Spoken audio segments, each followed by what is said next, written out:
Hello everyone, I am Tacit, and we're finally back! So today is the Gems of War Campaign 17, what is it now, week 3, day 4? So of course, we got a bunch of dino work done. Still have like the other half to go do soon. There'll be 2 more days that I'll have to go back to get it done. The first one is on, or the next one I should say, is on Monday, which means there's a small chance I might not be streaming Monday night. Sure gonna hope to. It's a lot earlier in the morning, so it should hopefully be fine. But, yeah, next one's on Monday, and another one is not scheduled yet, so I have no clue when. But beyond that, we should be good to go. But yeah, just got a little bit more to do with that. Anyways, as far as today, of course, tomorrow, Vault Weekend, so one thing we kind of want to go do, actually, we can see that right here if we go to calendar. We do indeed have, not the calendar, other calendar. We can see right over here that we do indeed have a Vault Event Weekend. 6 hours from now. Between now and then, we have a lot to go do. I'm not sure if we're going to do all of it tonight, but maybe we will. I want to try getting done 500 vault keys. Will we actually do 500 vault keys this stream? That is to be determined. Because 500 vault keys take a while. However, I don't know, it'd be nice to have done.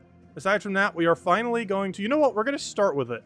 We are going to finally do Pure Faction 500 for, what's it called? Nightmare Circus. We saved 1,300 not doing it last Sunday. And yeah, let's go do it right now. 500. They have since fixed how the troop works. I do not have the team in there, but we could easily just replace out what we already have. Get rid of everything. And replace it in with what is currently the Nightmare Circus team. Which is Summer's Not Mess, not there. I'm looking for the Kingdom. I'm looking for the Nightmare Circus. Nightmare Circus, Nightmare Circus, Nightmare Circus. And let's go get everything in. So what do we need? We need 1 of you, 2 of you, Skull Spammer, Man Accumulator. Is that it? Looks like that's it. We'll put it in that order. I should try to keep the Ringmaster over to Fire Lion. And I think that's all we need. Just change our banner to probably purple-brown. Let's do purple plus 1 brown minus something we don't use. We don't use green. Actually, if anything, I think we actually deny green off the thing. And the things that work now is he now gets to convert 1 purple gem into a Terror gem, which does basically nothing. And the Ringmaster now has Summon, which does do something. And one of the main reasons we kind of wanted to wait, just to have the full mechanic. Anyways, I'm not even going to change our banner. I think we're at 20% into 8 magic. This should be fine. If nothing else, it makes us gain durability a bit quicker, so probably Edge is actually the way to go. So go grab that. These battles are going to go mainly down the same way, with or without the perks. And that is keep spamming our first slot until he has 1 billion stats. Then with those 1 billion stats, go win. That is the entire game plan, regardless. We have green to terror, which is basically green to purple. Can we do anything with that? Not really. We'll just take that over, get our mana. And yeah, just keep spamming this. If this thing dies, it dies. Not too big a deal. We ideally want it not to die, but we have resummoned, so if it does get terrored away, we still have a backup plan. We also have skull spam based on how many terror gems there are on the board. We generally want to make sure we have enough stats before we really start going for that. Right now, on this easier fight, I would say we do. So, you know what? We'll go for it. There's only 6 terror gems on the board, though. 6, 11, we'll go for it. It's 11. 11 did not do that much. But it did do something. We'll go... Oh, that gives him something, though. Let's take this one because we have free blue out of it. He'll take the other one, which gives us free purple. And then ideally we have alignment. We don't really have alignment, though we might be able to get terrored on him. So we'll go for our poke. See if we can kill the other one out and see if we can get a free terror kill right there. As, oddly enough, a lot of things from this kingdom does not have immune to terror. The only one is the strongman, which is one of the whole reasons we're even doubling up, tripling up on the strongman. Well, technically it's double up, but, you know, we have the ability to resummon potentially more. So it's technically more than 2 strongmans, even though we're initially starting with 2 strongmans. Anyways, hello everyone! Hope you guys have been having a wonderful time. Let's see, how far back does chat go? Because we technically have yesterday's chat here too, I think. Or is it just today's? But anyways, hello Lester! Hello Roman! Hello Isabel! Hello Lady Sonny! Hello Mark! Hello Daddy Shark! Hello Roman! Hello Isabel! Hello Miss Insane Witch! Hello Chad, and thanks for the continued support. Greatly appreciated. Hello Chris! Welcome, welcome. Hello Chad. Hello Daddy Shark. Let's see. Oh yeah, that reminds me. We need to go hand out the special code. So tomorrow is Australia Day, but in actual Australia, it is now Australia Day right now. So that means, yeah, we're going to hand out the code for the Australia Day pet tonight, as it is technically Australia Day in Australia right now.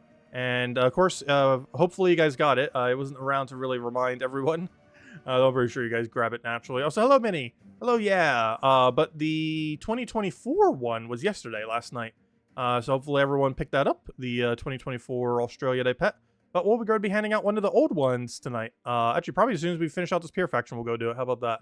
So as soon as we finish out this Pure Faction, we'll go and hand out the first code. We'll probably hand out at least 3 tonight.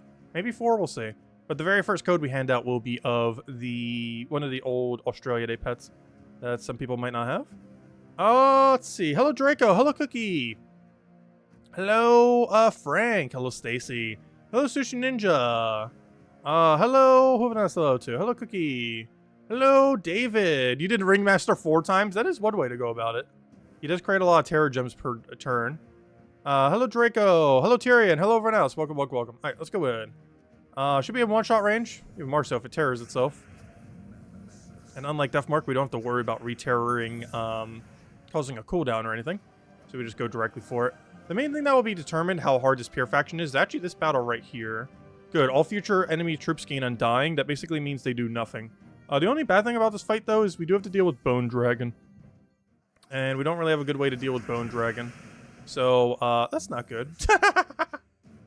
Well, we don't have a bad way of dealing with it. It's just, he's definitely not the most ideal thing to be facing when running a Skull Spam team. But as long as we get buffed before he goes too crazy, we should be okay. Gotta make sure we don't give him a lot of purple either, which we definitely will be with how we do the things. If we get truly lucky, he will get terrored within the next few turns, which would be the most ideal thing that could happen here. What are you doing? Oh, you're just gaining a bunch of armor. I do have to take skull damage in order to poke him, though. Oh, that's gonna be perfect. Please, one more, one more. If we get that down on him, can you just get unterrored and have that guy die? That'd be so perfect. Do I give up some durability yet? I need to if I want to take brown right now. I have green to purple, but it doesn't really do anything. I have to give him a skull poke, I think. Luckily, he's hitting a bit lower. Oh, no, nice. We got an extra turn. I don't even need to. But still not worth taking a skull, so you know what? I think I still give it to him. Nice! We got the Bone Dragon! Oh, that was so good. The Bone Dragon's down. Alright, let's just buff up a little bit more. Because he's buffing, we're buffing, but we gain more of a buff per buff than what he's getting. He's just getting armor, we're getting durability and attack. Green Slime could be a little annoying, but he doesn't have a Bone Dragon to fill into anymore, so if anything, he's kind of just giving us purple. As long as he doesn't overtake the board. I guess Terror's a little bit of an issue, but at this point, it's only going to take out our last slot. Which is bad, but we have resummon, so it will make our mana accumulation a bit worse on the final fight if that does go down. It won't be the end of the world. I'll take a skull. Actually, some skull pressure. My only concern is if this thing starts hitting like first slot or something. We also have to minimize skulls still as much as possible. As far as I'm grabbing them. But wherever we can get a buff in, sneaking a buff, we definitely want to go for it. That thing dying soon is going to be kind of scary. I don't have any counterplay to it right now. We do have alignment here, so let's go for it. Get all of our mana there. We're getting very close to this one-shot range. Definitely two-shot range on a lot of these. Yeah, we'll go for the buff. Go for that. Get our attack value up. No poke us, that's fine. Anything else we can do here? We have the skull spam. I can go for it. It's still a little bit too early. So I'll probably pass on that for now. See if we get another terror kill. If we just keep stalling, we'd eventually just win off of just purely terror and nothing else. Because as long as we have, like, almost our entire team immune to terror, the only thing that isn't is our last slot, and we have resummon. He can't do anything. Like, it's just a stall fight at this point. Unless this thing starts doing enough true damage to kill things. Which I guess he can. He actually has enough to one-shot my last slot. So I guess we're based on a timer based on him at this point. As he's the main thing, determining how long this fight can last. I do have alignment over there, but I can't really do anything with it yet. We'll try for a sky thingy. Didn't get a sky thingy. We still don't have any convert either. I think we just go for buff. There's not anything crazy here then. He's going to do a green to purple, which does give him a lot of extra turn potential and gets his first slot to full mana. Not much we could do against it though. But we are finally strong enough to one-shot him. So if we can get really lucky here, that's dead. We did not get lucky there. And we got no follow-up. That's unfortunate. I guess we could try for it again. We could also go for our skull convert. I think it's finally time. How many is that? Yeah, that's time. All right, let's go for it. Nice, we got it. And unfortunately, we can't double skull here. I'd have to go for a single. Nowhere where we can really get crazy mana either. I guess we'll try over here in case we get like triple yellow. We got single yellow though. Alright, our first guy is almost dead, mostly because of the skull reflect. As long as he doesn't target my first slot, we should be okay here though. And if he does, which he just did, that's why we have two of them. That is exactly why we have 2. Alright, let's see. In case of this exact moment occurring. And now we do the whole thing again. And he shouldn't really have terror. Actually, he still will. He still grab our terror gems from the board, which is going to be kind of annoying. We'll go for the buff. Start getting this guy operational. Do we have green to purple right now? We do. Nice. Of course, we do have a resummon here. I'm not sure if I want to go for it, though. Because I could make the final fight. Oh, no. It depends what it summons. Really dependent on what we end up ultimately getting there. I was going to be careful. Yeah, that she has super high attack. You know what? Maybe we just go for a tank right now. Ideally, we just get him with a terror kill here. I don't want to depend entirely on that, but I feel like we should. He's going to terror us back. Not much we could really do about it. I think we go for this, then go for a summon if he doesn't die immediately, and he didn't die immediately. Now we go for a summon. And unfortunately, we did not get a night terror, but we did get a mana accumulator, so I guess that works out. Ideally, we'd want him to die and go replace him with a natural strongman. But this thing's getting too close to death to the point where I don't think we can do that. So let's just try killing him out all the way. We have green to purple. I'm just going to take the skull.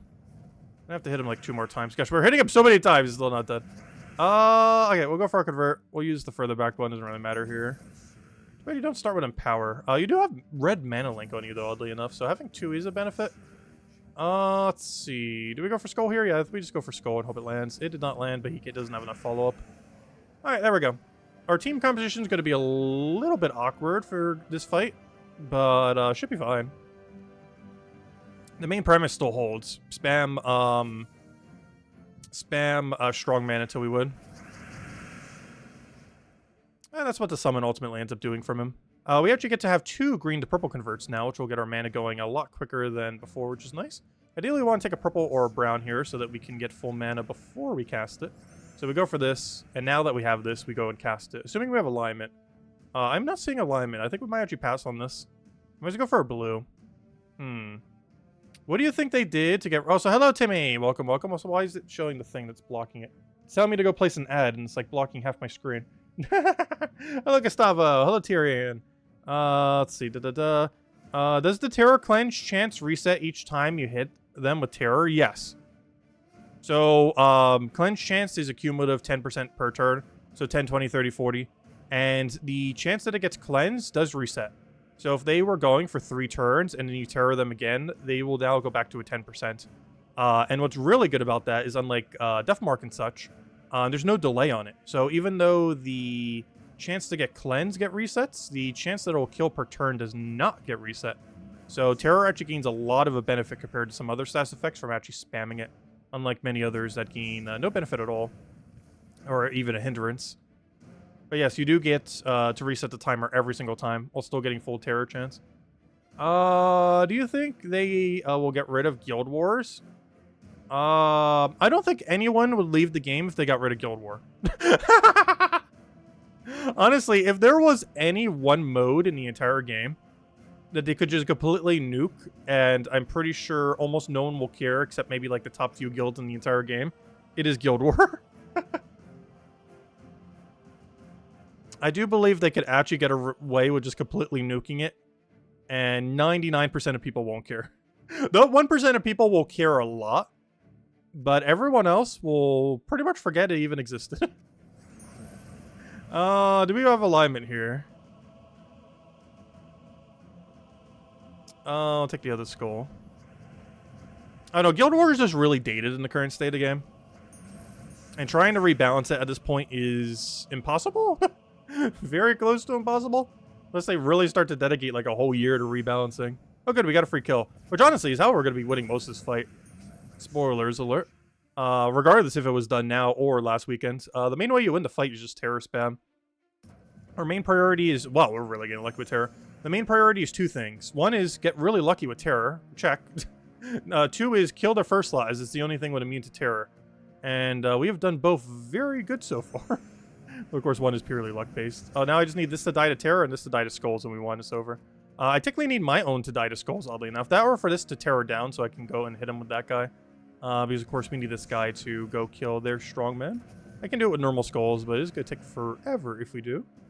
So eventually this will get terrored down, or that will die. Either or, doesn't really matter. Just need 1 to happen. There we go. Perfect. Okay, and now we actually don't want to resummon yet. We want one skull before we resummon so we can one-shot Strongman. And honestly, we just killed the whole rest of the team with Strongman if we really wanted to. So unfortunately, I can't go for my skull spam here, so I'm just going to go for this. See if we can get a skull in here. Doesn't look like it, unfortunately. I don't see any way we could drop a skull either. I'm just going to buff even more, I guess. Just kind of stalling out the timer. There we go. Now if we could just die to Terror, that'd be great. And that will redo his cleanse. So he can't possibly cleanse that turn. The only problem with going for skull spam now is we're going to block our high skull damage. So at this point, we pretty much just play away in a game and poke him. Now do the same thing again. He either dies to Terror or he dies to the first skull we see on the board. And that will be match. Nothing we can really do here. We'll go for another Terror, keep refreshing it. He's getting really unlucky. He's got so many turns with 10%, has not died yet. At some point he will. Alright, enough we could do there. That we can. Alright, and there we go. And that is Pure Faction 500. Done with the new mechanics. Did it really make that much of a difference? Not really, but we did actually utilize the summon. I'm pretty sure we would have been fine without the summon there, but we did actually utilize it in order to win. But there we go. That is Pure Faction 500. Wait, what did I not do? Oh! I still need to do a Deathless 500. Wait. Let me go clear through this 50 real quick. Wait, hold. Wait, what was my Diamantina team I was using earlier? Wait, we're not done yet. I forgot, we haven't done Deathless 500 yet, because we just died once on the thing. And resummoning doesn't count as not die. Alright, 1 second. Hold up. I'm gonna have to do 2 fights. Clear out this 50 and then do one more, and hopefully we first try it. Because otherwise, I'm out of battles. I kind of forgot about that. Wait. That doesn't count as a Deathless. Alright. Because that was our first 500 fight. Let me clear to this 50 real quick. I'm gonna have to restructure this team for the other fight. But for 50, we'll keep it like this. All we really have to do is go for, what's it called? Go for a Pure Faction Deathless. That is very luck-based. Because we have to not die to Terror for an entire battle. We both need our first slot to not die to, Skull. And we need our last slot to not die to Terror. Which is a really annoying combination to do. As it is based almost purely on luck. More so the last slot not dying to Terror.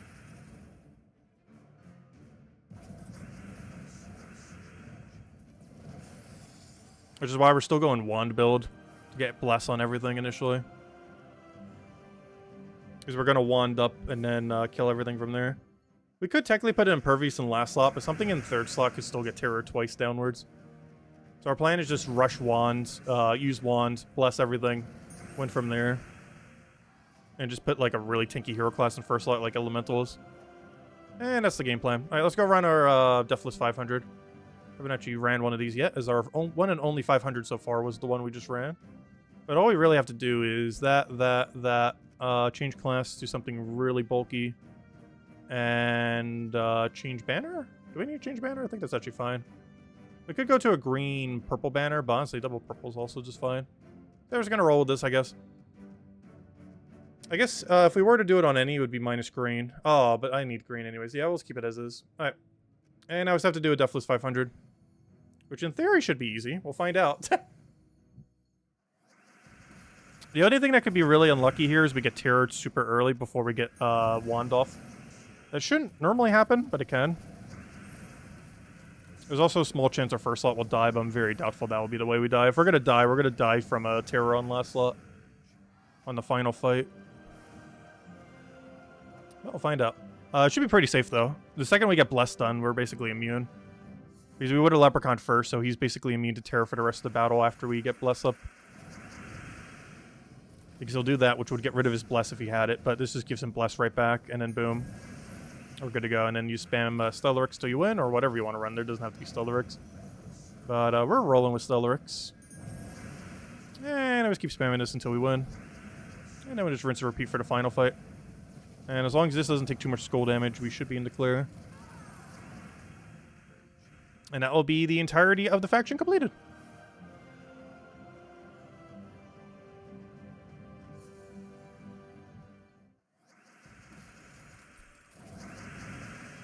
Oh, we got immediate wand. That was really early. I'm actually going to do it for our mana accumulation. I could just skip over even needing to do Leprechaun. The only bad thing I can see is this thing doesn't have immune to Terror now. But ultimately, that shouldn't matter. Because even if he gets terrored, we have 1 turn to react with Wand. Because even if it goes immediately, we still have a turn buffer because of his location. Only first slot can technically, or last slot can technically die immediately. Which currently has Bless, so he can't even get terrored. And there we go. That should be all rewards completed. And now if we go over here, we should see a nice clean 2,500 for 95,000 total. The highest you can have for Under Spire right now. Or Underworld, I mean. And we can go claim all that from our mail right over here. Oh yeah, also I forgot to mention it the other day. We got a 50 gem compensation for the troops not functioning correctly last weekend. Remember, well, we kind of just went over them, but the strongman didn't do his 1 gem spawn, and the legend didn't do his summon. And they gave compensation for that a couple days ago. I didn't notice it initially. I think they did that like 2 days ago. I noticed it in my mail just randomly because it's between all my XP boosters. Because I was using the XP booster last night when I was finishing up some of the dailies. And I noticed, wait, we have a whole thing. Like, we have a whole little 50 gem thing just sitting there. I didn't even notice it the other day. It's got buried with everything else. Oh, so, that is one thing I didn't do yesterday. We actually didn't do the trials at all. Or no, not the trials. We couldn't have done. Never mind. That's today's event for 25 gems. I might even just skip it. Just because we're going to get so many gems from doing Vault Keys today. I don't know. We might still do it. Where's the actual mode I do need to go poke, though? There's a mode, like, right over here. Not Clash Trial.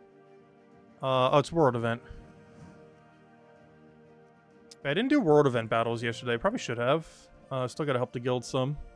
Let's just go to our battles right now. Should be pretty easy. We're still running Atlanta. I should probably change that, to be honest.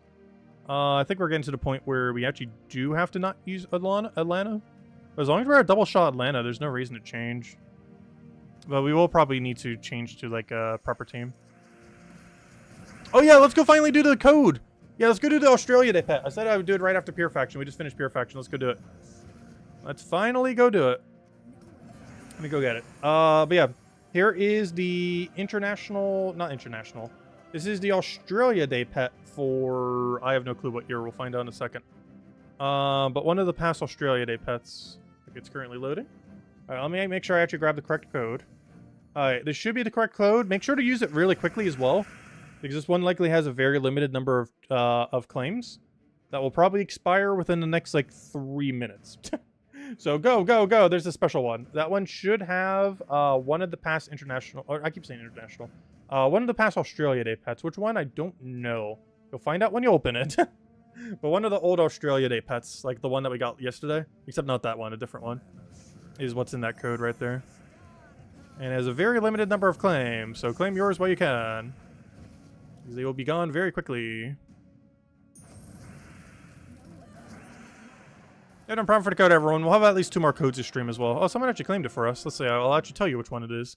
It is the Aussie, which is the 2021 Australia Day pet. So if you didn't get this a couple years ago, there it is. Make sure to claim it, as it'll be gone within a very, very short amount of time. Yeah, this is the one from 3 years ago, then. Anyways, let me go clear out some of the dailies, and then we got a big grind ahead of us.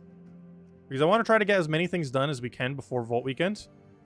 And there are 2 main things. 1 billion Vault Keys. And the entirety of Underspire. I actually haven't done any Underspire yet.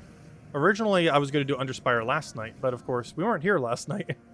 Because I was still really lightheaded from all the dental stuff. So I ended up just kind of resting and everything. But yeah, that really knocked me out. It wasn't from, like, the pain or anything. But, oh no, I just felt really weird afterwards. Like, super lightheaded, really, like, what's the term for it? Lethargic? I think that's the right word. That sounds correct. Something like that. But, I don't know, it really knocked me out in, like, a physical sense. Like, not in the way that it, like, hurt or anything like that, but it just really, really knocked me out. Oh, what do we need here? I'll take that one over. Oh, hello, Cynical! Welcome, welcome, and thanks for the continued support. Greatly, greatly appreciated. Hope everything on your end's been going well. I've seen you've been streaming a lot more rather than covering videos. I'll definitely need to stop by your stream sometime. Because are you streaming every single day now? Because from what I can tell, it seems like you are. I'm just never able to catch them. But I'll try to in the future if you're going to just be streaming a ton. Let's see. I'll take that one over. What do we need here? Do we have a cascade over here? We'll take that one. That thing needs to gain full mana. We'll just wait out turn. Oh, wait, never mind. We already have enough damage. Wow. I really underestimated how broken full AoE is. I keep forgetting. It lasts a while. Like, even the things that do, like, 0 damage, like Atlanta, when you give them, like, 200% extra damage, their damage range becomes very large. I definitely underestimate that sometimes in this game mode.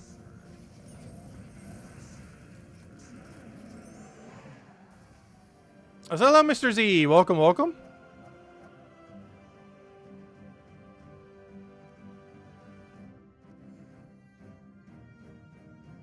Also, Isabel's recruiting for our guild. If anyone's still looking for a guild spot, apparently we have an opening. Actually, wasn't there someone who was trying to find one earlier? I'm not sure where they were on the waiting list. I could have sworn we had someone waiting who wasn't Tyrion, who's already in.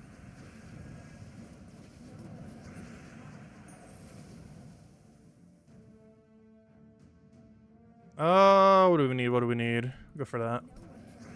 It'll last a little bit of mana. Well, so Sushi Ninja said something and I didn't see because it was buried by the other text. Let's see. I need to get some sleep before reset. Coffee prepped. Nice. Are you getting ready for that Vault weekend? But yeah, we do a Vault weekend this weekend. It's going to be going for, you know, standard 3 days. We are going to be up for quite a while tonight, so I'm not sure when I'll start getting to the grind tomorrow, but we definitely need to. But there's a lot of grind I want to finish before Vault weekend, just so we don't have to do it during Vault weekend. It's actually going to be a really long stream tonight. Assuming I do everything I want to do, which I'm not sure if we will, just because of how much that is. But if we do everything I want to do, we still have to go do 500 Vault keys. That alone is going to take a couple hours, even at quickest possible pace. I kind of want to do 500 Vault keys. We did Pure Faction 500. I still want to go do the entirety of Under Spire, which that alone is going to take probably an hour, I would assume. Maybe a little longer. So it's a lot of the earlier sections, so maybe not that long. Still got to do a little bit of PvP, mostly for the daily. And still other few dailies to clean up. But as far as the not dailies, we still have like 5 hours of not dailies to do today. Like 4 to 5 hours. We'll be here till past midnight if we actually do them all. I'm not sure. We'll see. There's a chance we'll have to aim for like a smaller Volkey number. Would be the easiest way to do it. Go down to like 300 Volkeys instead of opening all 500. Because that's going to be the most time-consuming thing, and there's a chance I won't do them all tonight. Doing all 500 is very ambitious. So we'll see. I just put it there because it seemed like it would go really good with a 500 Pure Faction. Though realistically, it's upwards of 3 hours to go use them all. There's going to be a lot of class XP since we will be using the hero class with it. Which will ever so slightly slow down the battles, but not by much. But in slowing them down, we're going to get 2 XP per. So that's 1,000 class XP towards the class we still don't have max. So hello, it's YouTube Flames. Welcome, welcome. Okay, tonight's definitely going to be a pretty long stream, regardless. Even if we don't do all 500, it's still going to be like a couple hours, if not longer.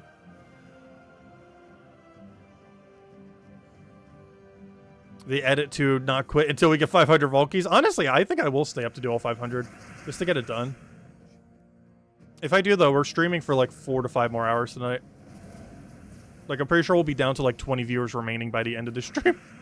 We're going to be going that late into the night. Unless we get a new crowd of people coming in later tonight. Because we are streaming very long tonight regardless. Basically doing everything we were going to do last night combined with everything we were going to do this night. Since I wasn't able to stream last night. So hello, Defiant. Welcome, welcome.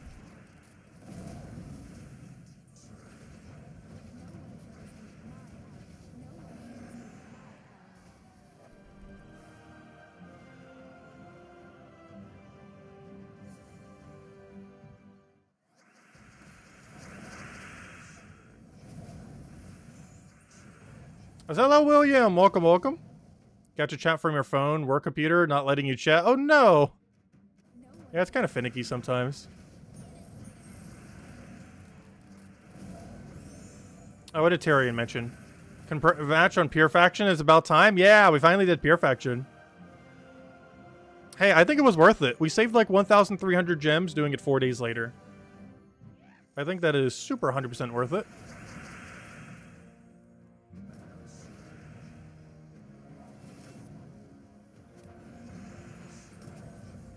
Especially when next patch drops the new 100,000 gem sink into the game. Because you know it's coming. It's more so a matter of when than if. Last year's biggest gem sink was merchants, of course. Which is still a perpetual gem sink forever. Though how much you need it going forward can vary over time. Especially as they add more deeds into the game. Because the main thing you use it for now is deeds. Like, I think we're starting to get to the point where Atlanta doesn't quite work anymore. Honestly, this is probably the last battle we have to even do this weekend, so we'll be fine. We got away with just using Atlanta the whole time. I think this fight right here, I'm actually going to take the easier one, might as well. I think this fight right here is the last one we actually have to do. There's a chance I might have to do a little bit more. But this should pretty much be all the points we really need. And if not, we'll throw a few more on Saturday or Sunday. Yeah, we might still have to throw a little bit more on Saturday or Sunday. That'll be fine. Also, if we keep getting Orc Veteran, I can just keep taking all the lower level ones. Anyways, alright, that's out of the way. Let me clear out every last daily just so we can have that out of the way and not need to deal with it. Let's take out Adventure Board. We have some war coins today if anyone still needs them. Let's grab the war coins. Let's go grab the dungeon. I think we have to do 5 PvP battles for the daily, which shouldn't take that long. We'll just use a Stellar Team 5 times. Better chase down one of the silver thingies. Hey, that reminds me, that's something else I haven't actually done this week. I'm not sure if we're going to try doing that tonight, though. Because that we actually could incorporate into a Vault weekend. Because you can still get gnomes during it. I just want to get rid of all the modes where you don't get gnomes during it. Like, for example, opening Vault keys is one of them. Oddly enough, despite you getting them from gnomes.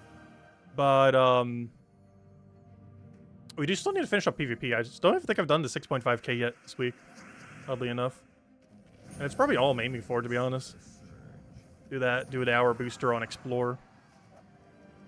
Unfortunately, that booster does not increase the static loot you get from gnomes. For example, the 100% soul boost will not give you more souls when you get souls. So if you get a 5,000 soul gnome with the 100% boost, it is still a 5,000 soul gnome. It does not go any higher.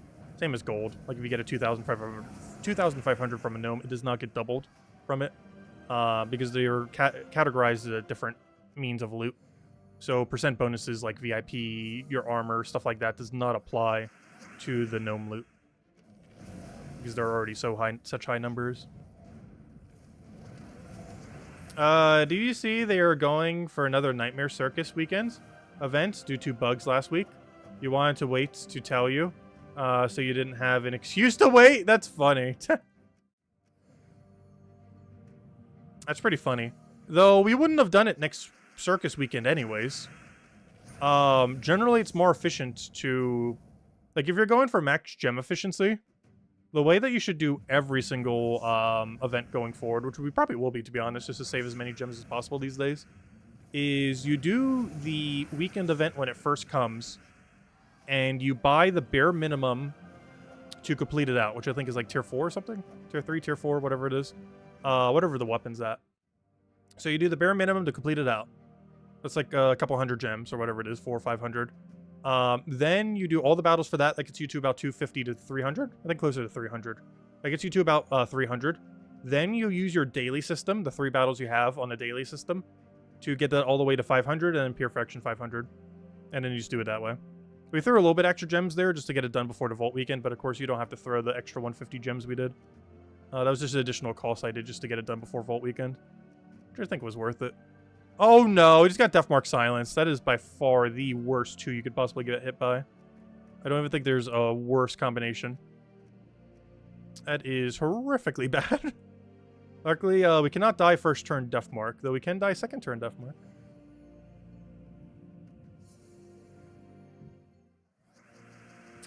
If you're using a new class, with Stellarix, Hero, Sensia, and Leprechaun. Wait, what did you drop then? Wait, what did you drop in order to put it there? Oh, wait, never mind. Wait. Let's see.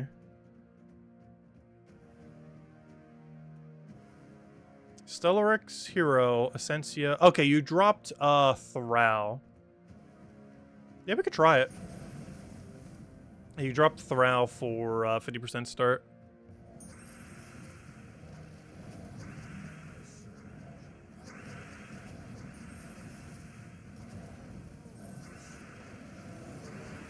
Is that just keeping the Thrall, but dropping the Essentia?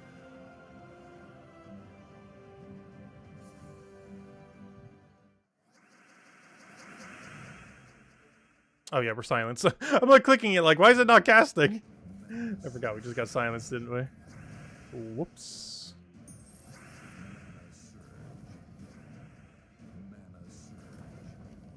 A little overkill for 1 mana there, but I'll take it. Don't die, don't die, don't die. You're supposed to not die.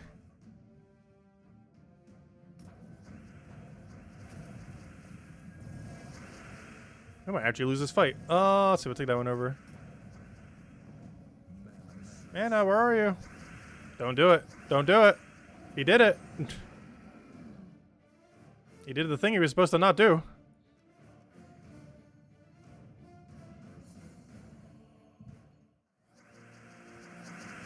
Oh, whoops. I just did a leprechaun onto literally nothing. Mistakes have been made. Silence is still just as broken as it's always been. Even with immune to silence. Also, there used to not be immune to silence in the game, by the way. Those were some crazy times. And that was before the Silent One nerf as well. Silent One got like double, triple nerfed. And it was almost all before immune to silence existed within the game. I think he got directly nerfed 2 times. And the third nerf was indirect when silence immune was added to the game. Which, oddly enough, despite being indirect, was probably the biggest nerf it ever got. Even bigger than the actual 2 nerfs. And one nice thing about that is we could actually just cleanse it off. Bad thing about it, though, is we somehow missed. So it didn't quite work out, did it?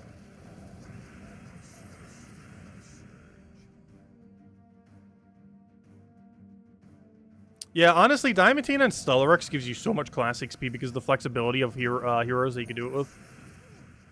It's very similar to the Rowan quick kill team, except way upgraded. Because it allows the use of any hero in the entire game to level it up. Alright, dungeon's complete. What do we still have left? We still have the Clash Trial, and we still have like 5 PvP fights. And I believe that's everything then for dailies. And then we have like a 4 to 5 hour grind ahead of us. Probably 4 hours. We're gonna be here till like 1 AM if we do all of it. But we'll see, we might. We might. Alright, what are we doing? What are we doing? Which actually be one of our longest nightly streams in a while. I really wouldn't go this long unless there's like a major patch that just occurred. Alright, I'm already in the Clash Trial. Let me go to the Clash Trial team. I mentioned on the Monday video. And it is Black Manacle into Triple Dark Song. Sounds fine. Where is the fight? So this is pretty skippable, but you still get 25 gems from it, so we're claiming our 25 gems. Fair to nothing. Doesn't take that long. It says I can't use Black Manacle, but we are allowed to use Black Manacle. One other thing we could do for fun if we don't want to go down the Black Manacle team or after the first 2 sets, we can actually go into the Eye of Argus team. I think I might actually switch into it after the first 2 sets. Catch you later, Miss Insane Witch. Thanks for stopping by. Have a good night. Oh yeah, I'm like clicking over here as if we have a Leprechaun. We don't have Leprechaun. No way to add it to the team, unfortunately. Yeah, we're gonna have to say a lot of good nights tonight. If we are actually gonna do everything, which at this point we might, we're gonna be here for like 5 more hours. Like 4 to 5 more hours. Maybe not that long. It depends how quickly Volkies go. Because that's obviously the good bulk of the time. Using 500 Volkies takes a long while. Even with the quickest teams.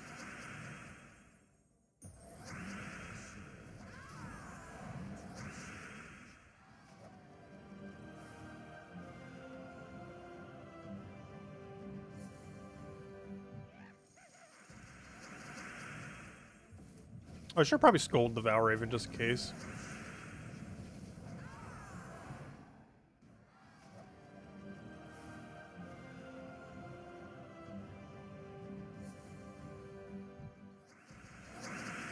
Hell, we can do another stream after 12. The Tacit After Dark stream. Are you streaming like 6 times a week? Nice. Yeah, I noticed your frequency went up a lot. I haven't been able to catch any of them. But I noticed you've been streaming a lot more.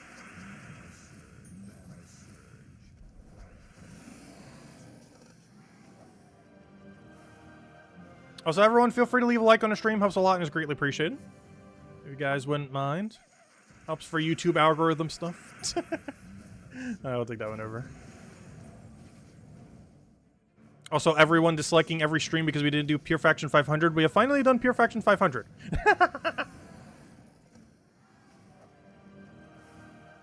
I was just going to my statistics. And I saw like an up spike in dislikes. It's like, wait, what did that come from? It's like, oh yeah, the Pure Faction 500 thing. I see like a gigantic spike out of nowhere because we almost get like 0 dislikes ever. And then there's like gigantic spike out of nowhere. It's like, oh yeah, that.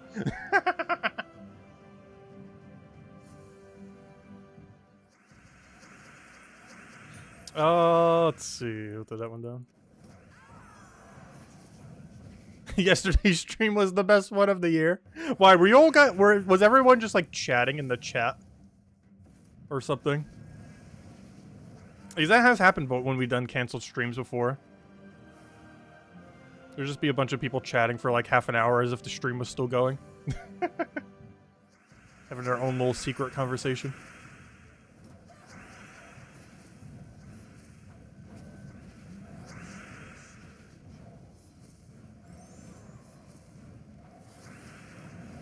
Oh, he revived. Well, I'm not sure why I'm surprised, though. He has a 100% chance of that occurring. As if that's a percent chance.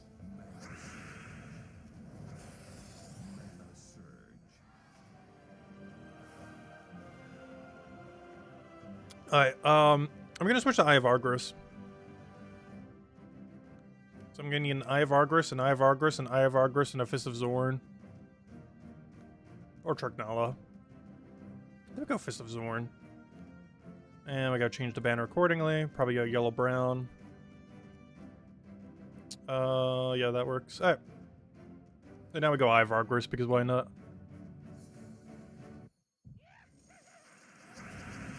You're searching for verse 2. Does it pop up in certain kingdoms more often? Nope. It's just pure luck. It is purely luck-based.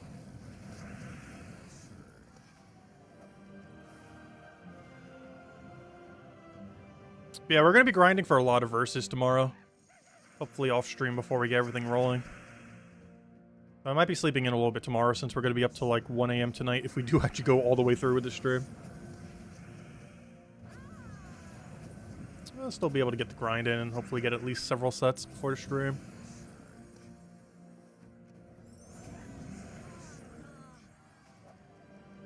Yeah, I need verse 2 as well. Verse 3 is my lowest right now, though verse 2 for the longest time was my lowest. And it's also kind of low right now. Not my absolute lowest one, but it's dangerously close to being so. I basically need 2 deeds, or 2 verses at any given time. 2 and 3. Because if I stop getting 2s, it's actually going to be my lowest one within potentially this event. By the end of this Vault weekend, I might actually have 2 as my lowest number again. If we get lucky on 3s.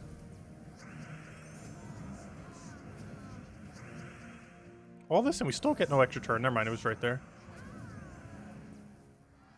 Oh, what was your flex? Tassa, before the today's silver medals from us, wait, US? Us? You've officially run out of mythics to silver medal? Nice, that's pretty huge. That's very huge indeed. Very big congrats. I don't even think I'm at the point of not needing bronze anymore and you're already at silver.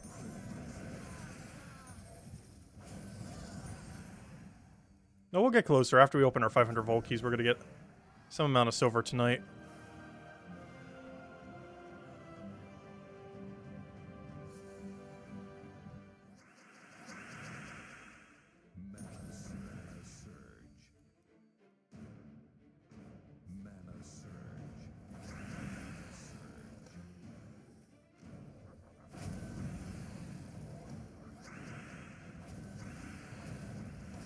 When can you trade you to Legendary? It's all you need left to finish decks. If you could remind me sometime tomorrow. Because after the stream, I'm probably going to grab a quick bite and then crash. Since we're going to be going pretty much all night. But if you can remind me sometime tomorrow, I'll trade you both of them. Because I need you to trade your 2 as well.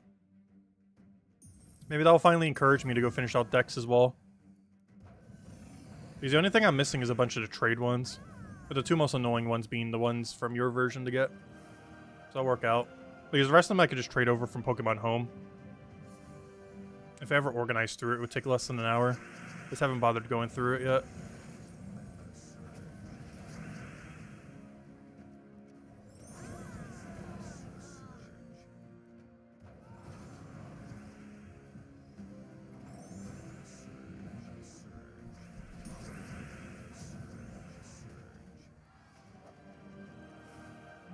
Alright, I'll take that one.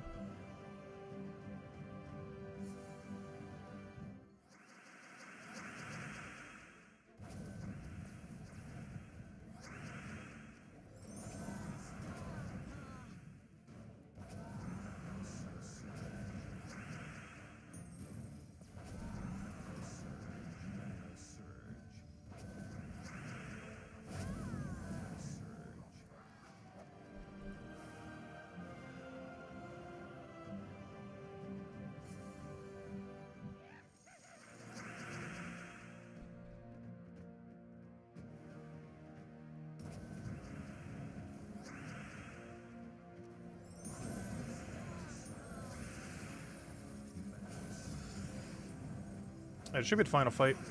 And it should be the final match. There we go. Has been done. Up. I was just gonna say we still have 2 more fights, but no, we actually don't.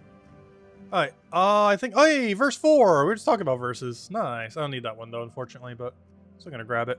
I think the only other daily left is do 5 PvP fights. And I think we're good to go. How many more do I have for next tier? Oh gosh, we still got a ways to go. But in all fairness, it doesn't take that long. Let me just do 5 fights in middle, I guess. What's our team set to right now? Okay, I'm currently set to extra XP on that. It's fine. So we'll do 5 PvP fights real quick with a quick kill Stellarex while using the mana start. Then, we only have 2 things left to do. And I guess the one we'll do first is Under Spire. And then the other one that we're going to do is a ton of Volkeys. How many are we going to do tonight? Ideally 500. We'll see. Because I think that takes like 3 hours. But we'll do all of Under Spire first, and then, I'll start cracking open all the Volkeys, I guess. A little bit of a preview of what you can earn this weekend if you go actually do the Vault event.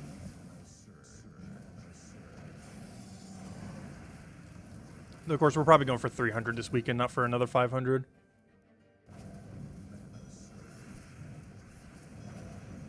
Who knows, maybe we'll go for 500 this weekend, we'll see. Really comes down to how lucky we get.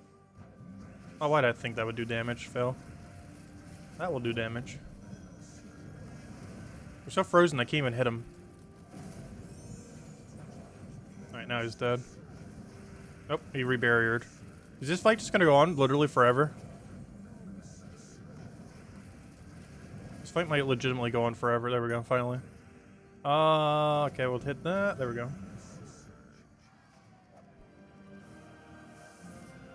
A single Mountain Crusher just refuses to die. Mountain Crusher used to be really meta on Hero. Still a really good early game option. But at one point, it was like the option to run before we got 1.5 billion explodey weapons. It's one of the reasons why they even started adding so many explodey weapons. It was just because of the popularity of Mountain Crusher.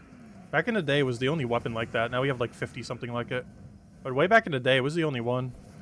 If you wanted a weapon like that, you had to run Mountain Crusher. Of course, now you have more alternatives than there are even options. Like, there's an alternative for everything these days for that. But way back when, it was the OG original one.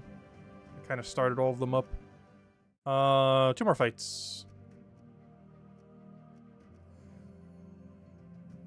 And then we'll go do the entirety of Under Spire. Or, up to how many fights we have right now.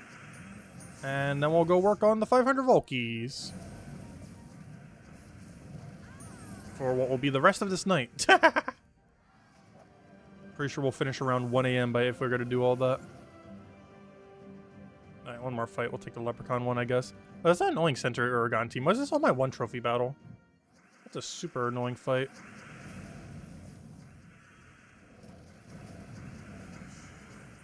I say that as it like dies instantly. But there we go. Alright, only daily left now is Under Spire, which I have put off as a daily for 4 days straight now, so time to go do them all. Alright, let's see. Under Spire. Do I even have a team saved? Oh gosh, I have, are we just running Skull Spam the whole time? I guess we are. Okay, I might buy another set. We'll see. Depends how far this gets us. Yeah, we're using Fist of Zorn into Triple Eye of Argus. This might be a little slow early on. I might want to change this, but do we not have an AoE option? Is that why I ran this? Because we're not allowed to use Black Manacle like we were earlier. This isn't that slow, but it's a little slower at the very early fights, which we're at right now, compared to something that hits like all enemies at once. That's fine. Once we get deeper, this will speed up a bit. Though we'll slow down at the super deep end. To such a degree, we might actually have to retire this team for something else. Once we get super, super deep. As this team will give the enemy more skull benefit than what we gain from it. Like every skull will be higher value for them than it will be for us. Initially, that's not too big a deal, but when they start getting a lot more value than us, is when the problem arises. When they get slightly more value, that's dealable or doable. When they really start spiking up is kind of when we want to drop the team. We got a 14 and a 11, so we'll take the higher number. Does blue RGB make your RAM spin faster? It makes it look like it's spinning faster.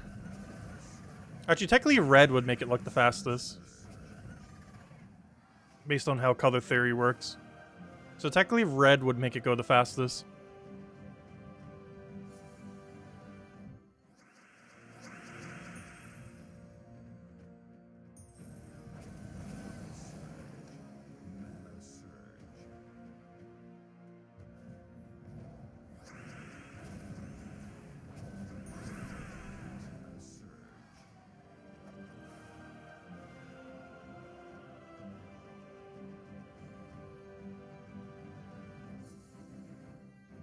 What do we need here? Take a poke. Nice extra turn into an extra turn into a poke. I found a door. Now to go make a billion mistakes. So I only have two choices. How many can we possibly make? We have a double path or straight down. I'm gonna go straight down.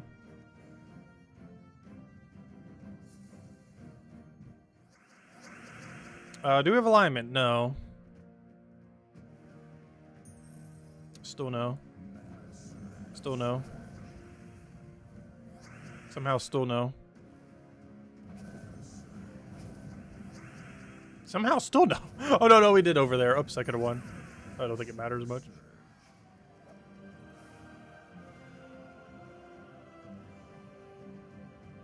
I don't think it really made that big of a difference. Alright. Oh, I can take that first. Get her a poke. Get a poke. Get a poke. We're playing poker right now. Poke, poke, poke.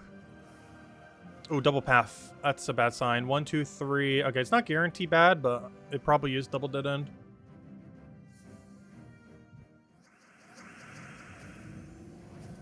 This is very high double end dead end chance.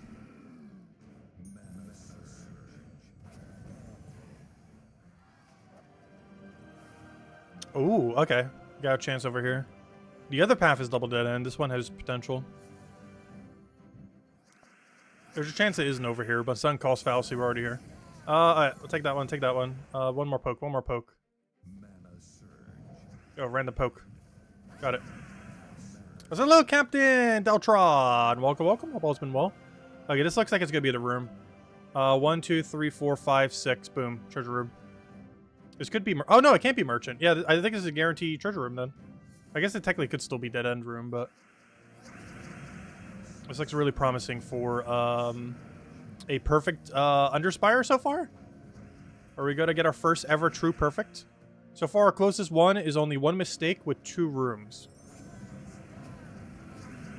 As in, one path was incorrect, and that one path led too deep. Nice! We're on a perfect! Alright, let's keep it going the whole time. Maybe we can get our first ever perfect under Spire. And that'd be cool, too, because we'd get it almost all in one go in one day. In one single stream. Though we're easily going to make a mistake very soon. But hey, what if we don't? I'll throw that down, throw that down. Is there a screenshot on the forum yet of someone doing a true perfect under Spire? Because I haven't heard of anyone actually managing to do it yet. We've gotten 1 off before. And for the longest time we had a 2 off. We've gotten very close to a perfect. It's just really luck-based. But by now, someone should have done it.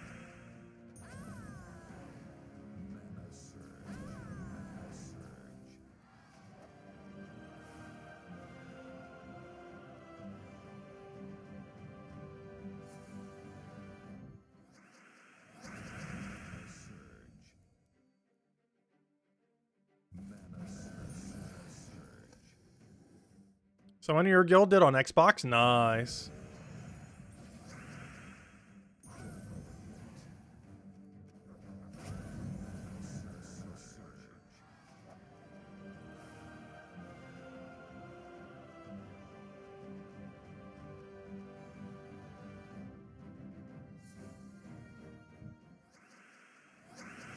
Alright, we have a lineman over there.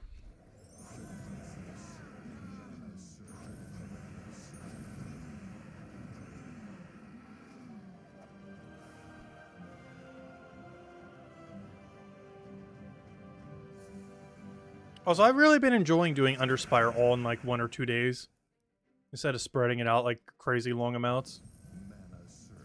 It's just more convenient when you're like the zone for doing Under Spire to do it all back to back, rather than spreading it across a long period of time. And unlike some modes where you get like a very small penalty for not doing every single day, like Guild War or something, where technically you can do it not every single day, but it does ever so slightly penalize you, there is 0 penalty at all for stalling Under Spire. You just have to make sure you buy your torches every day, however many you generally want to get. But there's no actual penalty to like stalling it. You can literally wait till like Saturday and do them all. I feel like we've been waiting till Wednesday or Thursday. I was going to do it last night, but of course we weren't here last night, so we're doing it tonight.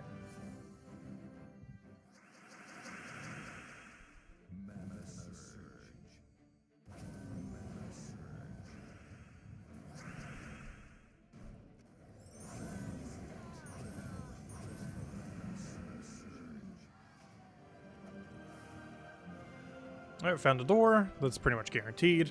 Now for the hard part. You just crafted the Decaying Orbit? Nice! You're 1 step from Stellarix now. You should have it. Actually, if you grind enough, you can have it by the end of this Vault Weekend. If you, like, mega grind this Vault Weekend. These Vault Weekends are a good time to earn Dragonite. It might not be all of it, but you're gonna get pretty close. Depending on how much you grind for it. Alright, we have left, and down.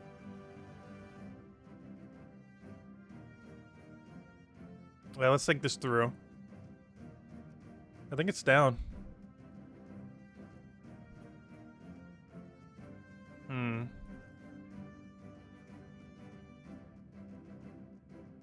No, down's gonna be dead end.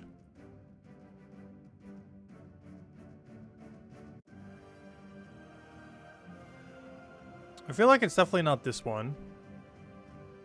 This one is like our lowest chance. It's either down or left.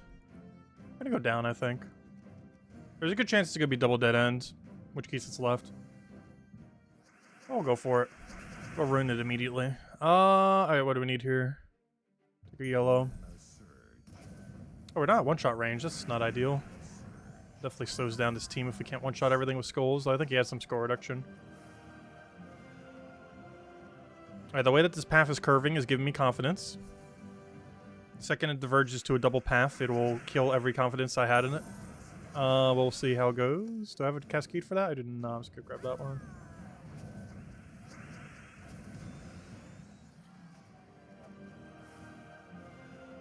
Well, that's not ideal. I was right. It is dead end. Well, we got triple the value of dead end this time. Oh, at least we get a chance at the troop. Oh, there goes our perfect. Because this is almost guaranteed to be triple dead end. There's a chance it isn't, but there's a very high chance it is. So I was right, it is dead end. So it's up left at where it actually is then. Ooh, If one of these were to be correct, which one would it be? I feel like it would just be straight left. 1, 2, 3, 4, 5, 6, 7.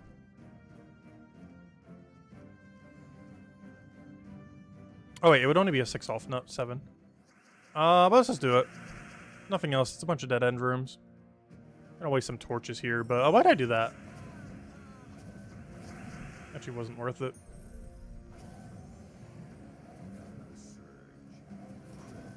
Oh, don't double the skulls. That's what we're supposed to do. We're technically 6 per turn. Yeah, there's the first dead end. Let me just take a billion dead ends then. This is dead end central.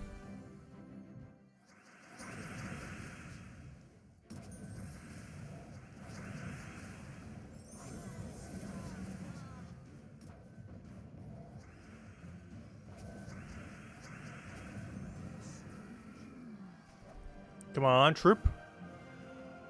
Nothing.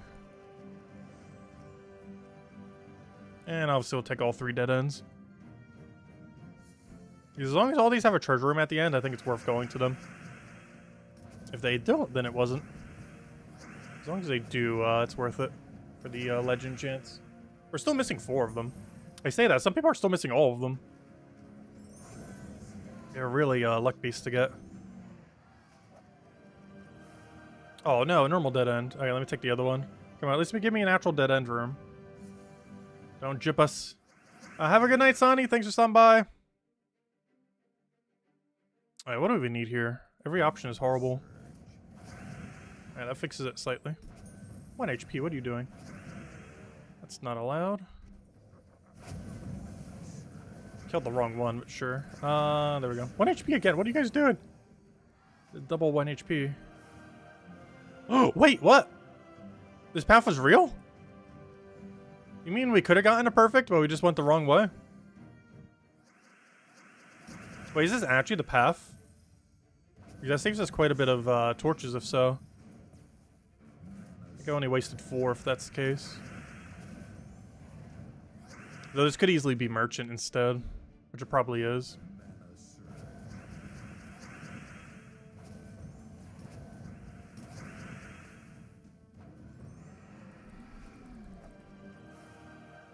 Nope, it actually was. Aw, we wasted 2 torches, technically 3 depending on how you look at it.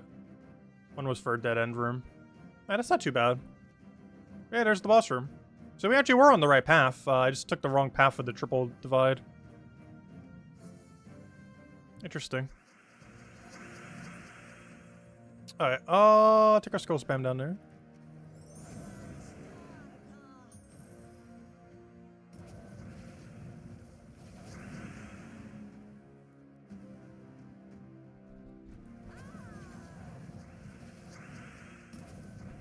Nice, double skull. So welcome back, Chad. Welcome, welcome. Alright, 35 more torches to use. Technically 40 because I might buy another 5 depending on how good we do. Or how bad we do. But so far we're on the good track, so I might not even need to spend extra. So far Under Spire is going pretty smooth today. We've wasted only 3 torches total, 2 areas in. Which is not ideal, but pretty good pacing. Oh, that's not ideal. I didn't see all those extra turns there. Now we're frozen on a skull, which is not good. Luckily, we can't actually lose a turn at the start. Because our turn hasn't actually happened. So if we get frozen on a 4-time skull, like right at the beginning of our turn, it's still our turn. Alright, we go this way.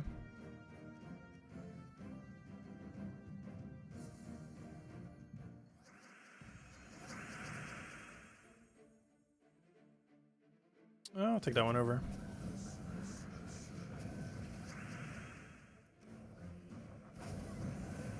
Oh wow, we got a really good cascade there. That one skull was an invisible sight, but everything else was just free extra value. What is the sentinel count? We are currently at 2 out of 6. I have not gotten any repeats. I also haven't even seen one for a very long time. I think it's been like a month since we've seen one. Despite pretty much full scouting every area. I mean, not full scouting, but you know what I mean. Like, we go for a good number of them every single week. And still only got 2. Though no repeats yet, so that's good. Because I think they can repeat. Which is horrible. Because even without repeats, assuming you wouldn't get any, which you can. That grind would still take forever. But with repeats, that's going to take over a year, potentially, to get them all in Underspire. Like, we're only, like, what, 2 months in? 3 months in since they added them? What was it, December patch, I think?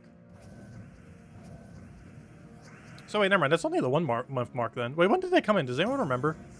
When did we get the Sentinel update? What month was it? Because now that I think about it, I think it was the patch before the final patch of last year, which would have placed it in, what, October? Means it's been a couple months then, if so.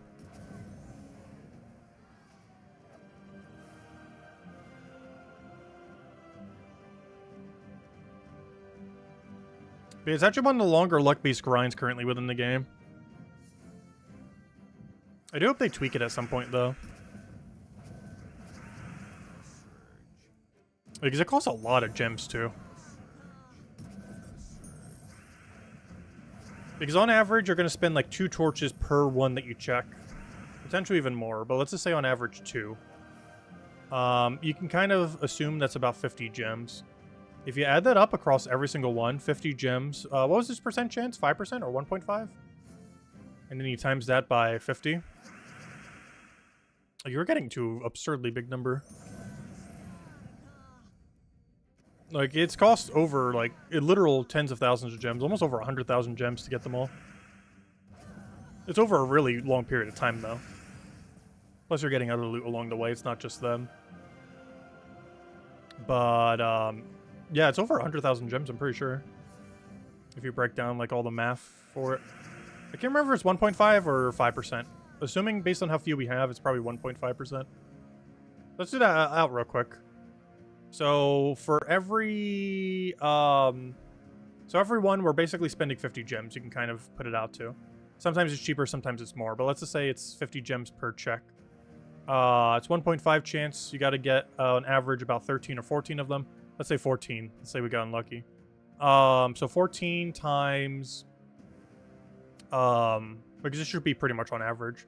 14 times, putting into account repeats.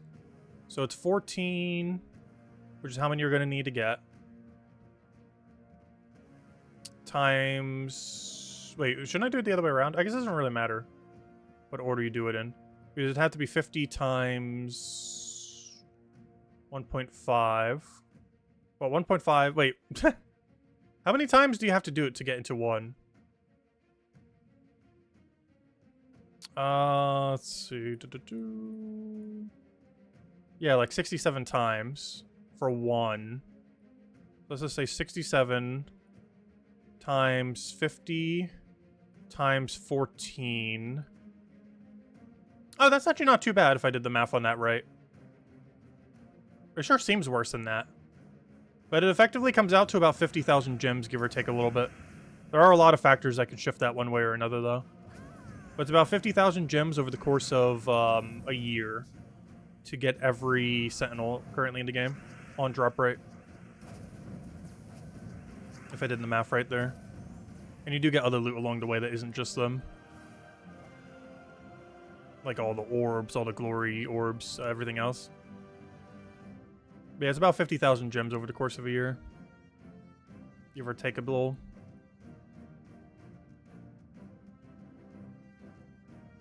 Because I'm only counting the extra they have to throw down. That's not counting the total amount of gems you're going to spend on Underspire within that time. It's just counting the extra that you would spend to go scout them out. So you will actually spend more than 50,000 in a single year on Underspire. But that 50,000 accounts for just the extra that you would spend to try to get to the Sentinels. That you wouldn't have spent at all if the mechanic didn't exist. So it's basically a 50,000 gem sink that they added when they added the Sentinels. Those dead end rooms, that one update. Is essentially a 60,000 or 50,000 gem gold sink. I mean, gold sink. A 50,000 gem sink. Okay, I do not know which one of these 3 paths I want to go down. I feel like this one's a higher chance, but honestly, I kind of want to go for this one. This one feels like it's going to be merchant, though, is the only problem.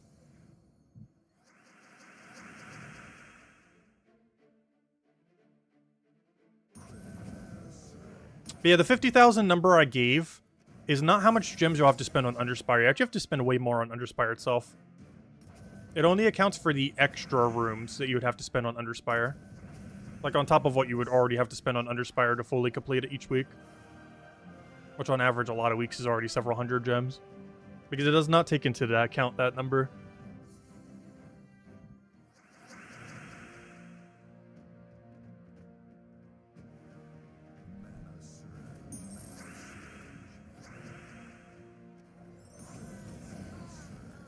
So, realistically, it's way more than that.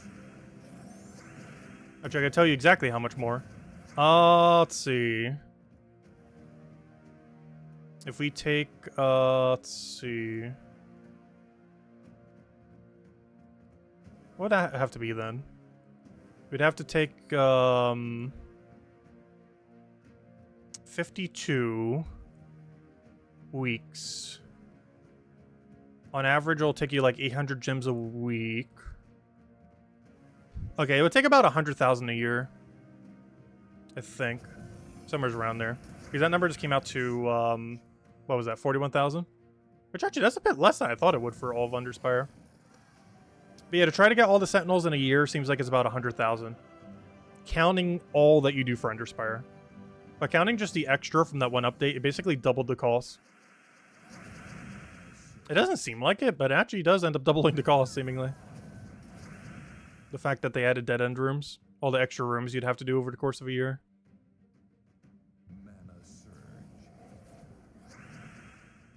No, that actually does account for repeats. It counts up to 14 repeats, the math I just did.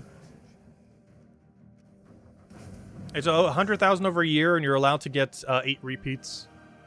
Because I did the math for 14 being found, not 6. So it does account for repeats.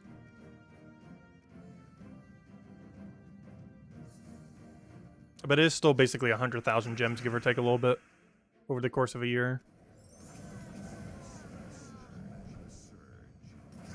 Counting the entire cost of Underspire. Which, of course, you get a ton of other loot that isn't just them across the way. Most notably the Glory Orbs.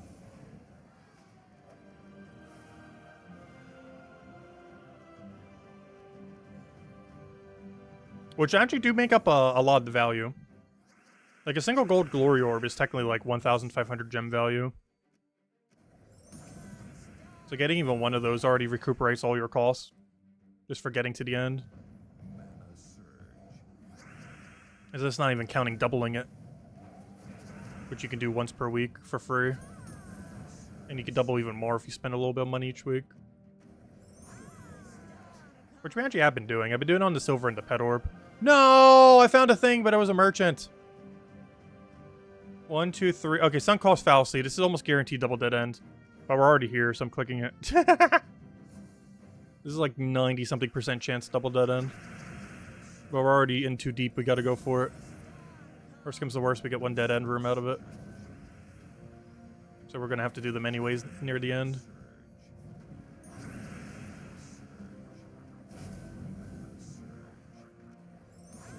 Oh, so this team's noticeably starting to slow down a little. Not enough that we should replace it, but enough that it is concerning. It's definitely taking longer to win. Yep, there's our double dead end. We didn't even get anything from it. Completely scammed. Out of a torch.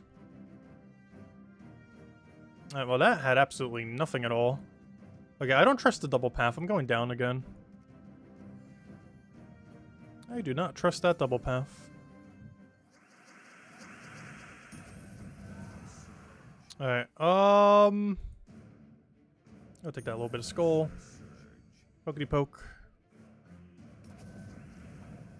No alignment. Still no alignment. Oh, Defiant, what were you mentioning? Sorry, I missed your chat. Also thank you, Lester, for the 69 pence. Greatly appreciated. Let's see. Congrats on the Pure Faction 500. Chat's still disappointed, though. You're not disappointed. Let's see. Create a poll on how many Sentinels do you have? Yeah, we haven't done an updated one in a while, have we? I guess we could do one right now. Sure, why not? I can make a poll real quick.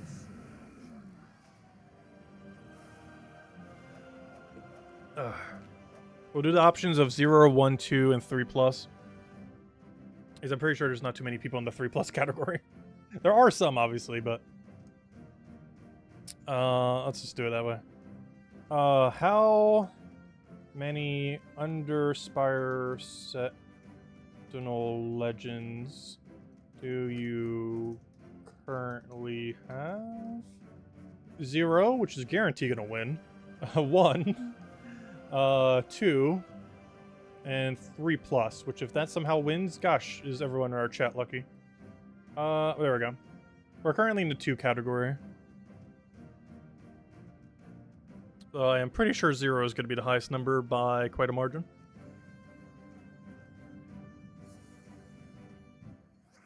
Though the 1 seems to be a bit higher than normal, at least. Compared to last time. Though we've had a lot more time for people to get their first one.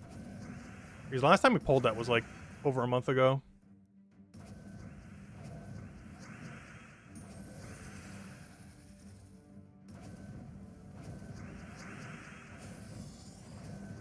So would love if we had alignment. I'm just going to go for it. It's enough damage. Oh, plus we have alignment anyways.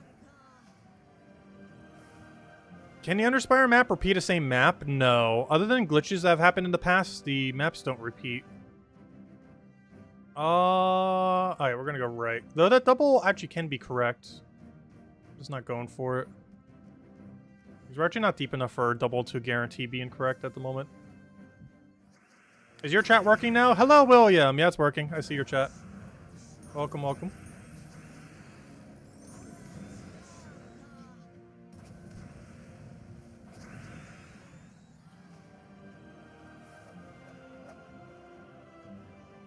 Yeah, hopefully this is the path. We'll find out in a moment.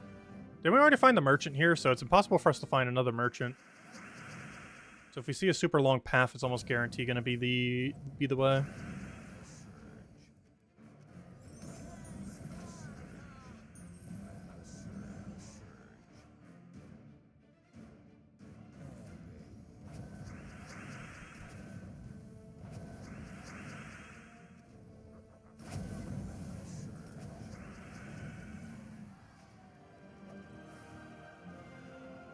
Alright, this should be it.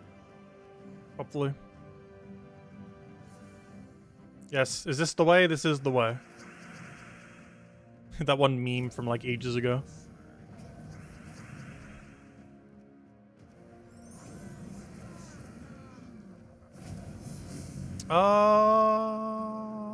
What do we need to rotate that one?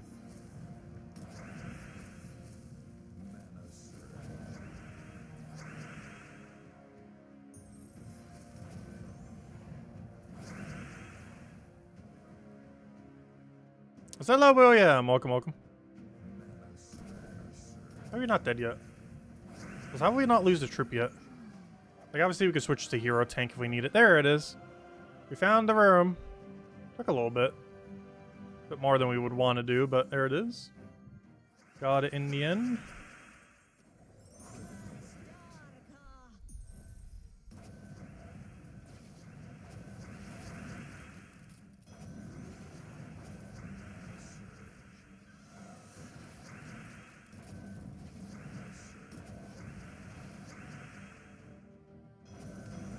Oh, we were frozen on brown still.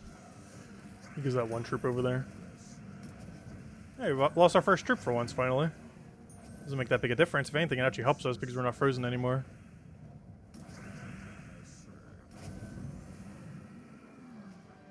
Hello, Tingy! Welcome, welcome, welcome. Alright, there we go. We're halfway through. In a single day. Also, we potentially have enough torches to finish out this whole section right now as well, which is nice. Hopefully we'll be able to. Worst comes to worst, we can buy 5 more torches if we feel like we're really behind. Honestly, might not need it. I think I'll still go for it, though. If nothing else, it gives us more dead ends that we could take later to try to find more treasure. Maybe get one of those legends that we're pulling right now.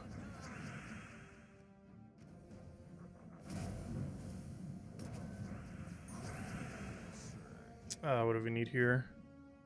Like 3 different options. I'm taking it this way in case we get a yellow from Sky. Somehow we got like 3 blue from Sky instead.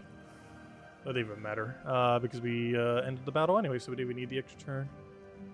Alright, go for a bigger number.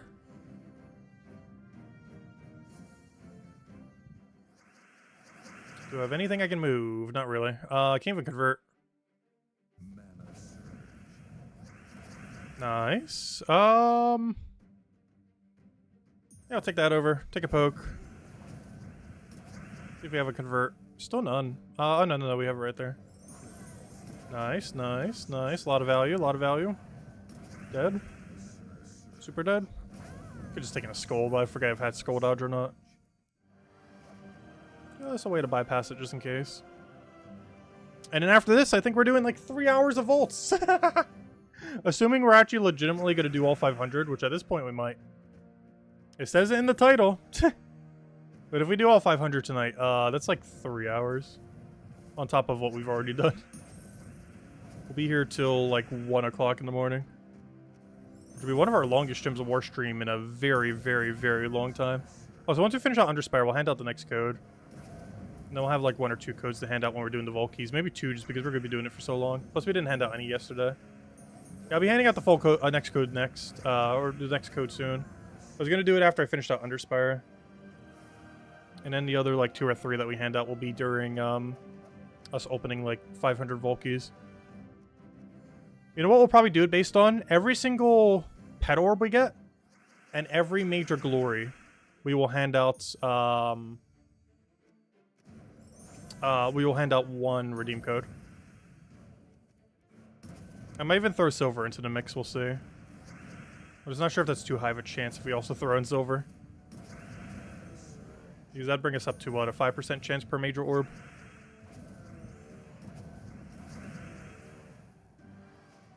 Hello, active. Welcome, welcome. Right, which way is higher level? 104 and 113. That would be a bigger number. Is the Vault event this weekend? Yes, the Vault event is starting in 4.5 hours from now. Pretty much as soon as we end this stream, the Vault event will start. But how long the stream's going to be? Unfortunately, that does mean I'll miss the initial bit, but I'm normally sleeping then anyway, so it doesn't really matter.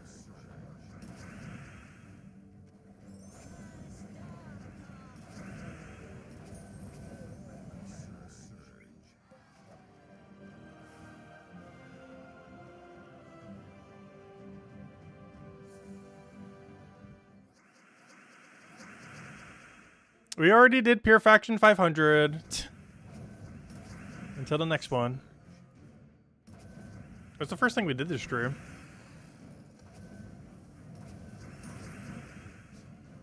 You feel like they devalue the reward amounts from Vault Keys? Oh no, this should still be the same. You have to keep in mind, epic Vault Keys are very sporadic. It's one of the reasons I've actually hoarded them. Is I feel like they're going to get buffed in the future. But epic Vault Keys are very, very sporadic compared to normal Vault Keys. Like, it's kind of insane the range at which you can get. You can get everything from like 950 gems from a 900 and 224 drops, all the way to like getting 3 copies of a trip you don't need with like a bunch of junk side loot. They have an even wider range than normal Vault Keys and how good and how horrible they could be. More often than not, you actually get more value from opening 3 times as many Vault Keys as you do from a single epic. Like, opening 60 normal Vault Keys will almost always be better value than 20 epics.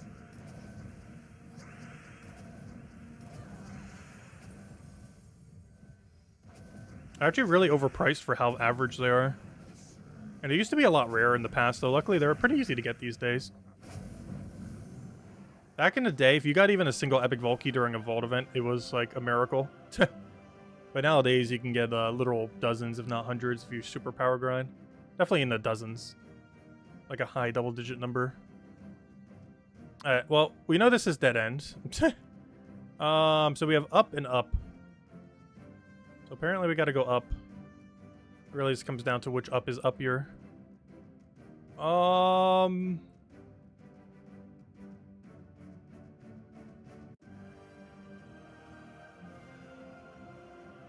I'm going for... Where did my path go? I'm going for this one, I think. I think this is the uppier up.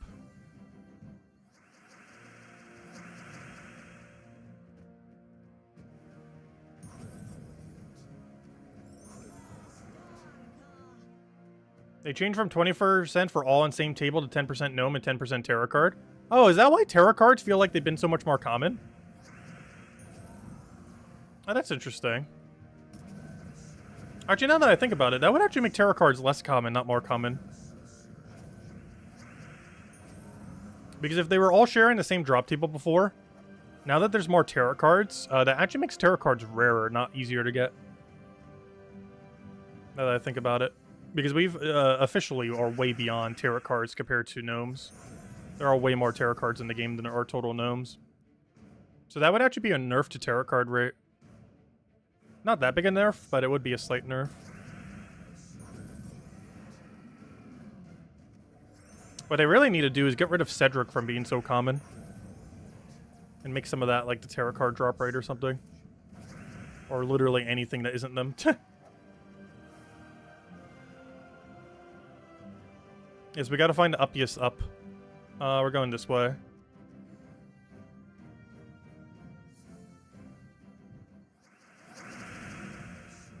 Oh, okay, wait. Do they actually count Cedric in the gnome section? Okay, maybe that does increase the chance of getting a tarot card then. If he counts as a gnome now. He used to have his own static rate way back when. Which made him, like, absurdly common. He was basically in a drop table on his own. Have they actually changed that recently? Because that would actually substantially increase the tarot card rate, not reduce it.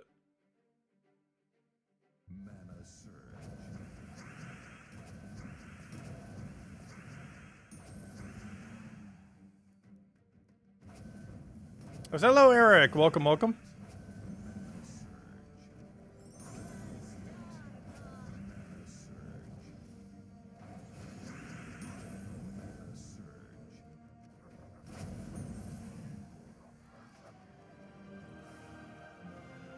Like an hour and a half into this stream, we haven't even started the main grind yet. We still got like 3 hours of vaults to go to. Yeah, I think we'll do them all tonight. Might as well. Gotta do them eventually anyways. Okay, we'll throw that down.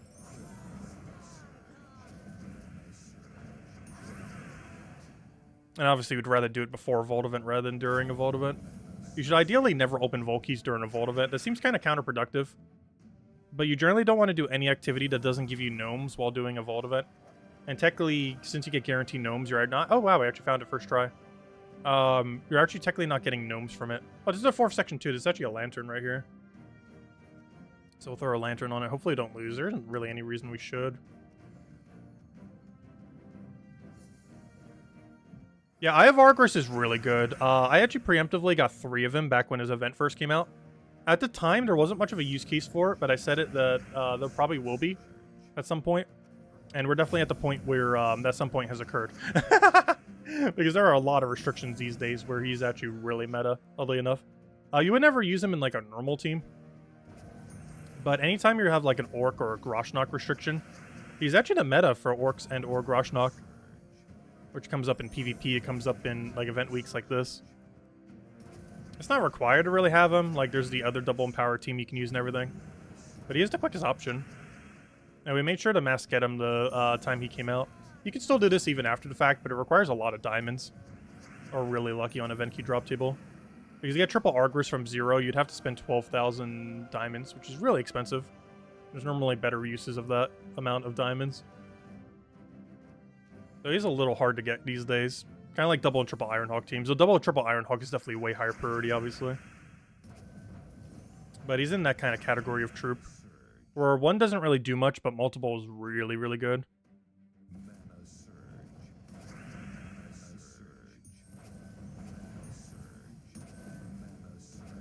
Because him in isolation is actually a pretty bad mythic.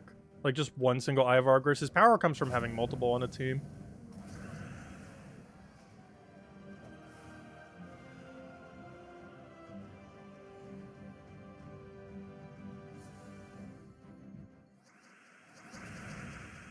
Oh, I don't even have a cascade for that, do I? That's not ideal.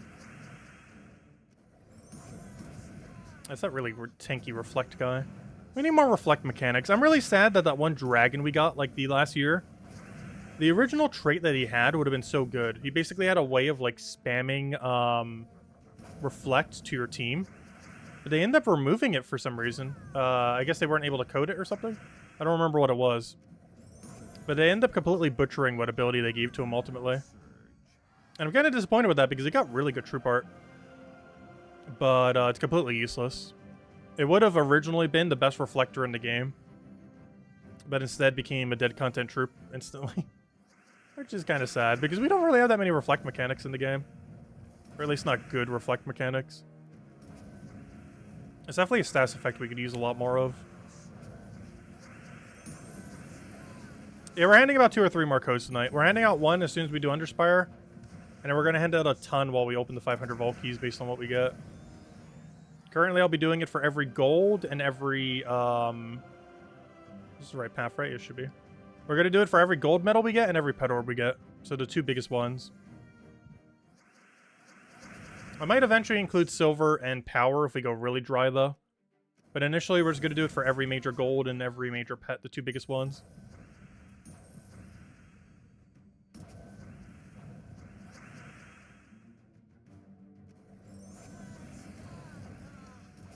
So it could potentially be more than 3 codes. I can take that one over. Grab up. No, I want to convert actually. And a match. Luckily, this isn't Under Spire, so losing a troop doesn't matter. Oh, I almost just clicked torch. Oh wait, I'm actually out of lantern. Let me go buy the other set of 5. I was waiting to see how far we got, but I'll do it now. I think we might be overspending by doing this, but I'd rather overspend and find out we need to spend even more later.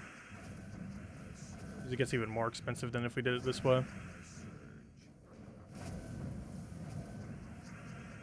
Oops, I thought that was aligned. Whoops. Still a lot of damage, though. So we're getting to the point where I might have to go Elementalist or some other tanky class. I go Eye of Argus, or not Eye of Argus. I go Fist of Zorn initially. For the damage pressure. But you reach a certain point where the durability outweighs the damage pressure. Something like Elementalist just pretty much never dies.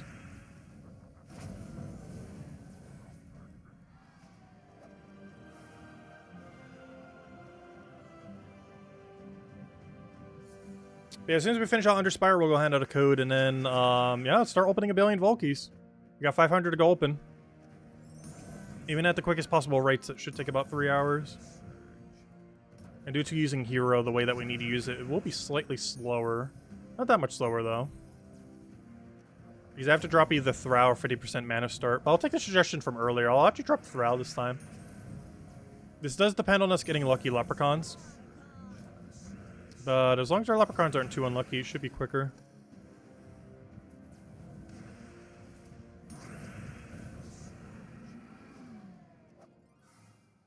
Are we going for 300 this weekend? Probably. Well, definitely at least 300.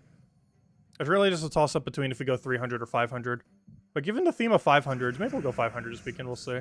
The only problem with that is I don't really have any verses on reserve right now. So I'd have to spend a lot more verse farming compared to how we normally would. Oh, no, we'll see.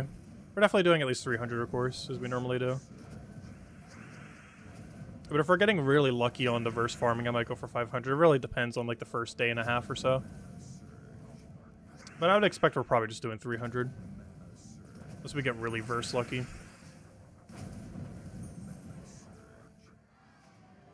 But that would be the triple 500 if we go for it this weekend. We have to either go up or down. Yeah, we'll go down. Why not? Well, I'm scared of that being next to the other merchant, though. Where's the other one? We're just gonna go up, I think. What are we on? The second to last section? Doors over there? Yeah, I'm gonna go up. Worst comes to worst, it gives us scouting on the next section.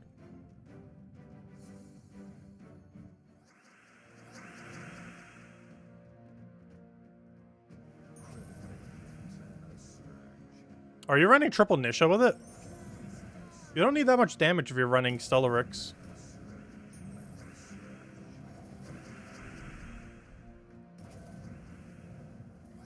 Unless you're running Diamantina, which case, yeah, you would actually need it. But Stellarix actually doesn't need triple Nisha to one-shot consistently. It's so broken in the current state of the game that even with lower magic, I think it still one-shots at that range.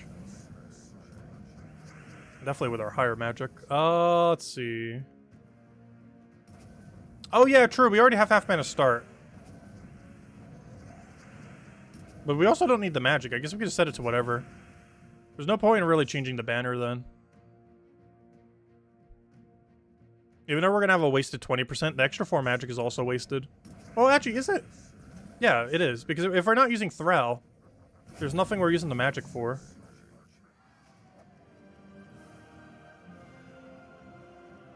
Unless we're doing like some kind of weird hero weapon, but Stellaryx is already enough damage to do it, so we won't need that. So it actually doesn't even matter what metals we set, oddly enough. Actually, it doesn't make any difference. Because cleanse metals we don't need because they don't do anything like that. 20% mana start we won't need because we have 50% mana start. Magic we won't need because we already have enough damage even with no extra magic set. Durability we don't need because we're never going to die on the battle. There's not a single one that actually does anything in the current state of the game, oddly enough. Because it already has everything it needs with no metals.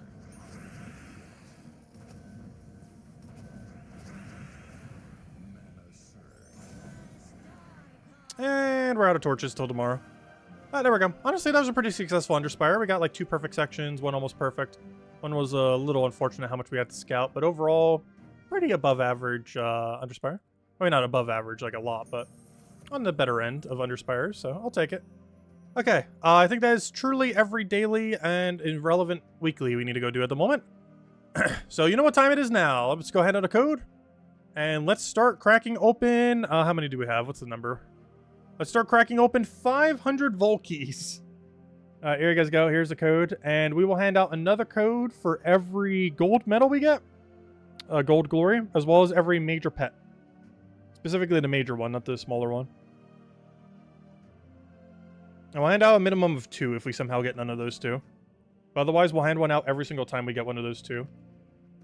And ideally, we'll get enough that will be at least a couple. Anyways, guys, here's the first code. Well, technically second code. Technically third code. Actually, now that I think about it. How many have we handed out already? Did we handed out the special Australia Day pet one? We handed out that. I think we're at 2 or 3. I don't remember. We did another standard one. But let's go start doing more. Let's see how long this takes. Honestly, I kind of want to just start up a tracker. How long is this going to take us? Let me go make sure the team is correct, because I actually do have to modify as I am running a little bit of a different one this time. I have to remember to change it back. You know what? Let me overwrite it on something else. I'm going to grab this. Actually, I can just put it onto... Oh, no, I still have to have a team. I'm going to put it on my world event team, I guess. Paste that over there. So what am I dropping? I'm dropping Thrall for Essentia.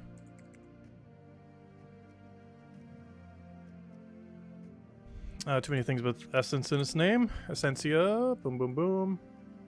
Alright, class stays the same. Not really going to need that. Just spam Stellaryx. We're good to go. I can keep the banner as is. I can keep everything as is. Just click Leprechaun, get Stellaryx to full mana.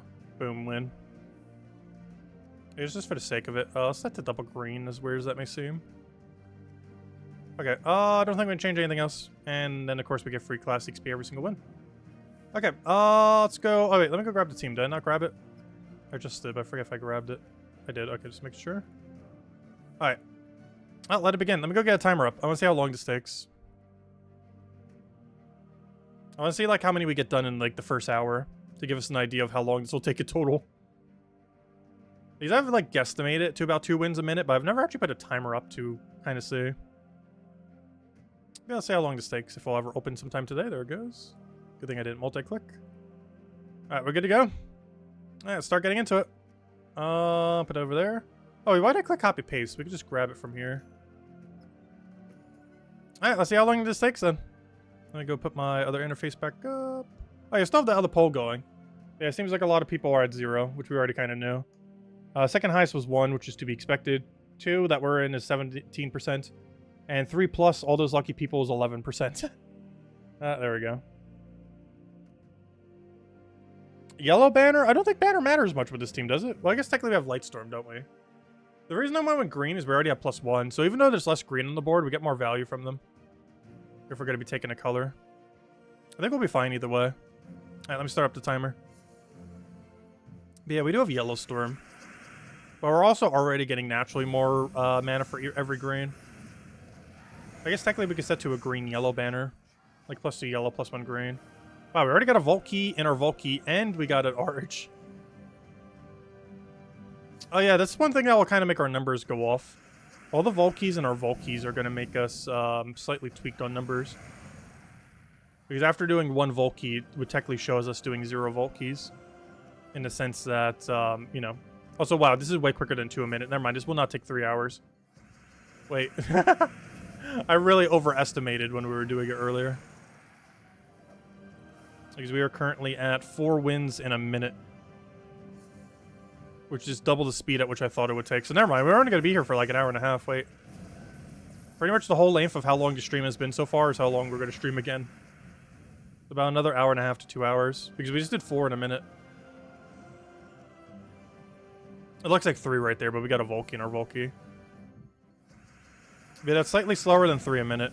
Because obviously we're not going to keep this rate up the whole time. We're eventually going to get like a bad leprechaun or something else happening. What's the max you can get? 300 gems plus whatever you get from the side guys. So 300 is the biggest you can get from Cedric, but you can technically get 324s as well. So the theoretical max that you can get from a standard Volky when done on max difficulty is 372 gems. If you were to get the Cedric max roll as well as all 3 leprechauns max roll. Of course, the main one you're looking for is that 300 off of Cedric. But a 372 is technically possible. Though very unlikely.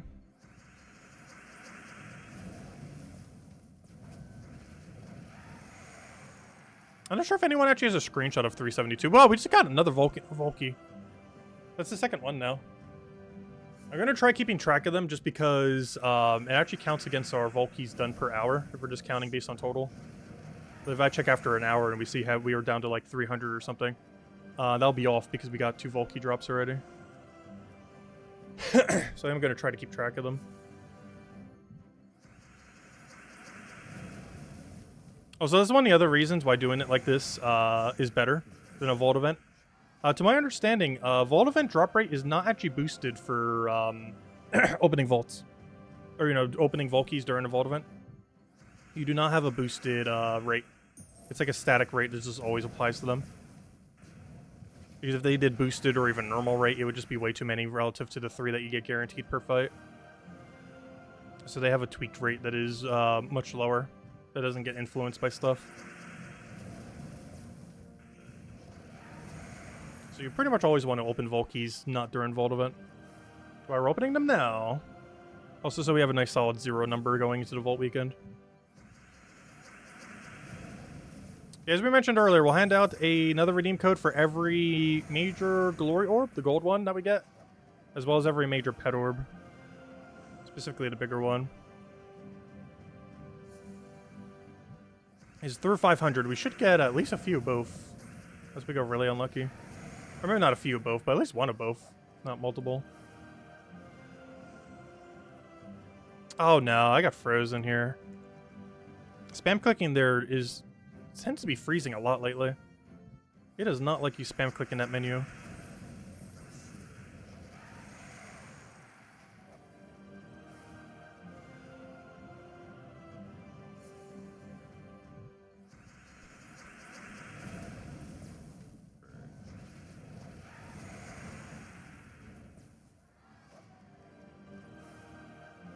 Oh, come on. Every major orb, we have a chance for it.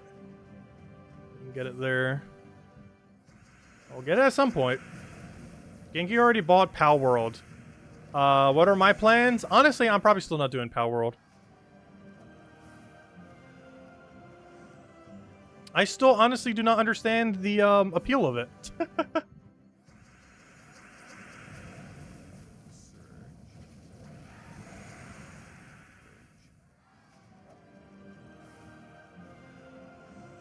Actually, one comedy YouTuber that covers games actually covered it pretty much exactly how I feel about Pal World, to be honest.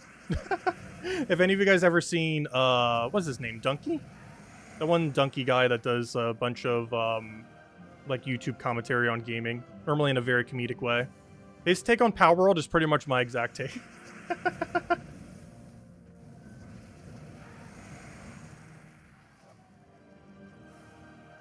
And it feels like too many people don't really have that take on it. But, I don't know, I'm just not a fan of it. Also, I really don't have time to even stream if I was to in the next 2 or 3 weeks. Like, over the next 2 weeks, I'm probably not doing a single midday stream. as I have like 5 different medical appointments between all the dentistry I still need to get finished, as well as a blood work and then a physical. Like, we're probably not doing a midday stream for like a couple weeks at this point, unless I can squeeze one in somewhere. Still be doing over Gems of War streams, of course. The only exception to that is if I'm still feeling the same way after any dentist day, I might not be able to stream, kind of like what happened yesterday. If that was to happen, it would happen on 2 more days. Monday and, which would be unfortunate, because Monday is generally a big day for the game. But Monday and one other day that I don't know the date of yet. It's earlier in the morning, so hopefully I'll feel fine by the stream. But won't really know until the day of. I feel like it just hit me a lot harder because it was the first time I had it done in such a long time. The second time I have it done, it should in theory not hit me as badly, having just had it done so recently. Oh, why'd I do that? We already had full mana. Whoops. That's kind of the whole point in taking that move. We got anything here? Yeah, Video Game Donkey, that's the one. Yeah, he's really funny. But his take on Power World is literally 100% accurate. It's pretty much every gripe I have with the game, pretty much. Summed up very quickly. Oh, we got one! Alright, redeem code time. Wow, that was quick. We got it within 25. Technically 27 because it's 2 Volkies. Wow, that was really quick. Let me go get a hand of the code. Yeah, we'll hand one out for every gold and every major pet. Only major pet, though, not the minor pet. Which is a 2% and a 1%. But, hey, they still happen. Alright, let me go do one for the gold. And we'll hand one out for every single one up to a cap of, like, maybe 5, if we get that lucky. We can't hand out, like, every code tonight. Let me go hand out the first one, if I can ever multitask right here. 1 second. Trying to grab the code while playing simultaneously. Luckily, this loading screen is actually really good, because it gives you 3 seconds to do whatever. So next loading screen, I think I can get you guys the code.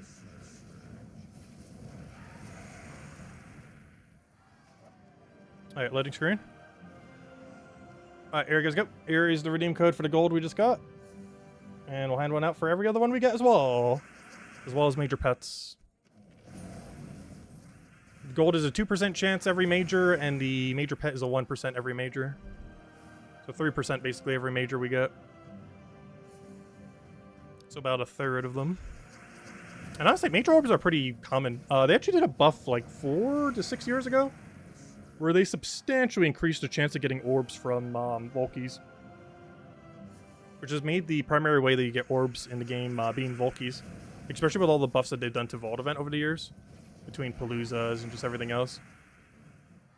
It has drastically increased the rate of orbs you get within the game. Which makes what we're doing now definitely the best way to get orbs. Though of course it requires farming the Vault Event. But we have one this weekend in like 3 hours from now. Or 4 hours from now, actually. The code doesn't work for you? Is anyone else having a problem with the code?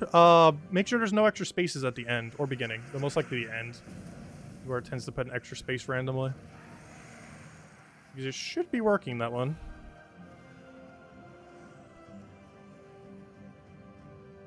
Yeah, major pet orb. There's a 1% chance for majors. Honestly, I feel like a major gold is more useful, but a major pet is rarer. The problem with major pet orbs is they're pretty much just sunk into, oh, what do you even call it? You mostly just sink them into already cosmetic pets. Like, you could put them into non-cosmetic, but their best value is putting them into cosmetic pets. And because of that, they're not really as valuable. Like, from a completionist standpoint, they're fine. But from an actual, like, progressing stats higher and everything else kind of standpoint, major pets actually don't really do much at all. It's mostly just for completionist sake. Whereas major golds and silvers actually help you max out things. Like mythics, eventually legends, stuff like that. You have a problem with the code because you're not on PC. How many did we get done in 10 minutes? Oh no, I got all the way out the menu. Go back, go back, go back. Should be too higher than whatever this number is. Alright, so we did 39. What's 39 times 6? Well, let me just do 40 times 6. That's 240, so it's about 230. We could do about 230 an hour, which means it will take us about 2 more hours from now to finish out all of these. which means we should be done by about midnight. Oh, that works out perfectly. Yeah, I should finish every Volkey at this current rate by about midnight. Give or take a little, depending on if we slow down a bit here or there. Also slow down a bit by if we get more Volkeys when there are Volkeys. So far we got 2. In theory, based on drop rate, we should get about 5 or 6 Volkeys and our Volkeys during this. We already got 2. Got really lucky at the beginning. Though if it's an epic Volkey, I won't be able to use it because we're hoarding those for now. And as Isabel mentioned, definitely feel free to leave a like on the stream. Helps a lot. It's greatly appreciated. The code never works for you? That's weird. You could be inputting your invite code incorrectly, potentially.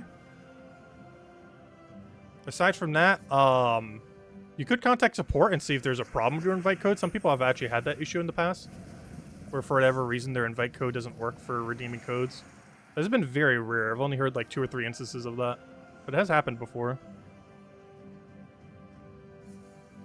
How can you say Stellarix is broken? It's a hard troop to obtain now, and you have it. I think they should buff it. Well, they technically just buffed it the other week. Covered a whole video on it. We also did a poll for it, and people think they should keep it as is after the buff and not nerf it. I still feel like it's a little too strong in the current state of the game. But given that it is among one of the harder troops in the whole game to obtain, I guess it's fine. It's definitely very power creepy, that is for sure. It also makes Diamantina basically pointless, which is the other big issue with it. Because how it was before, at least it had a use case. Like sometimes you'd run Stellarix, sometimes you run Diamantina. Nowadays, there's no option. It's literally just Stellarix. Like there's not a single team you would ever run Diamantina over Stellarix now, assuming you have both. Whereas things like Zolgoth and Catharix, like Catharix didn't make Zolgoth useless. They are just both simply used. But that's not the case with Diamantina and Stellarix. Stellarix is just better Diamantina.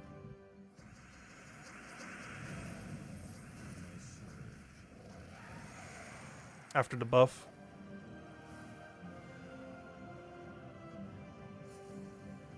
You got to 200k PvP points this week? Wow, that's really high. Huge congrats. You should be pretty high on the leaderboard with that.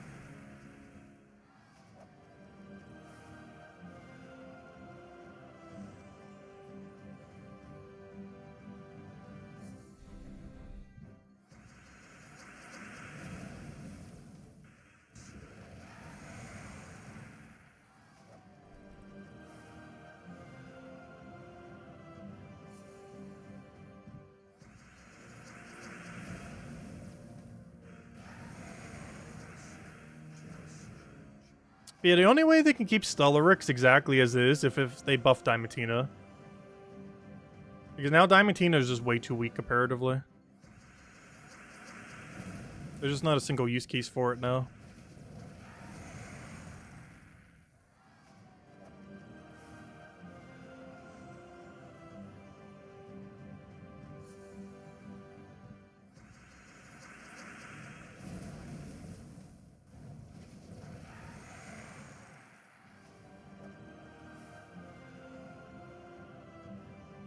Yep, about another 2 hours. Let's go.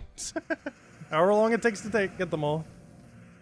Honestly, this is going a bit quicker than I was expecting, though. Because the guesstimation I did earlier without any timer was a bit off. I like lowballing it. But I kind of mega lowballed it. Because we're actually doing about double what my original estimate was.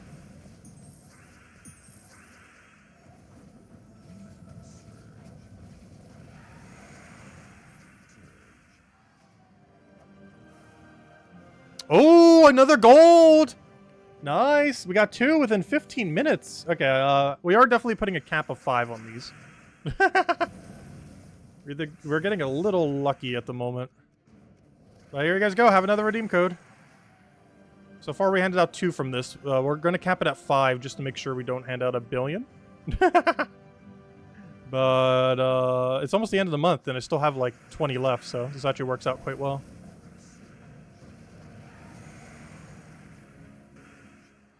I'll have it to you guys in a second. I have them in my copy-paste. Let me know if this is a new one. It should be. It should be different than the other one.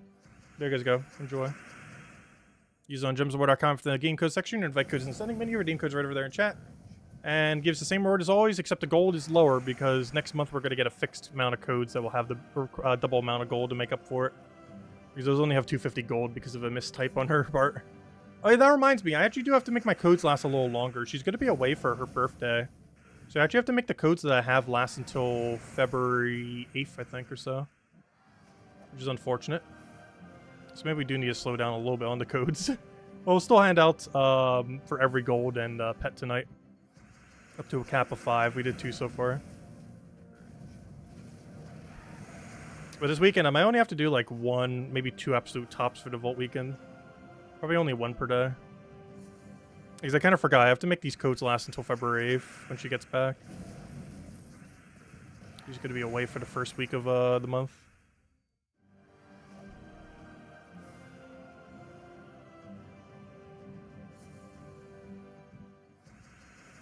Yeah, if a code never works, try typing it out manually rather than copy-pasting it. Because if you know for sure that your invite code is working, it's likely just a misinput on the code. And copy-pasting from YouTube generally adds weird spaces that shouldn't belong there. That makes the code not work. Normally at the end of the word, but sometimes at the beginning.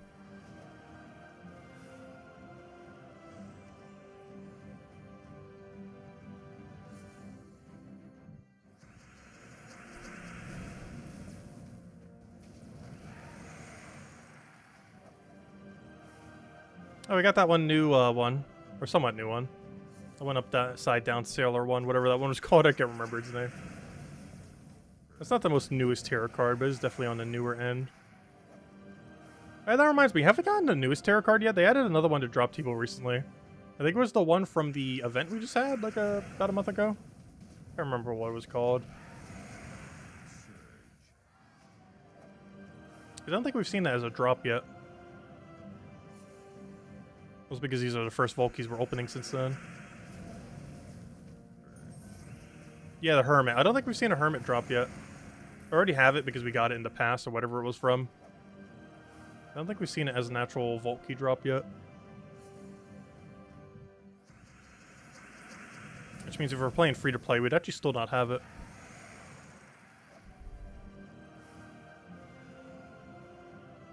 Well, that's why you open Vault keys for. And this Vault weekend will be a great time to go grind them too. These Vault events starting in 4 hours from now. Which unfortunately I'll be going to sleep around that time. Yeah, 4 hours from now starts Vault event.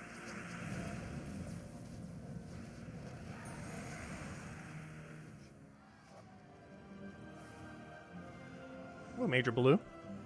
Those used to be good back in the day. They still technically are if you're progressing through the game. Just later in the game, they have lost all value because of Power Orbs not having an infinite sync. Oh, another Vulcan or Vulky. I think there's our third now, unless I lost track of one. Which, to my understanding, is only like a 1 in 100 rate. We're getting really lucky on this. We should only have like 1 by now. We have 3. Unless the rate's not 1 in 100, it's closer to 1 in 50. I've just always been assuming it's like closer to 1 in 100, but I honestly have no clue what drop rate is. It's definitely either 1 in 100 or 1 in 50. I highly doubt it's any number other than those. But it always seems closer to 1 in 100, but it's hard to tell if we're just ever getting lucky or unlucky on it. Because even for 1 in 50, we'd be on the luckier side right now. But we've easily gone over 200, 300 keys before without a single one. It just makes me think it's closer to 1 in 100.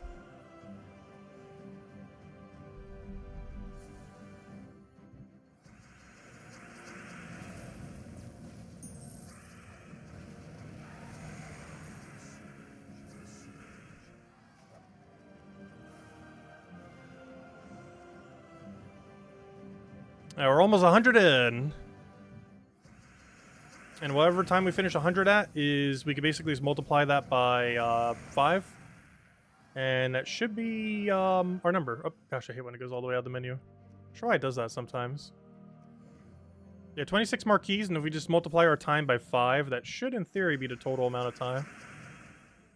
Or times it by 4, and that's how much more time we'll have to do.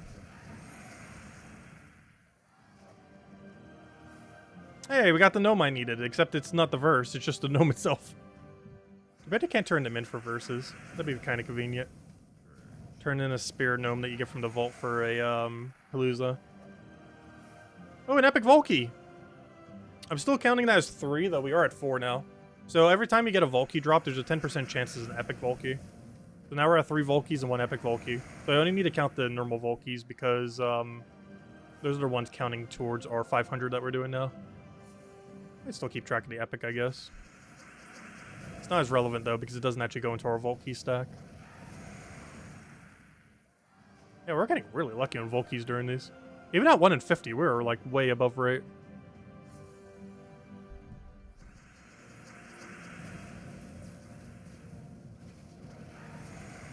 Even our Epic Volkeys are above rate. You should only be getting 1 Epic Volkey every 10 Volkeys. Oh yeah, we are using the hero class. I almost forgot. We are getting like a free 1,000 class XP from this.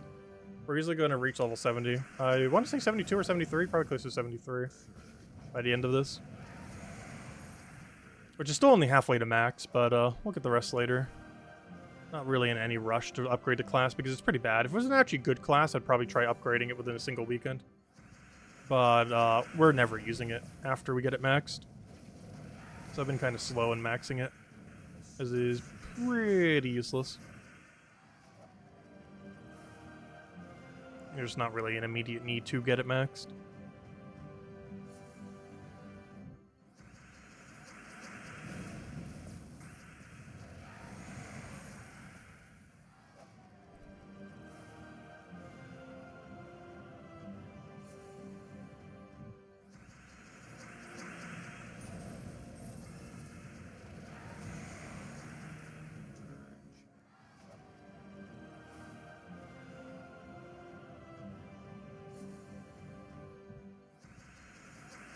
We're almost at the first 100 mark.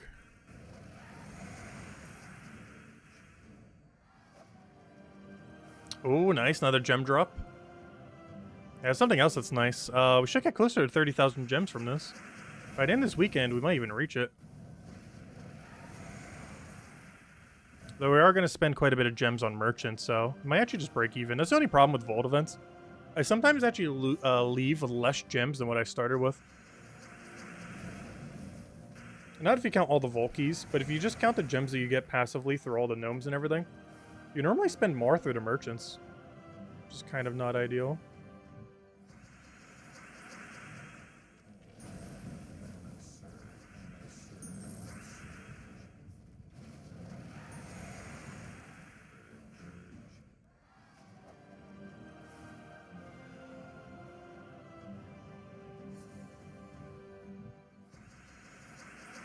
Alright, I'll throw our explosion.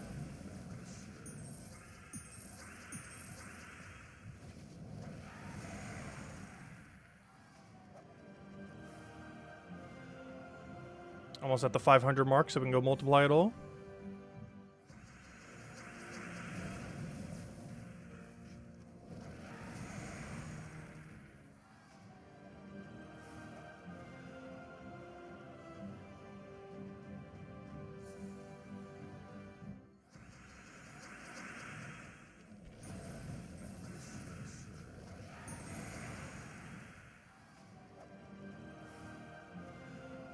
Alright, 10 more.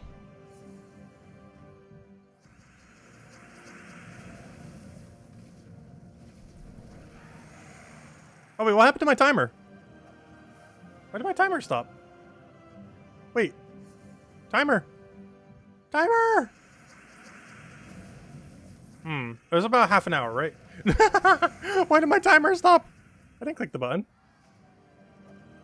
Timer, come back!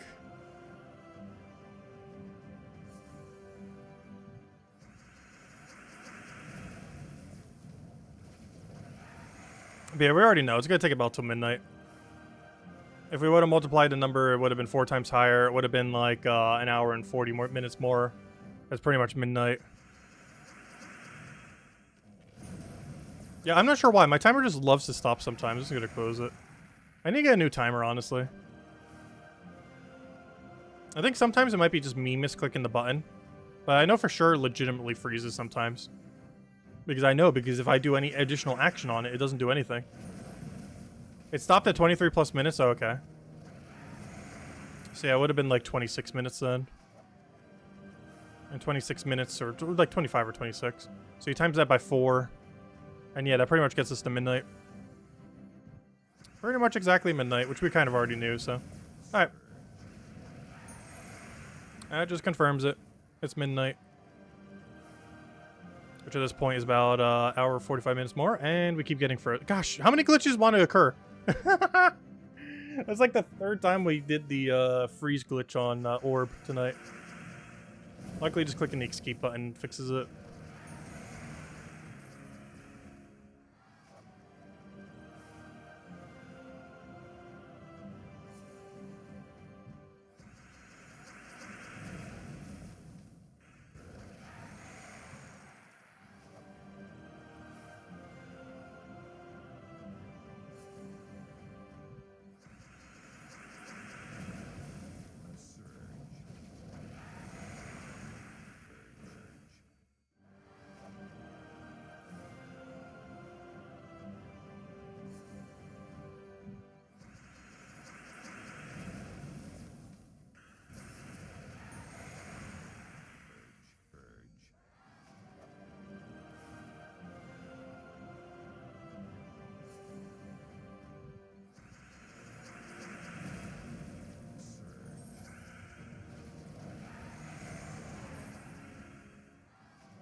Oh, another dud. Gosh, we were doing so good at the beginning. Oh no, we got all the way out of the menu.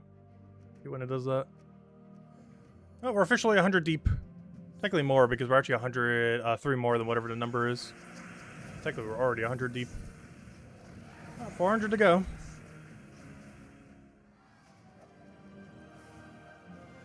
It should take us about an hour and 45 minutes more, give or take a couple minutes.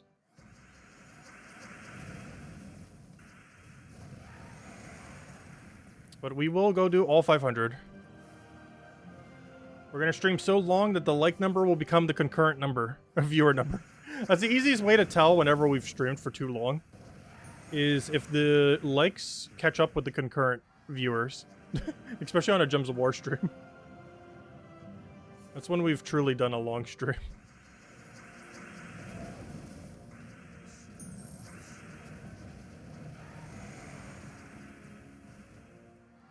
It's the easiest indicator of such.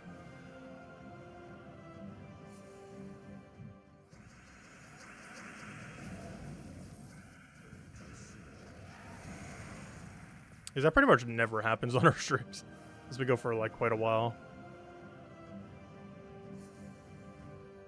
Like normally by like the 3-hour point.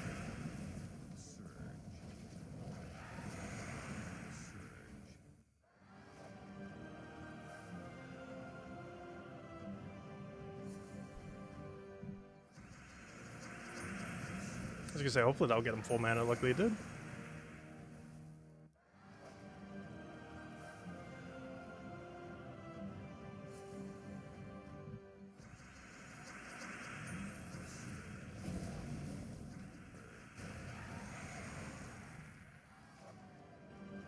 Hey, our 4th Volkey and our Volkey. So far we got 4 Volkeys and 1 Epic Volkey, though the Epic Volkey doesn't matter for the count. The reason I'm counting all the normal Volkeys is technically we're doing more than whatever 500 is. Because right now we're doing 504 keys. By the end of it, at this rate, we're going to be at like 510 keys. So we're actually doing more than 500. Is my tribute ready? Good question. I want to say no, because we just checked it recently, but... the next time we get kicked out all the way to main menu, I'll go check. Because realistically, that's going to happen in the next like 10-20 minutes. I'm going to mass click and it's just going to randomly bring me to the menu for no reason.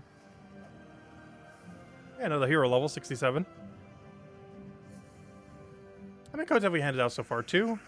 So far we've gotten 2 major golds, but not a single major pet. Major gold's 2%, major pet is 1%. Still haven't seen it yet. Not tonight anyways. Hopefully I'll say at least 1 tonight. We're still handing out a code for every major gold and major pet. So the gold glory medal and the major pet orb. Up to a cap of 5. Currently we found 2.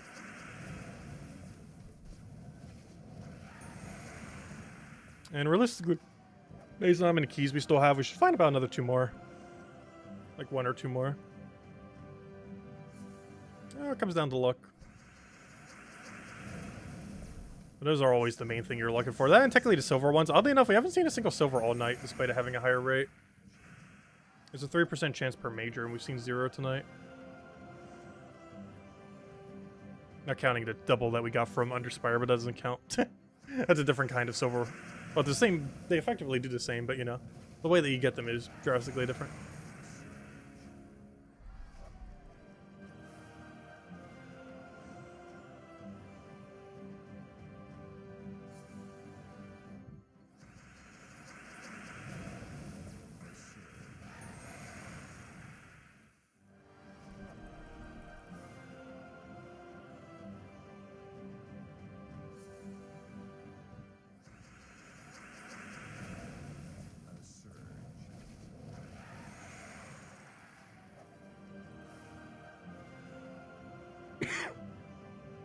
Oh gosh.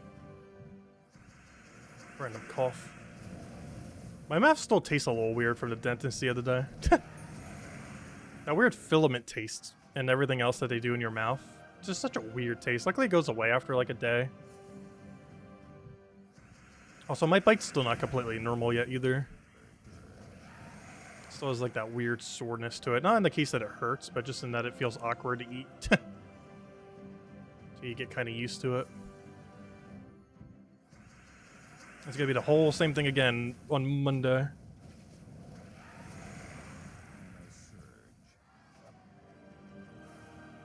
Hopefully I'll be able to stream Monday night. I'm still not sure yet. Won't really know until the time of. It should hopefully be fine by then. It's being done like 4 or 5 hours earlier in the day compared to last time.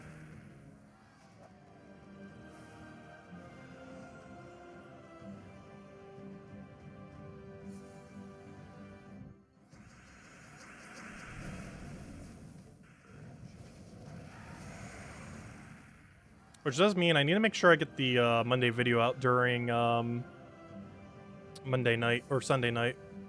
Because if I don't get it out Sunday night, Monday video is not getting out till Tuesday. Or, you know, the weekly video. So really got to make sure we hopefully get it done that night and we don't crash. Which means we're probably going to have a little bit of a shorter vault grind on Sunday. Yeah, first forging orb. Looks like a 5%. It's the first one we've seen. So most of the vault grind we got to do either tomorrow or Saturday. But Sunday's probably only going to be like an hour-long stream, maybe an hour and a half. Like, we're definitely not going to go longer. We want to get most of our bulk done by Saturday if we can. Did I get any tooth pulled? No. I do have one tooth that does need to get pulled though. So far I've only had a bunch of fillings and cleaning. And then they're going to do the other half of the fillings. And I have one single tooth that needs to get pulled. I actually got a crown on it ages back, like over a decade ago. Like I think when I was still in my teens. But it got damaged further. I ended up getting chipped and everything. And it's in a really awkward spot that kind of got moved a bit when I got my molars taken out. So at this point, it's better just to get rid of it. Could still try saving it, but it could easily be thousands of dollars and still not even get saved by the end. So it's just a lot more efficient just to get it pulled. Which will be the first tooth I ever get pulled that isn't a molar. Like an actual, like, normal tooth. So one down. Hopefully not too many more. But that'll be, like, the first official tooth I have lost. Because molars don't count.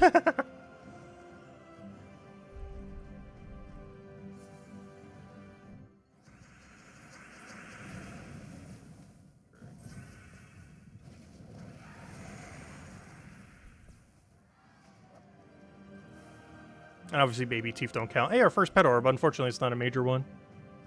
Oddly enough, minor pet orb has double the chance of happening. Because there's no power orb on the drop table, so it takes up both the 2%. Whereas on a major orb, 1% is power and 1% is pet. So whenever you get a power orb, it could have been a pet orb if it didn't exist.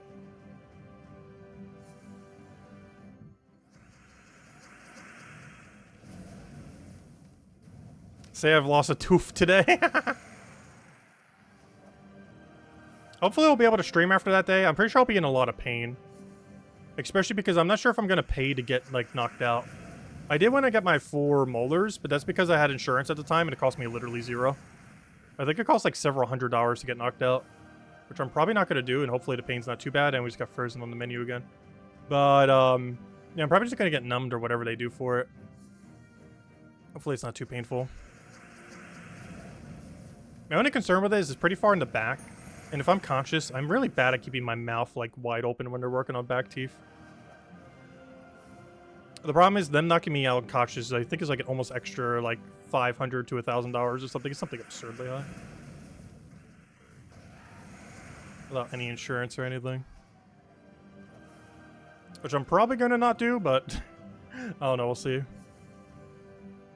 It's so absurdly expensive.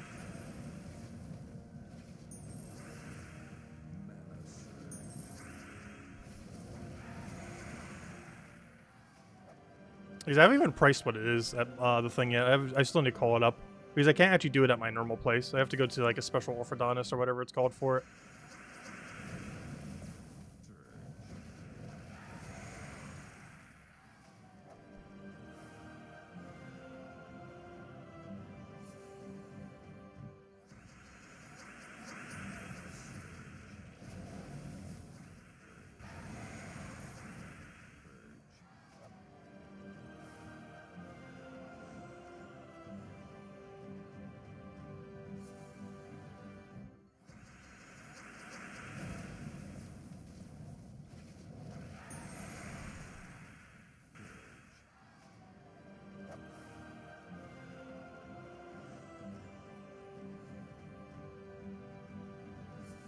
Just let us know if you wake up from anesthesia and your buttons are unbuttoned.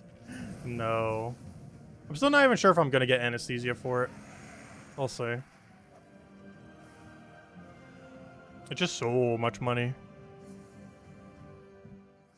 Especially just for one tooth pulled. If I was getting, like, multiple, like, it'd be more worth it. But for one single tooth, it doesn't seem worth it. Oh, that's our 4th Volky. Well, technically our 5th, but our 4th normal Volky.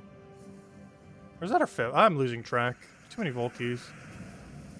It might actually be our 5th in one epic now.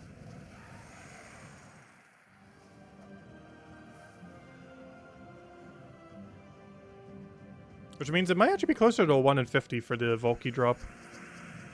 We might have just gotten really unlucky sometimes in the past.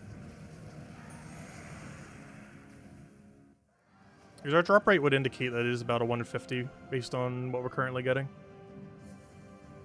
But then there's other times where we go like 200, 300 and get 0, but I think this would be us going super dry on it. Hey, there it is, our concurrent view. Hey, another Volky. Well, that's 6 now. Our concurrent viewer number has hit our like number. Thank you, everyone. We'll be here all night, quite literally, because I'll be here till midnight. But a little after midnight if we keep getting this many Volkies back to back. Because every Volky we get is another Volky we have to do. Not counting epics.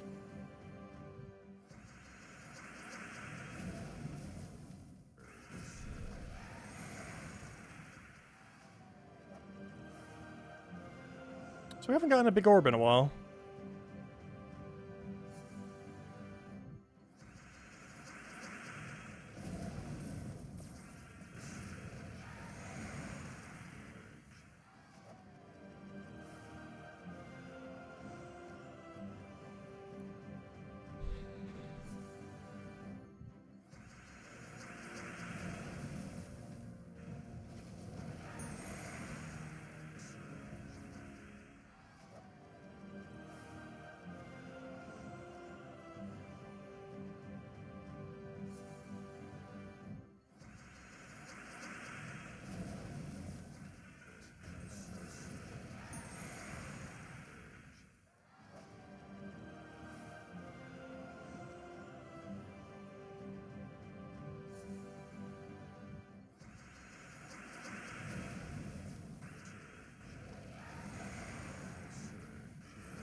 Another tarot card. Don't really need any of them, though.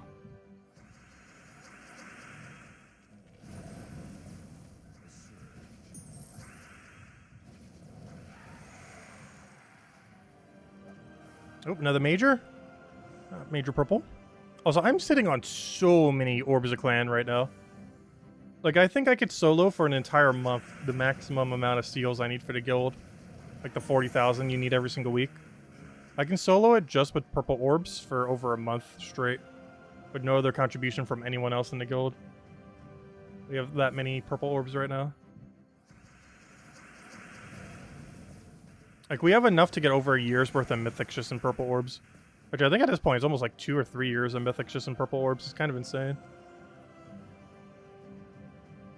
Not even counting the seals we have, just the purple orbs themselves. Is over a year of every mythic that gets added to the game. You know, the Friday mythics. Like the first Friday of every month mythic. We have enough for over a year of them just in purple orbs. Even counting for going unlucky.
Another Valky, that's our 7th one. Plus an epic. Oh, we're almost at drop rate then. 2 more Valkys and we'll be exactly at drop rate for them. As in 9 Valkys to 1 epic Valky. We're at 7-1 right now. Not even the Vault weekend already, we're getting a Valky stack going. Obviously that's not counting towards our count though.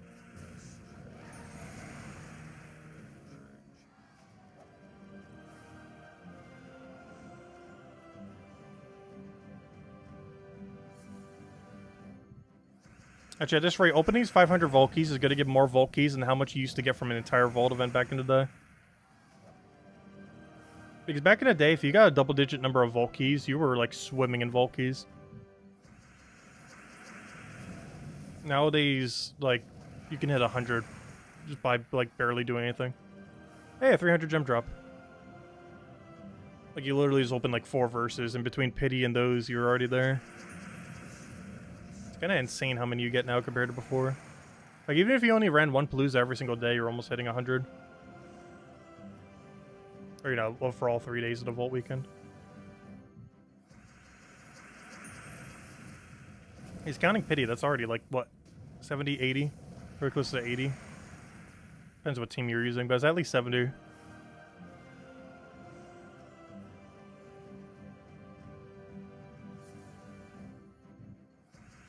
Whereas back in the day, our goal would have been to hit like 10. If we hit like 12, we were doing insane numbers.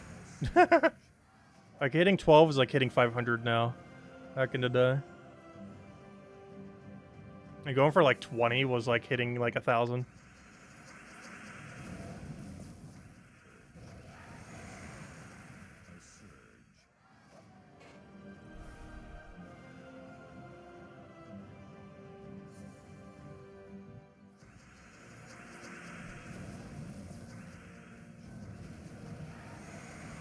But that's actually still pretty recent. We've only had like the mega buff to Vault events for like the last 3 years, I believe. Oddly enough, our first Lesser Glory Orb. I'm not sure how we hit 2 major golds before we hit a single Lesser, but I'll take it. Still no silvers, oddly enough, either. And somehow we hit 2 golds before we hit anything else. We've got really lucky at the beginning.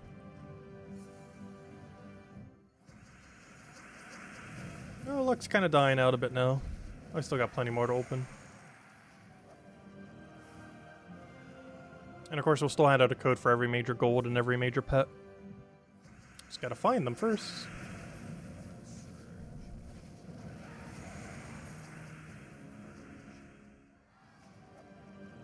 Hey, that's our 8th Valky. Gosh, I'm losing track.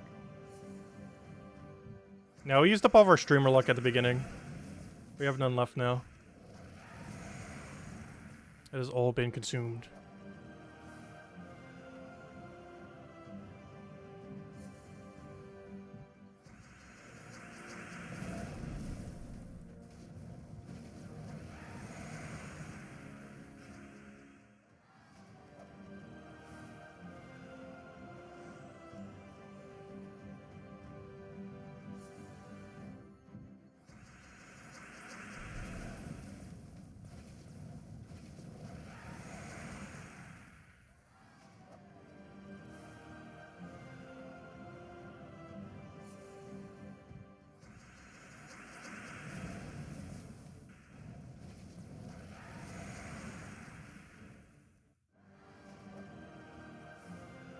Was it the first thing I had after the dentist soup? No. Actually, I didn't eat at all yesterday after the dentist. I actually didn't eat until today. And oddly enough, the first thing I had was a Frosty from Wendy's. Because I didn't have any straws at the house. So I was like, I kind of need like a cup-like object that I can kind of just like sip.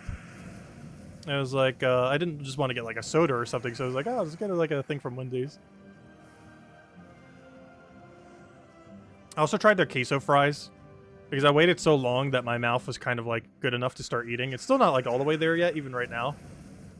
But because it's still kind of awkward to eat some stuff right now, still. But yeah, I tried their queso fries. It's actually not too bad. I think it's a newer item because I didn't see it on there earlier. There's a bit more of a kick to it, and it's the same as just getting cheese fries. So I'm just gonna always get that if that's like a permanent item now. Not sure if it's a temporary thing or not. Probably temporary with how most of their things work, but it's pretty good. Oh yes, I did get a fistful of napkins.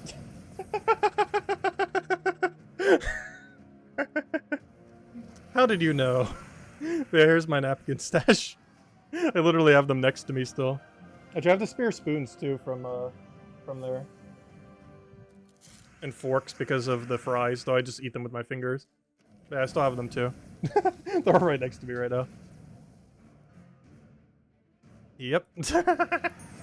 Yeah, of course I grabbed a whole handful of napkins. Is that even a question? They're very useful.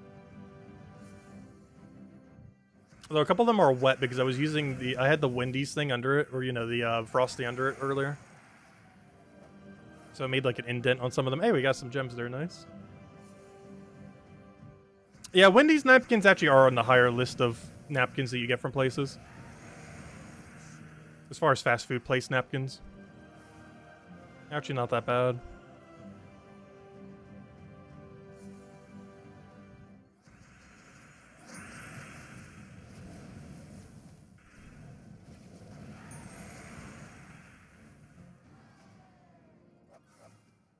So we've been getting a lot of that east of whatever that blue one is called. It's like the 4th time this stream we've gotten as a drop.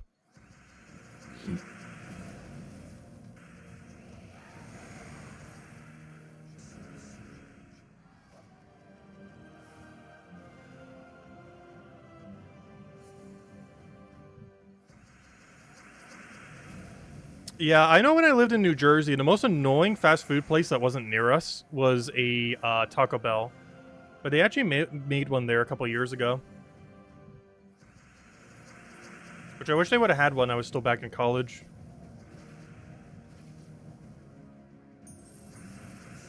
Because they have some pretty good food value, especially back then when their prices were a bit lower. It's one of those things you just like randomly crave sometimes. And there was not a single one locally. I think you had to go like 40 minutes out of the way to get to one earlier. But now it's literally in walking distance. Like compared to where I used to go for the bus station to get around everywhere.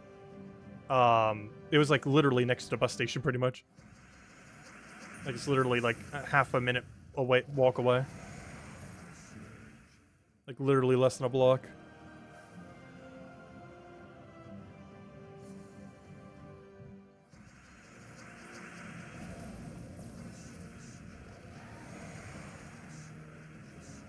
Are Burger King napkins pretty good? I actually don't go to Burger King much these days.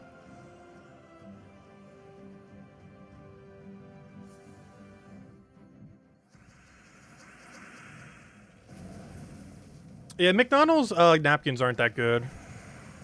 I never ate at whatever. Oh wait, is Checkers napkins really bad? I've eaten at Checkers sometimes, but I've never really gotten their napkins before, because every Checkers I've ever went through was like a drive-through only place, so I never normally asked for napkins. Are Checkers napkins really that bad? I remember their burgers being like absurdly greasy, but they actually tasted pretty good. It seemed like such an unhealthy place. I ate there some during college.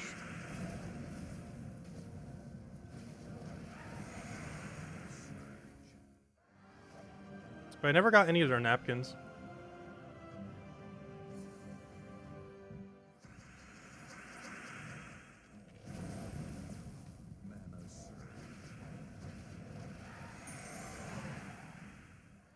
It sounds like they would have really paper thin napkins, because I remember the things they wrapped their burgers with was always pretty thin. But the grease would like seep out of it sometimes.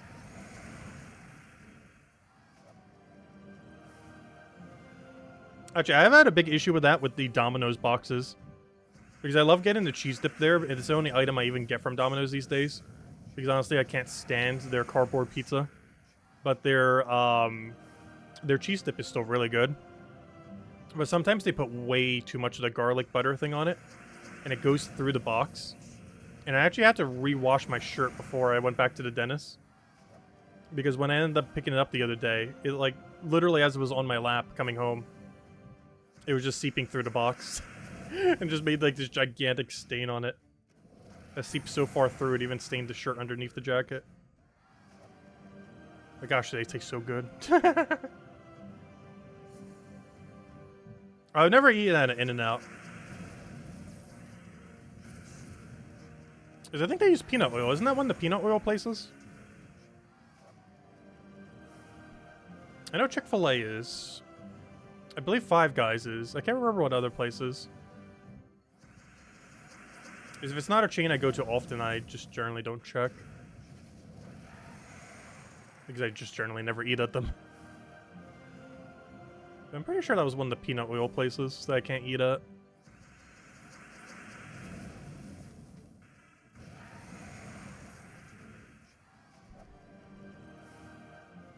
Oh no, we got all the way out of the menu. How's my tribute not ready?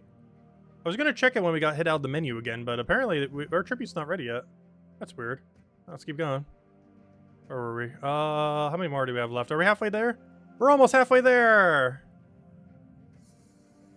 Let's keep going. You know, it'll take about till midnight. Technically slightly after midnight at this rate. I'm slowing down a bit here and there.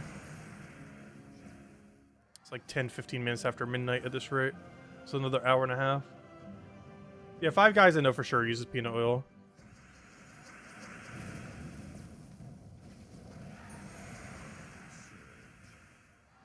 Oh, In-N-Out is mostly a West Coast thing? Okay, that would explain why I've never really seen them.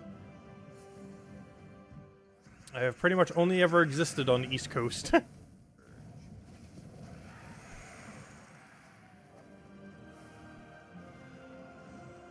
I've still only been to 2 time zones so far. Eastern time zone and the one slightly west from it. But I've been in Eastern time zone for like 99% of my life. Everything from as low as Florida and as high as Toronto, Canada. But pretty much my whole life has just been on Eastern Standard Time Zone.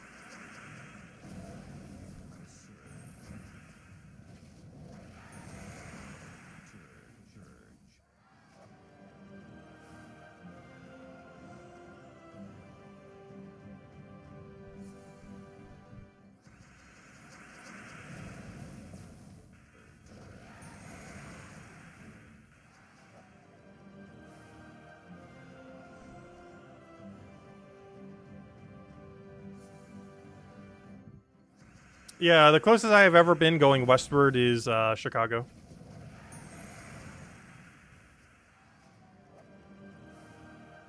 The other furthest I would have been, though, I don't think I've been yet, is I do have some family in Arizona. Is Arizona also central? I forget what time zone they are. I've never actually been there, but there have been a couple times I've almost gone there because there's a couple family members there. So every single time that was going to happen, they just ended up coming to us rather than us going to them.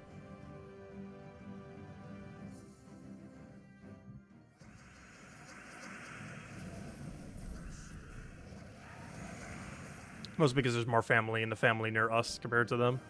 Like, they're the only family that lives there. Whereas most of our family's on East Coast. Mostly in the New Jersey area. And Philadelphia.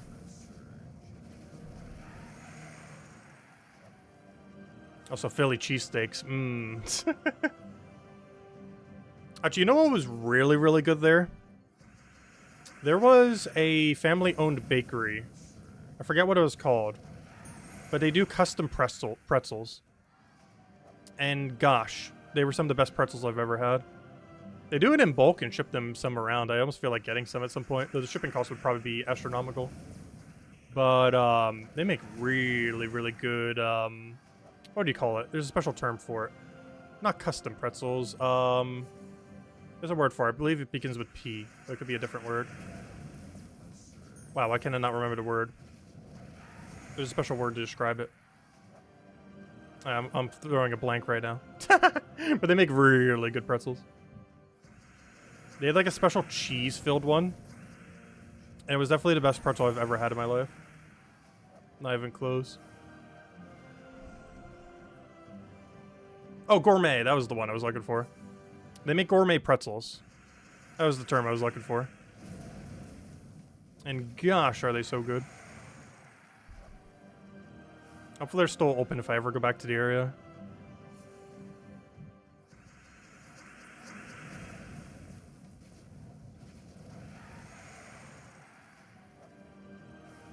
Hey, gem drop.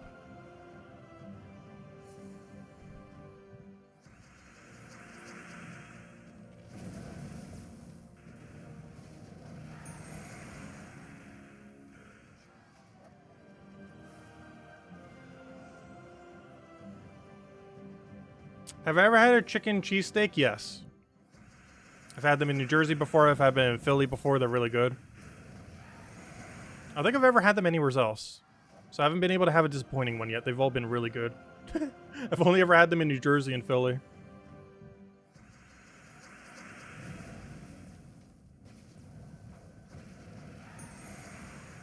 I've had, honestly, pretty much every form of cheesesteak you could ever have. Always in those areas.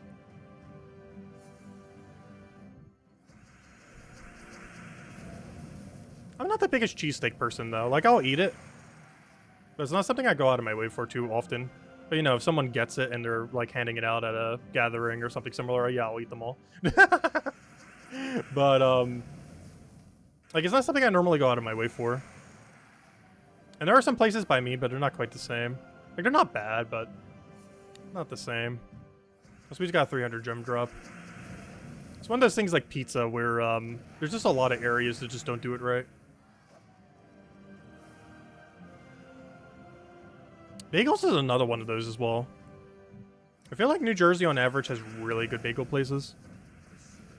Bagel places by me aren't like the worst, but they're not that good. Though there is a place that I do know that's near me that actually was pretty good. And oddly enough, it was called like New Jersey Bagel, which is kind of funny. Literally some people who moved from New Jersey to South Carolina that set up a bagel place. It's actually near a college that I never went to. I went there for like some summer camp stuff and stuff. I've never like gone to the college. I went there for band camp and a few other things, but never for like actual college. But they had a bagel place across the street from the college, a New Jersey bagel place. Literally people from New Jersey that moved in there, and you could tell. You could tell they came from Jersey.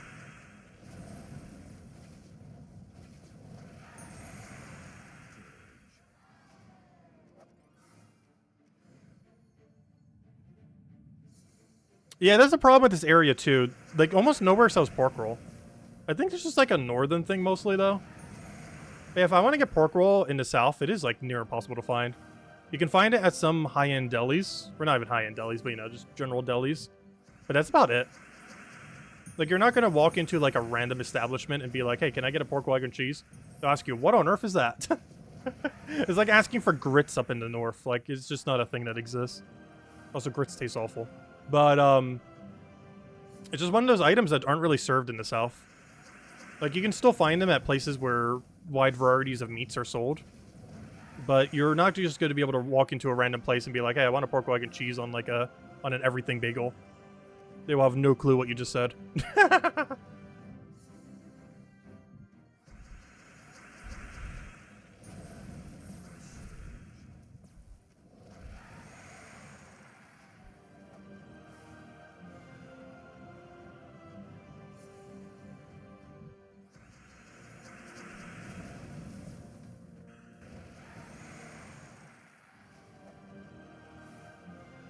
Oh, we found it! Wow, how have we gotten no silvers? We're having a silver issue right now. Where are all my silvers at? Alright, let me go fix the thing. I gotta get you guys a code. That is the third one we found now. So far, we have found 3 major golds. They're definitely stacking up. There you guys go. This is our third out of our potential 5, as we're capping it at 5, just so we don't hand out every code we have tonight. Because that would be way too many. We're up to 3 halfway through. But there you guys go. There is the redeem code. Use on gems. Well, you guys know. If any of you are still here, you know how to use it. There you go. And definitely feel free to leave a like on the stream if you haven't already. Helps a lot and is greatly appreciated.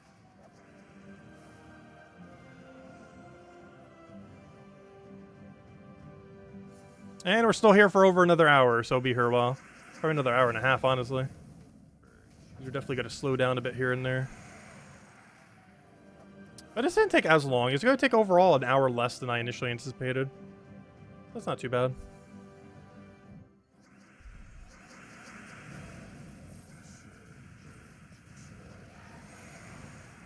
You know what gas stations have the absolute best foods? Wawas. And 7-Elevens. Unfortunately, Wawas don't exist near me here. Though they have been starting to add some 7-Elevens slowly. They're not in any convenient place for me. Like in New Jersey, you see a Wawa or 7-Eleven like every quarter. Oh wow, we got our second Epic Volkey. We're actually above rate on Epic Volkeys now. I think we're like 7-2 or 8-2 right now. I'm losing track. Yeah, Wawas are amazing. Actually, I have this weird Wawa tie-dye shirt that my dad sent to me at one point. Hey, our first silver, finally. We're not handing out a code for that, but gosh. We're 3 golds and 1 silver somehow, despite silvers having a 3% chance. And gold only a 2% chance. We're at 3 golds and 1 silver. Well, unlucky on silvers tonight. I have no clue where that shirt is at this exact moment in time. It's either in my closet or in one of the drawers. But I have a tie-dye Wawa shirt that my dad sent. The only problem with Wawa these days is their prices have gotten so high. Like, back when I was college, honestly, they were, like, a pretty good breakfast option. They underneath those, like, heat lamp things, they would pre-make a bunch of breakfast sandwiches. And I think they were, like, 3 for $5 at one point or something. Like, they were pretty reasonable. And a really good, just, like, breakfast waiting for the local bus to get by kind of sandwich. Because it's pretty near where the bus stop was as well. You could just grab it and go. Like, you didn't have to wait in line like a McDonald's or something. You just literally pick them up. Head out the door. Well, after you pay for them, obviously, but you know what I mean. You just pick them up, immediately go up to the counter, pay for it, you're out in like a minute. Whereas most fast food places, obviously, you would need to order it, wait for it, pay, all that. But the process took literally under a minute if there was no line. Very quick in and out. But they had a lot of custom sandwiches that you can end up making there. My favorite one, though, I think it's gotten astronomically high these days. I think it's almost like $6 to $8 per sandwich. But they had a really good Thanksgiving option. Like, it was like turkey with gravy, mashed potatoes, stuffing. Like, pretty much everything you would expect from a thing. I think even cranberry sauce with, like, actual cranberries in it. Like, the proper full ones. It was so good. But I've heard they've gone up in price a lot. I haven't had them in, like, 5 years or so from them. There's just none locally. But, yeah, they were really good. They had a couple of pretty good options there. They also have all the standard things like slushy machines, all the overpriced chips and everything you could ever want, stuff like that. So you would normally want to go for all their warm stuff, because they had a lot of options compared to an average gas station place. Oh, sorry, I missed your super chat to find. Wait, let me go look. Sorry, I am like blind to stream. How on earth did I miss it? Wait, how far up is it? Wait, I don't see it. I see Lester's. Wait. Oh wait, never mind. It was Lester's that I missed. Sorry, Lester. What did you say? I saw it for a second and then missed it. Tacit, did you disappoint your dentist too? No. Though my tongue did get chipped from it though, or not chipped. What would you even call it? Because my tongue, when my tongue is numb, I don't know where my tongue is, and it accidentally ended up moving towards the blade she was using at one point. So I got like a part of my tongue like chipped off of the tongue. It don't grow back obviously and like repair in like a few days or so. It's almost the equivalent of if you just accidentally bite your tongue. But yeah, a little small part of my tongue got chipped. It'll heal in like a week or so. Because I did have a bit of a problem with my tongue, but it's mostly because when my tongue is numb, I don't understand where it is. Like I have no what's it called? Gosh, what's that one term called? I have no object permanency to where my tongue is when it's numb. Like I literally have no clue where my tongue is when it's completely numb. Which is problematic for trying to kill it with a blade. Because my tongue will naturally try to like move towards an object that's in my mouth. Which is very bad when the object in the mouth is a blade. It is very problematic.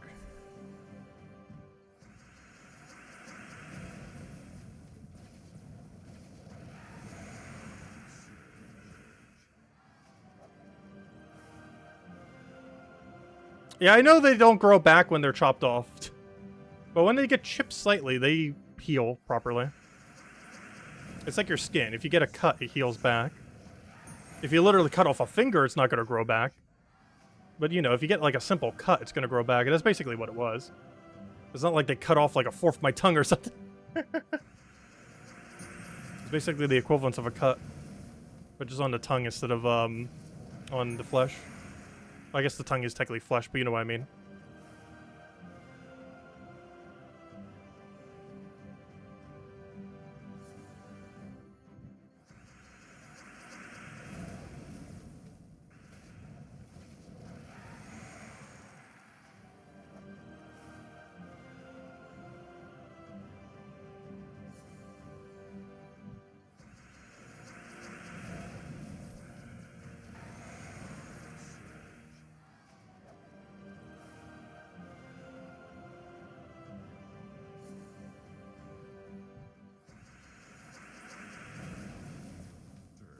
It's not even a sliver of tongue.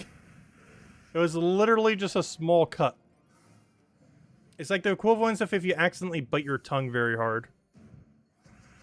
It's like one of those kind of injuries.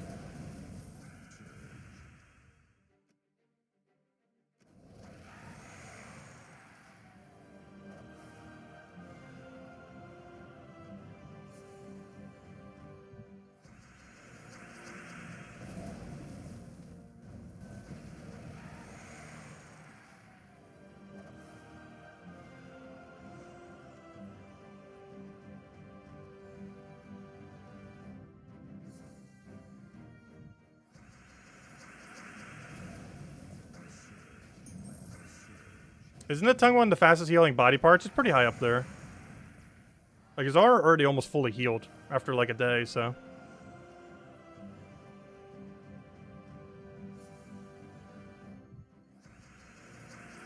Like, if you looked at my tongue right now, you probably couldn't even spot where it was. Despite it happening less than a day ago. Actually, at this point, I guess a full day ago.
So we're getting really close to that level 1,900 milestone. I think we'll end it by the end of the month. By the end of the stream, we're already going to be halfway through this level. Hey, that reminds me, while we're doing this, we're winning pretty quickly. Might as well use one of my XP boosters. Because I'm probably heading to bed after the stream, after grabbing maybe like a quick bite. And because of that, I only have 3 hours left on it. And I'm definitely not going to use it within that 3 hour. Also, we had to have 4 codes so far to stream. Alright, let me go use my 1 XP booster. I'll throw the rest down later this weekend. Also, I grabbed everything for this, right? Okay, just making sure. Okay, let's go back. Oh, that's not where I want to go. Games. Where is it? Where is it? Vault. We only have 3 hours left to use it. Might as well use it now. Because I'm not going to use it 3 hours from now, that's for sure. I'll either be eating or sleeping by then. Probably sleeping.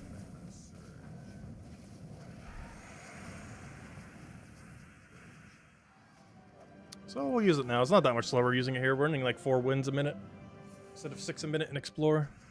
Still pretty quick.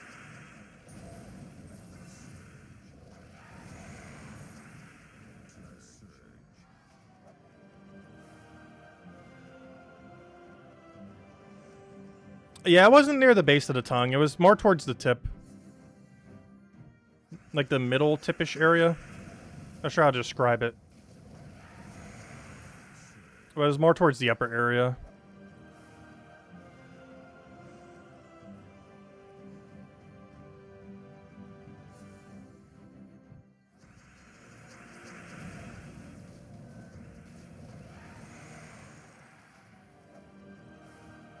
Up there, Ender Gems, nice.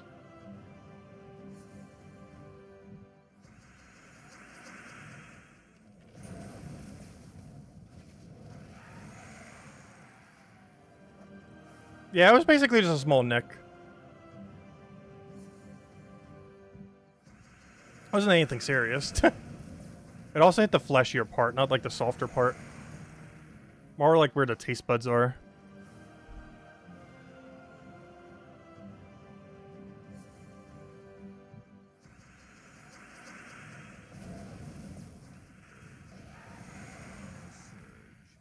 Test After Dark now activated. Well, it is 11. It's likely not midnight yet. We got another hour.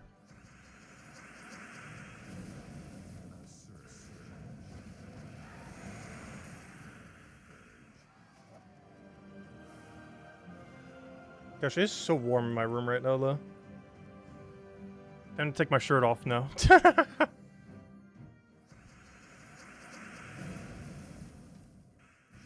Can I tell what's in the box? No.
No, Lester, that's not what was in the box. Not even anything remotely like that. So still something that no one will ever guess.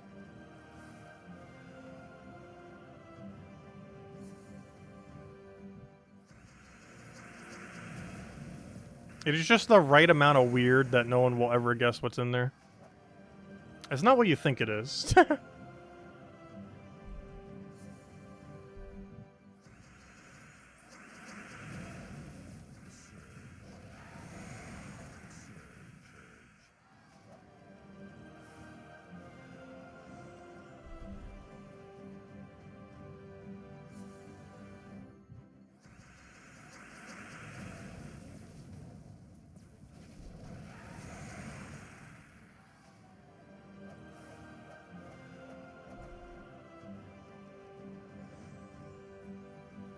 Is it gum that we share together? No. Ew, that'd be disgusting. I never eat out of someone else.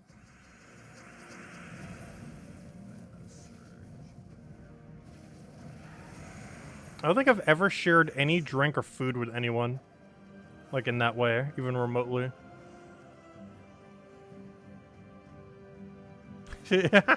Lester, no.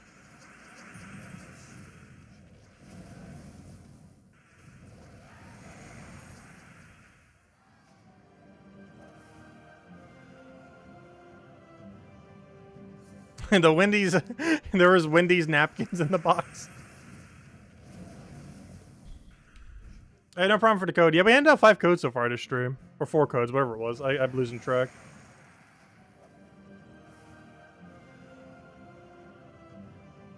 And realistically, we should be able to hand out at least 1 more. Within like 200 something keys, we should easily get another gold and or pet orb. We still haven't got a single pet orb yet. Is anything bondage related? No.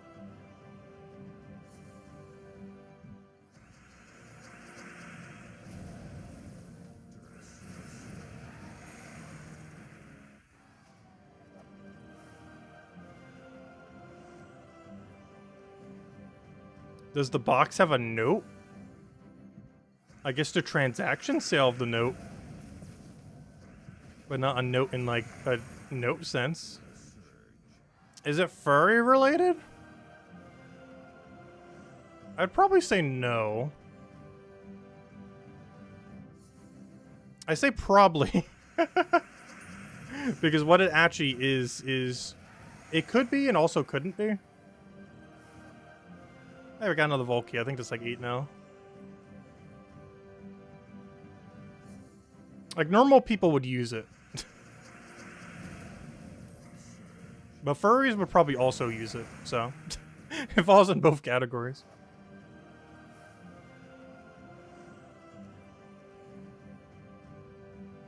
Has its furry costume? No. I would never do anything sexual in a furry suit. They're just too expensive to bother doing something like that with them.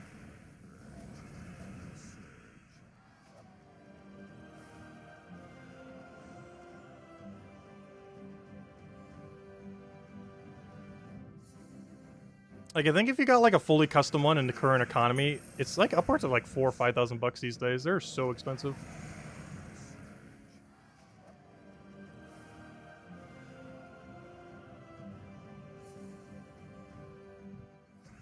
It's not really something that's easily replaceable.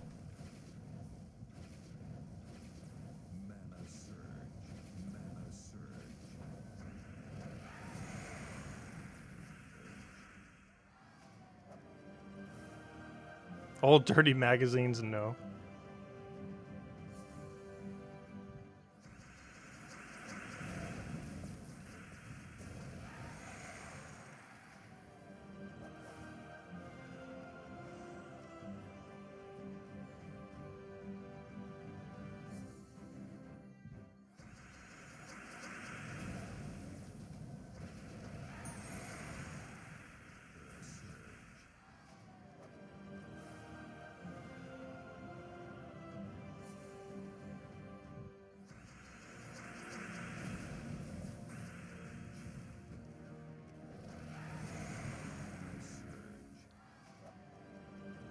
More clues? No.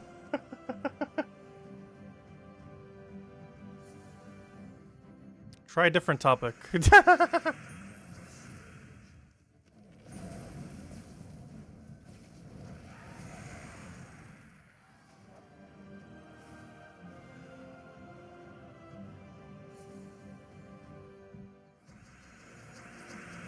thank you for the $5 tip, Defiant. Greatly appreciated.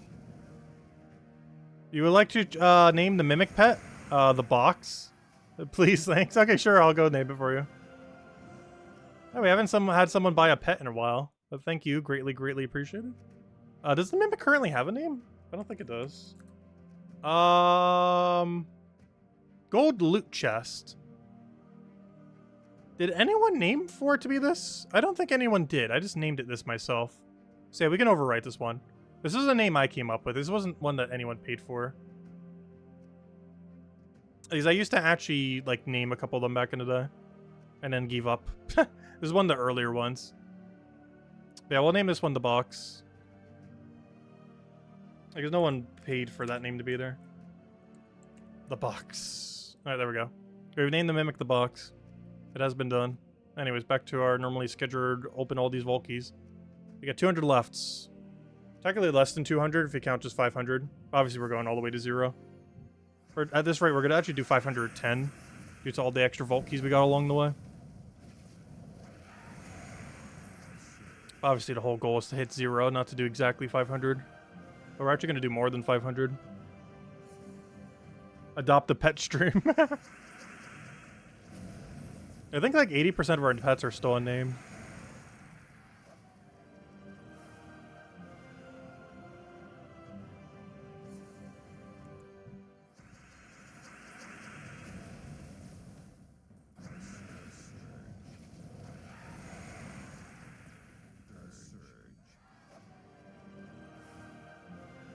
Hey, we're at 200 left. Nice. We're almost there. Could just be a little after midnight.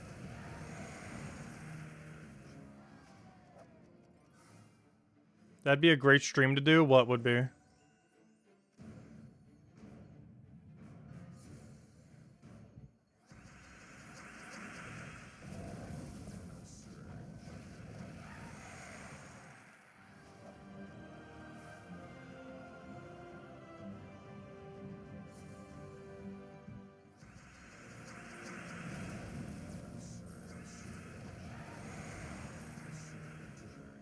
And adopt a pet stream. If we ever did like a subathon or something, we've never actually bothered doing one or something. Like along those lines where we have like, whatever you call them. We'd have to have something really interesting to do for it though. I was never really came up with anything.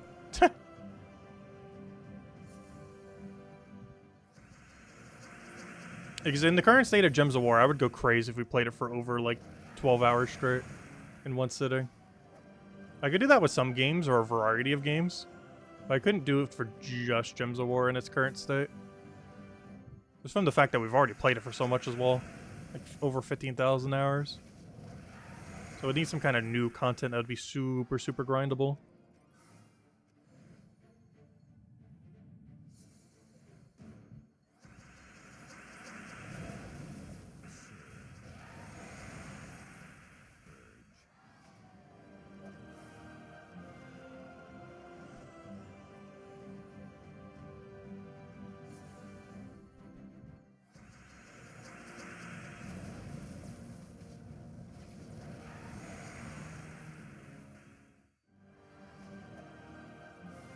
Oh, we almost got gems from every drop. Nice. Everything except Cedric was a gem drop. Unfortunately, Cedric is the biggest one. We got less gems if we would have gotten just a single Cedric, but still pretty nice. Pretty good loot for a non-Cedric drop. That's all he dropped was a gnome. Those gnomes can carry pretty hard sometimes. You get 224 drops from them with like that 6 that we just did, and you're already at like 50-something gems. Like 54, 52, whatever it is. We got up pretty quickly. So of course, the worst Cedric drop is already a 120 if you get it. Which is like getting those like 3-4 times. Especially when they only drop like 12 at a time, like right there. Well, technically 6 at a time at minimum. So you can get multiple. As well as the 24 drops from them. Which I'm starting to get a little tired. My sleep schedule was awful. Because I couldn't really sleep well last night. I think I slept for 2 hours total last night. I did kind of crash midway through today, though. So I kind of caught up on sleep. But as far as how much I actually slept last night, 2.5 hours tops. It was so bad. Is my mouth was still kind of sore and weird from the dentist stuff. Which is my concern with Monday. We might not be able to stream Monday night, which would be kind of bad. If it's still like that by that point, like it was last night, it's just going to be kind of annoying. Well, we'll see. I don't really know until then. I think it just hit me a little bit harder because I just haven't had it done for so long. Monday shouldn't be as bad, but I don't know until it happens.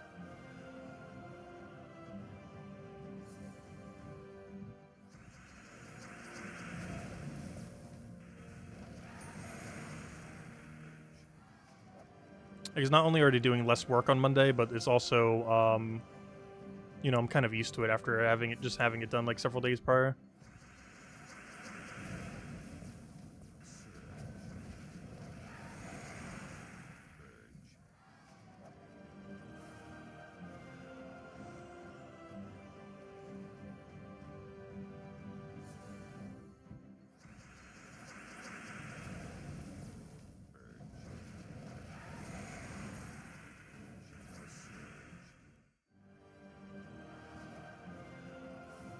And our level, I said we'd hit about 73, and there's 73. Looks like we're actually at 74, 75.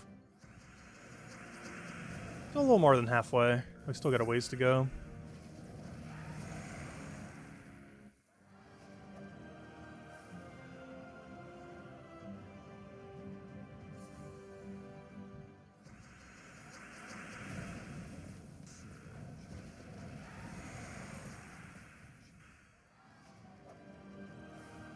Speaking of levels, we're actually going to gain a hero level. Not even a class level. Oh, so that 15-minute booster we used earlier, I'm pretty sure is way up by now. Actually, Tribute should probably be ready by now, actually, now that I think about it.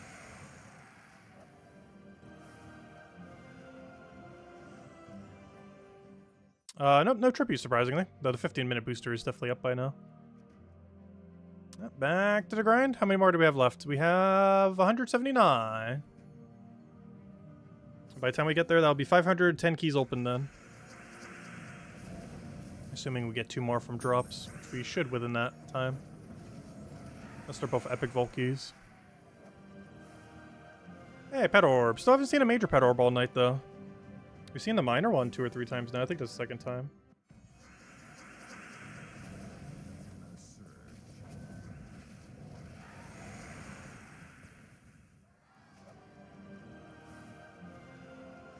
The disappointment orange. I still haven't finished the apple juice from earlier.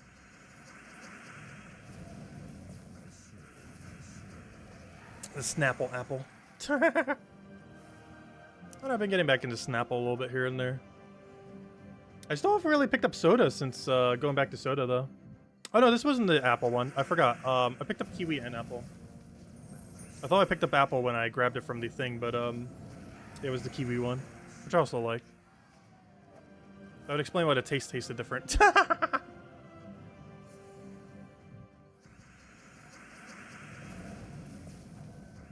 Somehow didn't even notice till just now that I wasn't drinking something apple flavored. But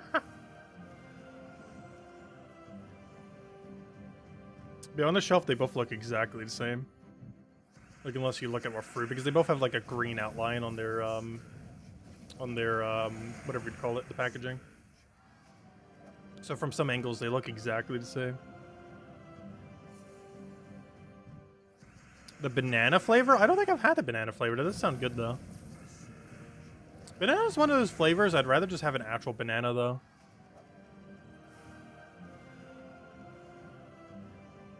Or something like kiwis, I feel like are personally annoying to deal with. Compared to an average fruit. But a banana is just like such a simple one to eat. I generally don't go for banana flavored things. It's normally fruit that are like harder to normally consume. Like watermelon or kiwi or, you know, like fruits that need more prep than the average fruit. Banana is like one of the lowest prep fruits out there. You just peel and you're good to go.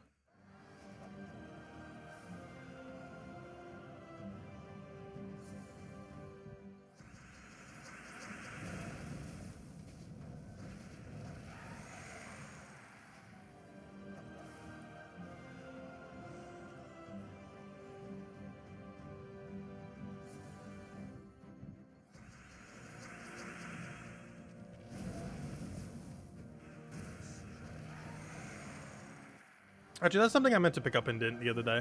Oh, that's our 3rd epic Volky. Nice. I've been meaning to pick up some cucumbers to slice it up in salads. I've been getting more in a cucumber mood lately.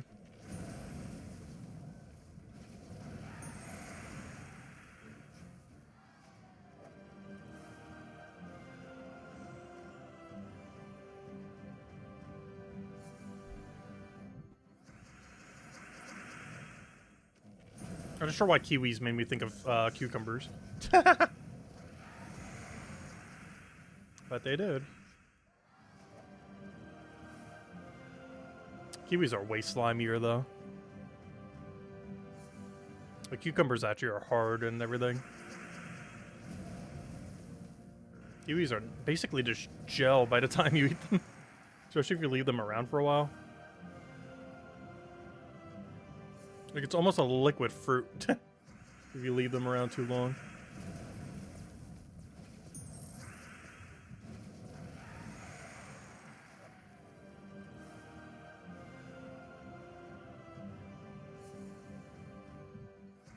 Catch you later, Defiant. Thanks for stopping by, and thanks for the tip. Greatly appreciated. Have a good weekend. Best of luck with the Vault weekend and everything else. But yeah, we're still here for another hour. However long it takes to make that Vault key number say 0. We shall not end until then.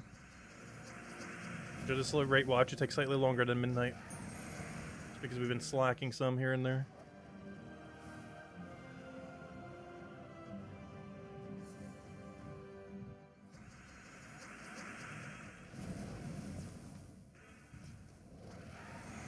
Isabel.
A lot of major orbs back to back, but absolutely nothing at all in them.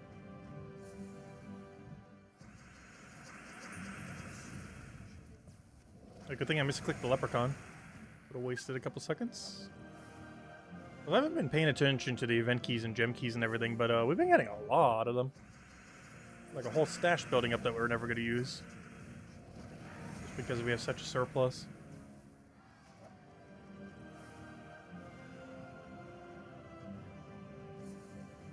It's actually kind of weird, but with how the key system currently works in the game, we essentially have infinite keys forever. Unless they tweak how things come into the game or add a bigger sync to keys, we will actually never run out of keys in the rest of the history of this game, even remotely.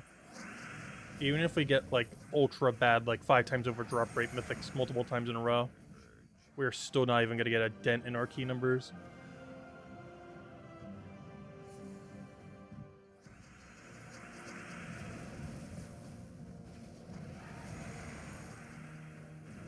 Which is nice, because you actually save a lot of gems once you have a surplus of them. But the problem is, excess keys don't really do anything once you reach a certain excess. Are we opening over Vault keys to stream? Yes, that was the plan. But the plan was to open 500, but we keep getting drops from them, so... Gonna be closer to 510 keys. But yeah, we're using every last Vault key we have.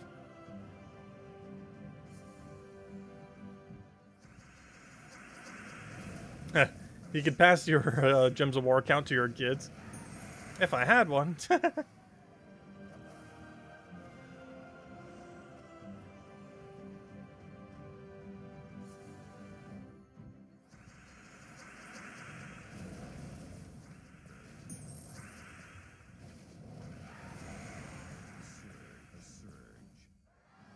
I do kind of wish there was some kind of like big MMO game that actually had a stable economy like that. Could you imagine a game that would last for like 50 to 100 plus years? That would pretty much like never happen.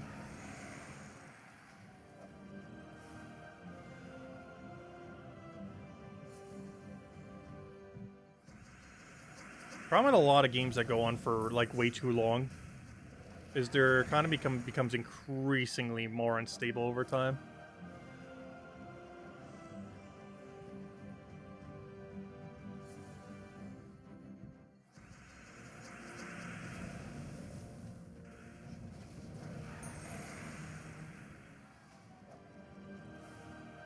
At level 74?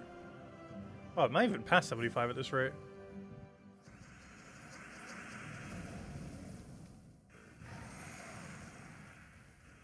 I feel like Gems of War will last for like another decade, probably. I don't see it lasting like exceptionally long, though.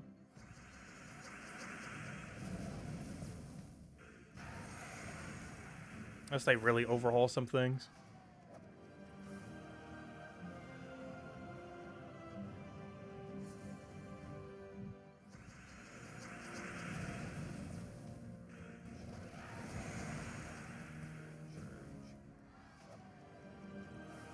This game has also had surprisingly like non-existent advertising for a mobile-like game.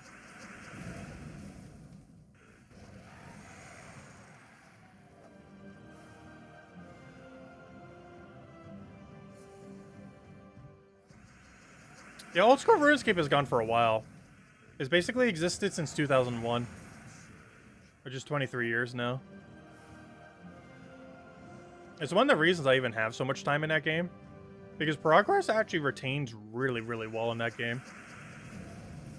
Because they generally don't power creep stuff too badly. Or if they do it in like a vertical progression way. Or if you want a better version of something, you normally need the previous version and you upgrade it, so you still have to go through the whole progression of the game. Rather than just skipping to the final step.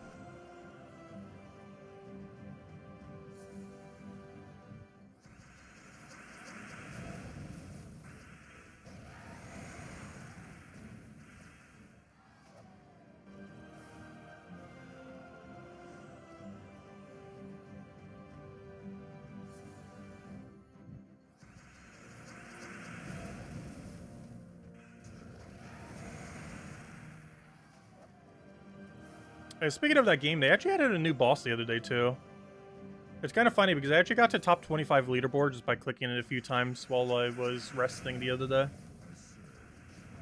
It's a very simple boss. If you go to a mass world for it, you literally just click the boss once and it dies within like 10 seconds. It's made to be a mid-game boss, but people are literally fighting it in groups of like 50 plus people with max gear. And it dies within literally seconds. It's really funny. Doing it solo is a lot more balanced. It's actually really good EXP too. I haven't really bothered doing it properly that much though. I just haven't had the time. Compared to doing it in masses where you just click it once like every minute and it just gets the kill. What does the new boss drop? It drops good like mid-game gear that's good against rats. It's a very niche purpose, but there are a few use cases for it. Obviously for fighting the rat boss itself. There's also a few other mini-games in the game that's actually pretty good for, like Barrows. Because normally to earn like reward potential, you have to kill a couple things in the crypt. And one of the things in the crypt are crypt rats. And the equipment that you get there is really good at killing rats.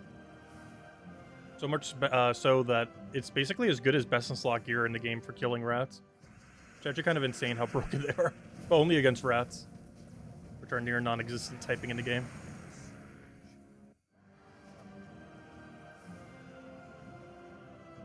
But yeah, it was made to be a boss almost entirely for XP rather than drops. Actually, pretty much the first of its kind in the game.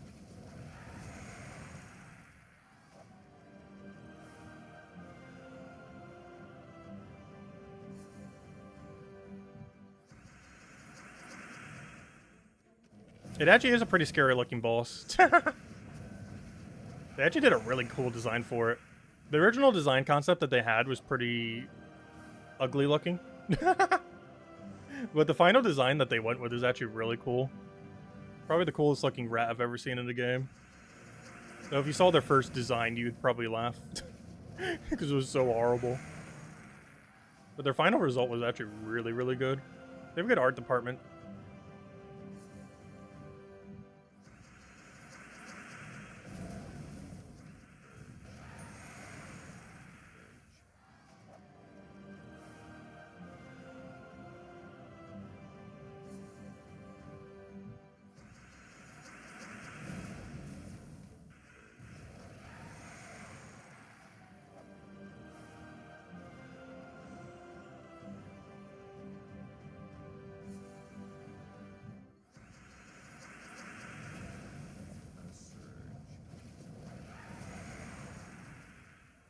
Yeah, I'm still not sure how many new games we're going to be getting into this year. Obviously, we're skipping on Power World. Only one still on my radar so far is Thousand Year Door, which is basically the best Mario RPG Nintendo's ever made. I wouldn't say it's the best RPG game ever made, but for Nintendo Mario standards, it's definitely the best. I can't think of too many other games that are coming out this year, though.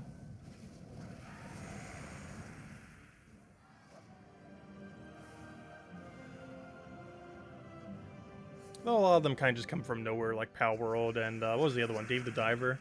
Like that one came out of nowhere and that was pretty good. Actually, I still never revisited it after they added all the free content. Like, they did a whole big ad thing at the Game Awards, too, that they added, like, a big free update. Still haven't played it since then. They've done, like, 3 major updates, and I still haven't played a single one of them yet. Hello, Genki! Welcome, welcome. Might be a year we revisit a lot of games.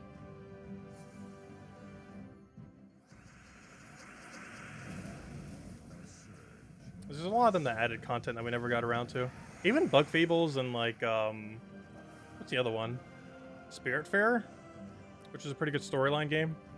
They added a lot of post-game content that I never got around to. Because we finished the game way before they updated it. Also, Bug Fables is basically Thousand Year Door, but it was made by indie developers. It's basically the game that made everyone realize that the Paper Mario formula still works. It's not just nostalgia for Thousand Year Door.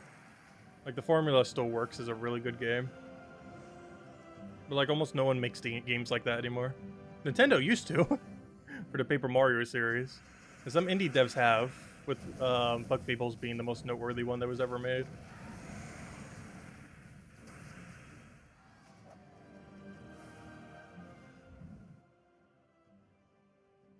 I would like to go back, please. Give me to my vaults, thank you. Actually, I guess technically I could do vaults in the underworld. Doesn't really matter, does it? How many do I have left? 116.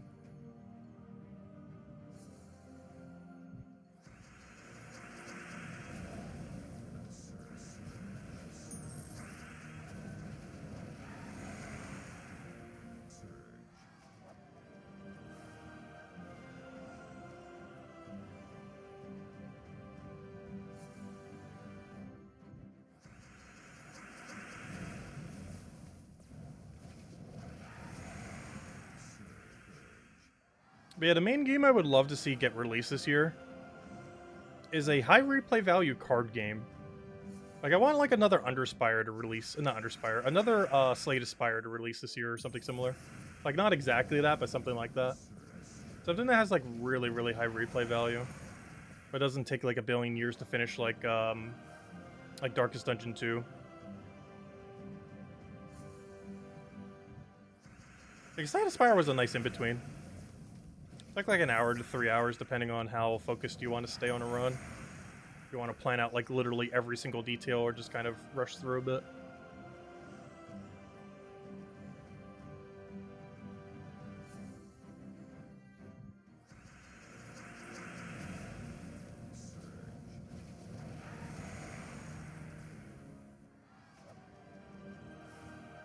Also, I would love to see a non-pay-to-win multiplayer card game. A combination of words that will never exist. Because every card game in existence right now that has multiplayer is, like, the most pay-to-win thing ever. Pokemon is, Yu-Gi-Oh! Is, Hearthstone is. Like, they all are, by the end of the day. Magic probably is, so I have no clue. Because I haven't ever played Magic. The Gathering, or whatever it's called. It's pretty much a non-existent genre.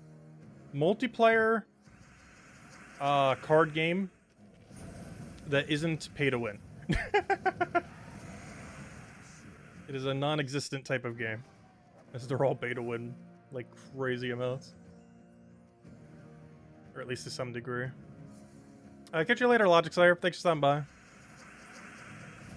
It's the main thing that made me stop playing Hearthstone. Like, I actually enjoyed Hearthstone a lot. But if you're trying to play free-to-play, it is the most insufferable game ever. Like, Gems of War, you can get away with playing 100% free-to-play and you won't feel that hindered. You might initially, but after, like, your first months of playing, you'll barely even notice, especially after your first couple years. Or even your first year. Like, you won't even notice that you're a free-to-play player anymore. Whereas in games like Hearthstone, if you try doing that after a year, you are, like, no closer. Because every single time they do a new season, it's, like, all reset. You can't even use your old cards. At least not for whatever the new format is. It just always requires more input, which is either hundreds to thousands of hours of grind or lots of money.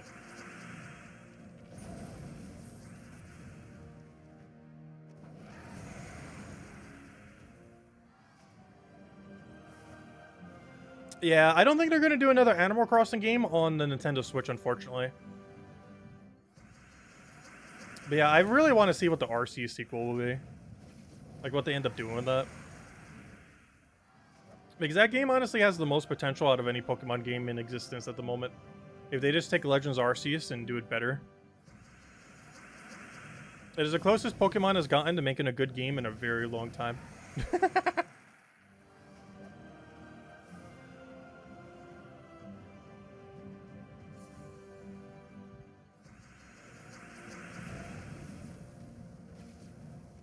Yeah, I heard a rumor that the next Switch might be later this year. But I do personally feel like it'll be like sometime next year.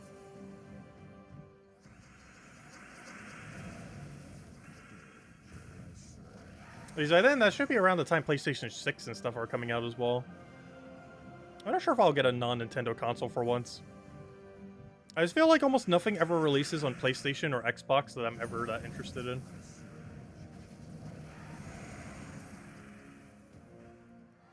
Because generally, anything that even seems like maybe I'll go play it on them just gets ported to PC anyways.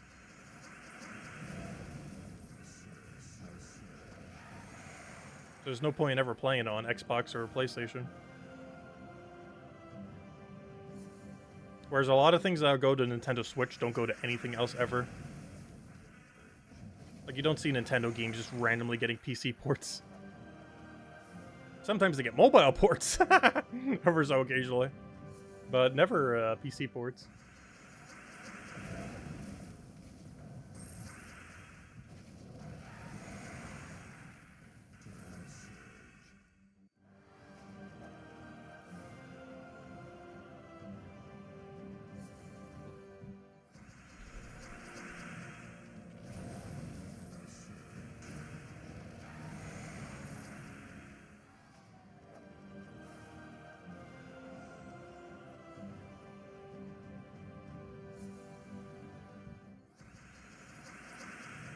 Yeah, I've still never played any VRs. That would be something interesting to stream at some point, though. I still feel like the technology has quite a ways to go. Which is why I haven't really bought into it yet. No, it definitely intrigues me. I just feel like it's still very early in development. Gotta wait another, like, 5-10 years.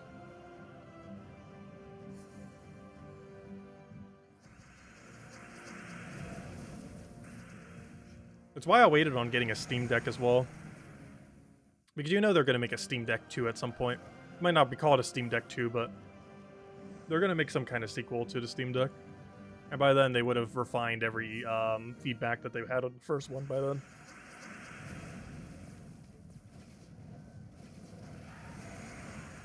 What is that? I'm not sure if that was a bug or what.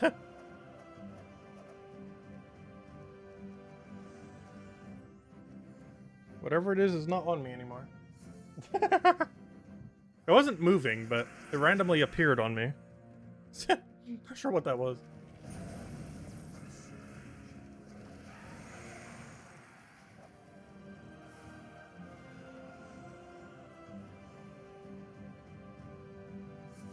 Hello, Imperial. Welcome, welcome. Oh yeah, Genki, you said hi earlier. Are you still here? So you're doing Pal Worlds? I still haven't been convinced yet. But I might check out your stream. Maybe it'll convince me. Have you streamed it yet? And are you streaming it later tonight? Or at any point? Obviously, if you got it, you'll be streaming at some point. You might have already streamed it. I don't even know.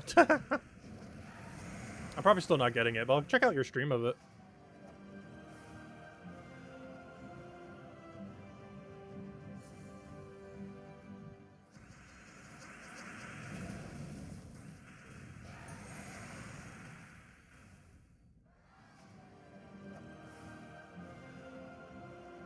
Alright, not playing until after Vault event makes sense. Yeah, I did the same thing when we started, oh gosh, what was that one called? Game called? When we did, Moonstone Islands, I waited till after the Vault event. Because I didn't want to start it right before the Vault event.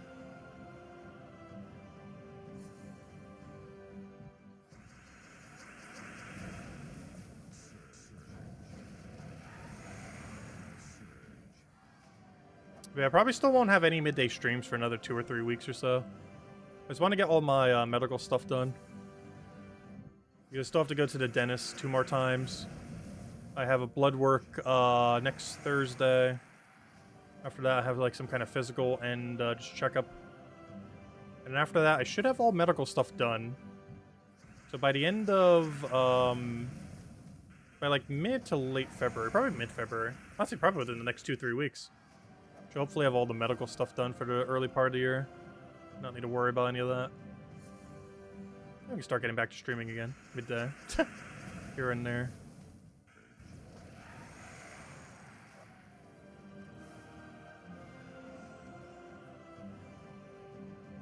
I do want to get all that out of the way, and I don't want to like commit to any kind of stream because schedules could change for the appointments.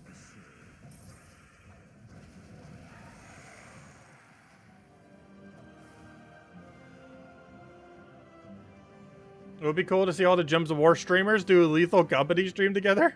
Honestly, I wasn't that big fan of Among Us, but I don't think I would mind Lethal Company as much. I have seen some gameplay of it, and I would definitely be easier convinced to play Lethal Company than I would be to play Among Us.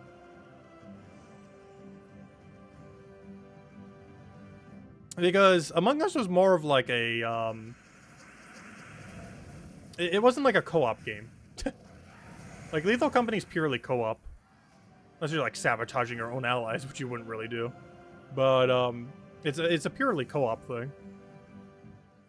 Whereas Among Us was a lot more annoying because, you know, you reverse multiple other people.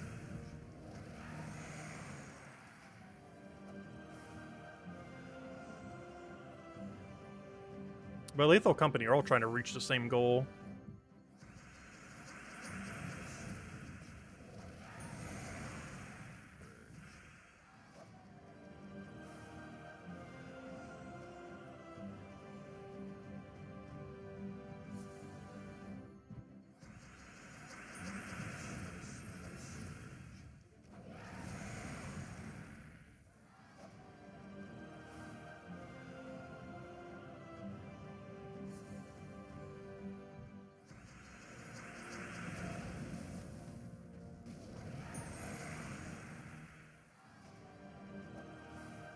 Actually, as far as party games, I haven't actually tried that I've been meaning to. Party Animals actually came out a couple months ago. I haven't really had anyone to play it with, so I haven't really streamed or anything. I also don't own it yet, but pretty sure it's not that much money. Or like 20 bucks or something. Yeah, that game came out a couple months ago. It was supposed to come out like a couple years ago and got delayed for whatever reason or something. I guess this may be a small dev team or something. But it got delayed by almost like 2-3 years or something. But it came out finally a couple months ago. It's basically like, I don't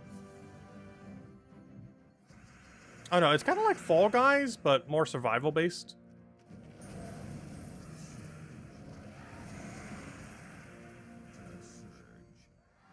There's one game that's like that came out like several years ago, but I forget its name.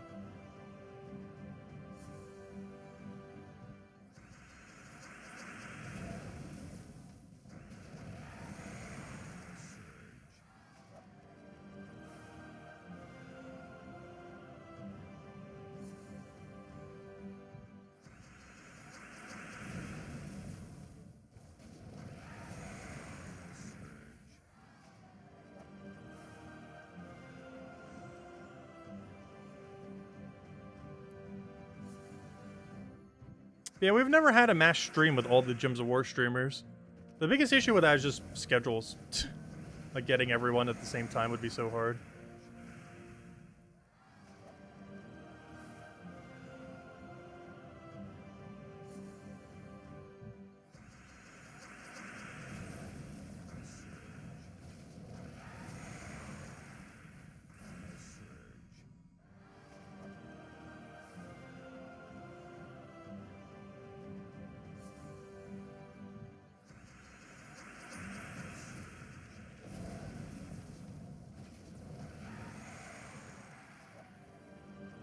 Ooh, 300 gems. Nice.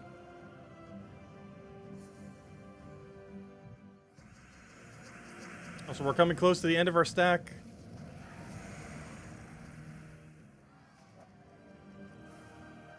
Only got 66 left. Means we've already opened over 450 almost. Because we're at what, 8 and 3? 8 normal Volkeys, 3 epic Volkeys. But of course, only the normal Volkeys count towards our bigger stack. Because we're not actually opening any epic Volkeys right now. Hello, Tony. Welcome, welcome.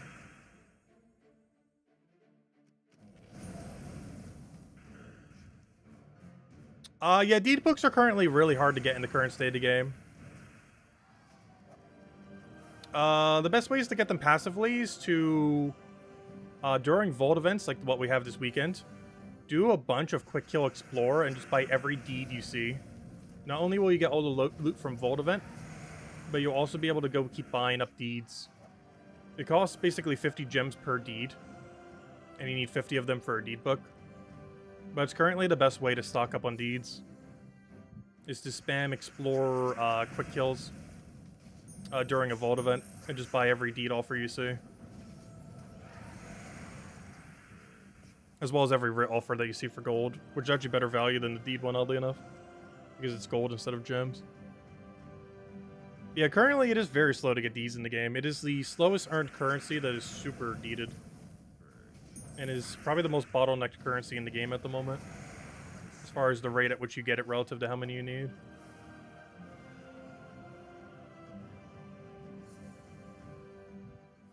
Though it is technically infinitely farmable, like most resources in the game. It's just very slow.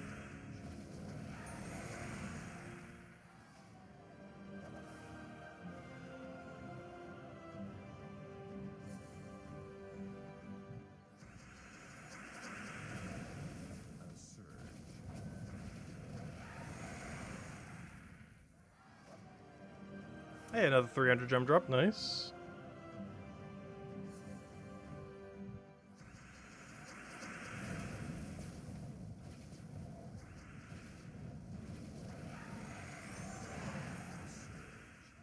You saw a clip of someone accidentally killing someone with a ladder?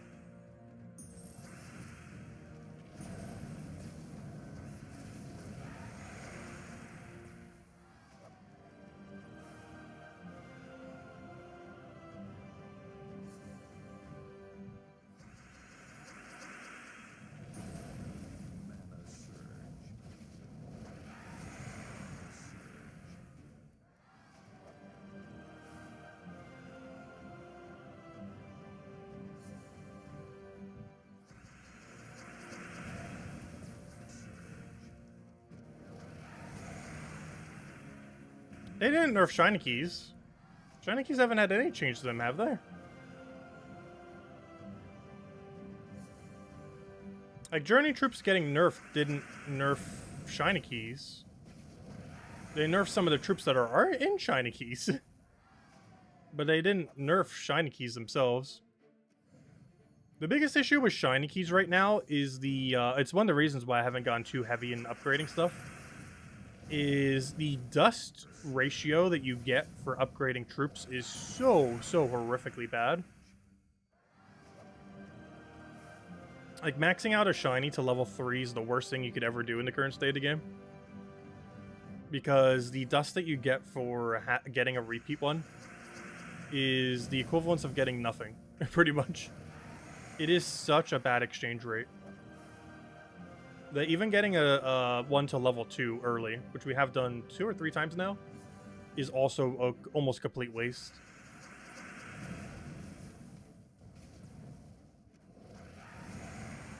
Like, you should avoid ever trying to deliberately get a level 3. At absolute most, you should try getting one to level 2. Because once they reach level 3, the return on every one you get after that is horrifically bad. And currently, it's not required for kingdom levels. If they ever expand kingdom leveling system, it will. Like, obviously, you'll need, like, X amount of level 2s, X amount of level 3s, X amount of level 1s, shinies from a kingdom. But as it currently stands, no kingdom upgrade requires you to have any amount of shiny levels. And as long as it's like that, there's very low priority in using any shiny keys. One other thing is, they said they might eventually add legends and mythics to the drop table, which will greatly increase the value of actually using shiny keys. And those currently do not exist, but will potentially at some point. And until then, that'd be like the earliest you would ever open shiny keys at this point, is when they add legends and mythics to the drop table. And even then, you might still wait. It really comes down to what legends and mythics get it. Like, it'll form the new meta of things to use or not. But even then, it might still be worth waiting.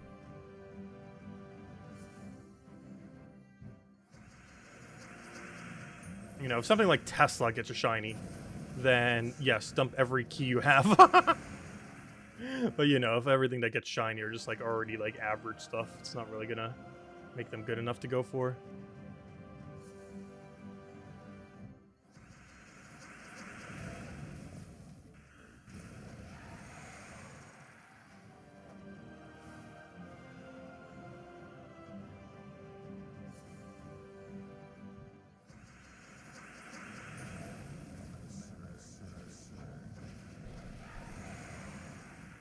Can't believe we've been doing vault keys for like 2.5 hours straight.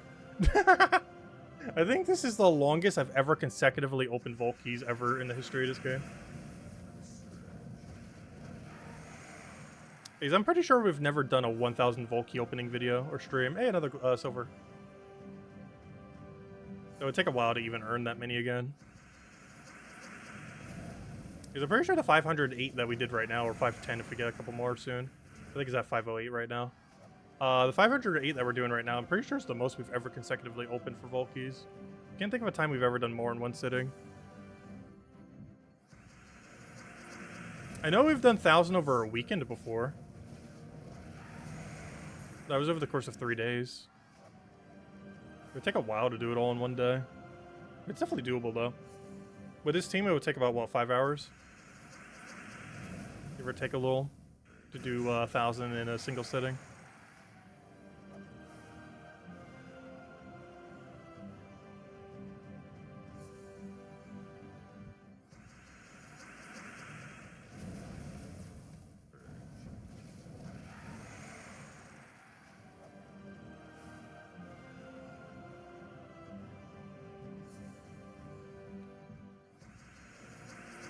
Oh, so we got really lucky at the beginning on giving out codes. We have not gotten a single good drop in a couple hundred now, as far as the ones that we're going to hand out a code for.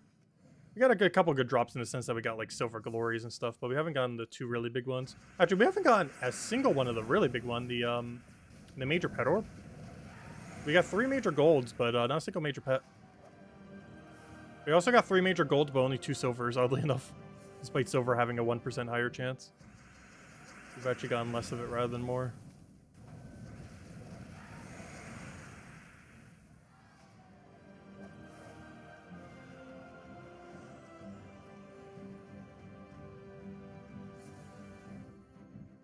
Yeah, when we said it would take it until about midnight, we were pretty close. Actually, it might have been exactly close if you don't count the 8 keys we got as drops. Because if I get down to 8 keys, that means we technically did all of them by midnight. And we're currently on rate to do so. Because I didn't really account for the keys that we'd get along the way. And we actually got 11 keys from opening 500 so far. 8 were normal vault keys, 3 of them were epic vault keys. Of course, we don't do the epic vault keys right now. Yeah, 11 total out of 500. Well, technically 508. Yeah, technically if we hurry up a little bit, we can get them all. I just have to not misclick. Just spam click and hopefully not go to menu. Hey, we gained a level. What level is that? 77? 78? 77, nice. That's a bit higher than I thought we'd get on the hero class. Still got a ways to go, though. We're still missing like 2,000 XP on the class. I'm not sure if I'm going to try farming it at all this weekend. Honestly, what I might end up doing is all the Volkies we get from this weekend will give us another at least 600, if not more. And then, I'm not sure where we're going to get the other, like, 1,400 XP we need or so.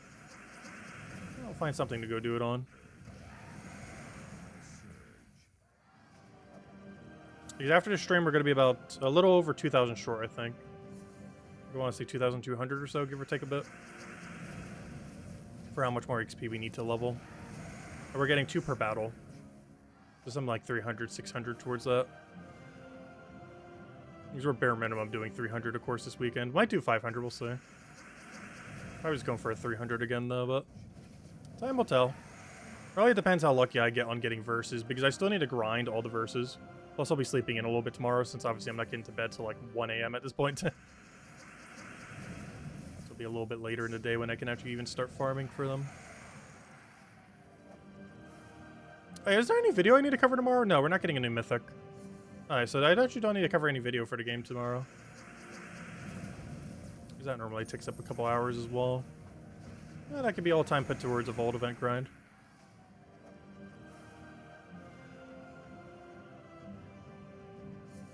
Easy, yeah, no new mythic tomorrow. No, nothing to cover. There's no new contents coming out tomorrow, it's just a Vault event. Same as it always is.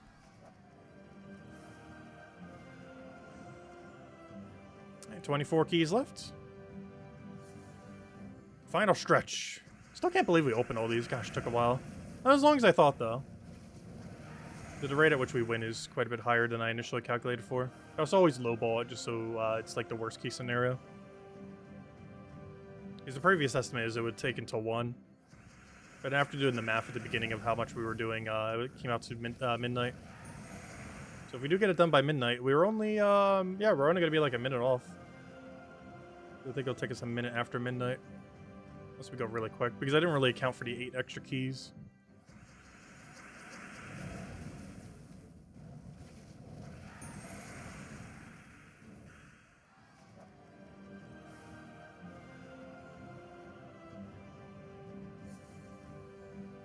These 13 marquees will be the 500 mark.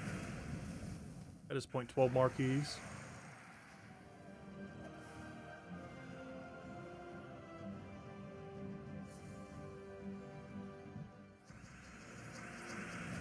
Are you still feeling awful? Hope you feel better soon, Genki. I felt awful the other day. It's why we didn't stream. And there's a chance I won't be able to stream next Monday for the same reason, unfortunately. Hopefully I'll be fine by then, but there is a chance I'll feel the same way by then. Which is unfortunate, because Monday's normally one of the bigger streams, but if I don't feel up to it, won't be able to do it.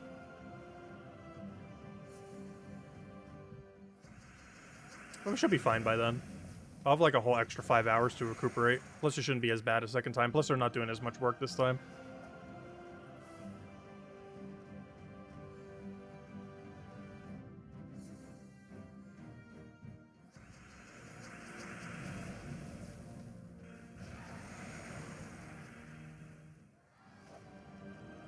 Hey, jump drop.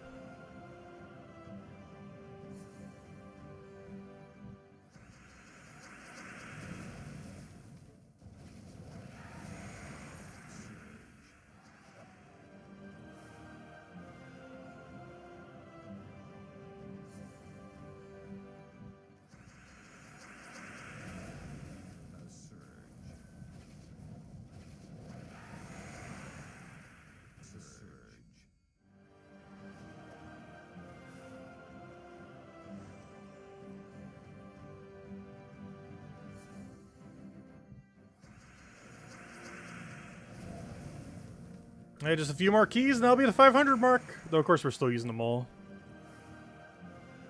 Let's see, are we there yet? 5 more keys, and now officially mark 500 keys done. So we would have hit the double 500. We did 500 Pure Faction, we did 500 Volkey opening. And now the question is, will we try to get 500 Volkeys this weekend? I kind of want to, just to continue the 500 theme, but I'm probably not going to bother. It depends how lucky we get on them or not. If I somehow, like, by tomorrow night have, like, a dozen verses already, maybe I'll consider it. But if my verse number is, like, 7 or lower by the time we stream tomorrow night, I'm not going to bother with it. But if we get like really lucky relative to how much we grind, I might consider it. But if we're still like a single digit number of verses by tomorrow night, it's definitely just going to be a 300 weekend.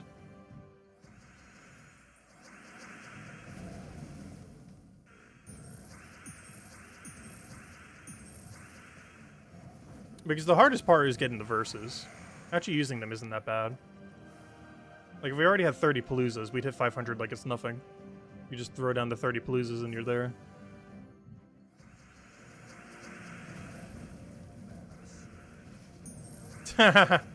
No, we'll definitely probably still go for the 300. It really just depends, though.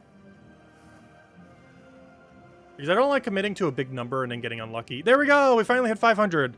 Now let's go use the 8 Spire keys. So we finished a minute before midnight. Look at that. We finished 1 minute quicker than predicted.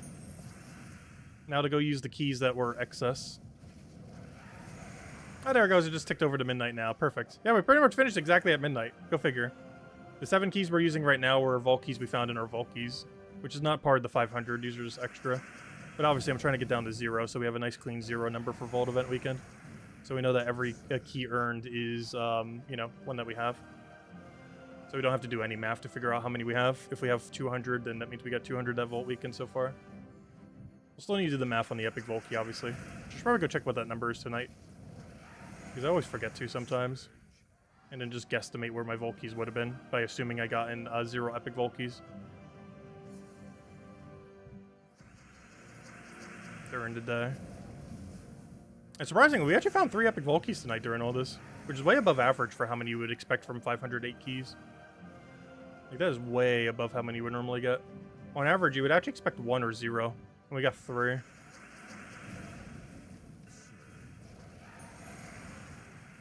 Even based on the total amount of vault keys we got, we should have only had 1.5. We got 3 of them. Actually, we should have only had 1. We found 11 total keys, 8 vaults and 3 epics. Which means on average, we should have only had 1 epic vault key. We got 3 of them. Which is pretty lucky. Anyways, guys, any last minute questions? Anything else? Otherwise, I think I'm going to grab a bite to eat, head to bed, and start getting on that vault grind tomorrow. Sometime afternoon. I'm probably sleeping in a bit. Need to catch up on rest, especially after last night. I literally got, like, barely even 3 hours, probably less. I slept a little bit during the day, but as far as actual last night, I just could not sleep. It was the whole mouth situation.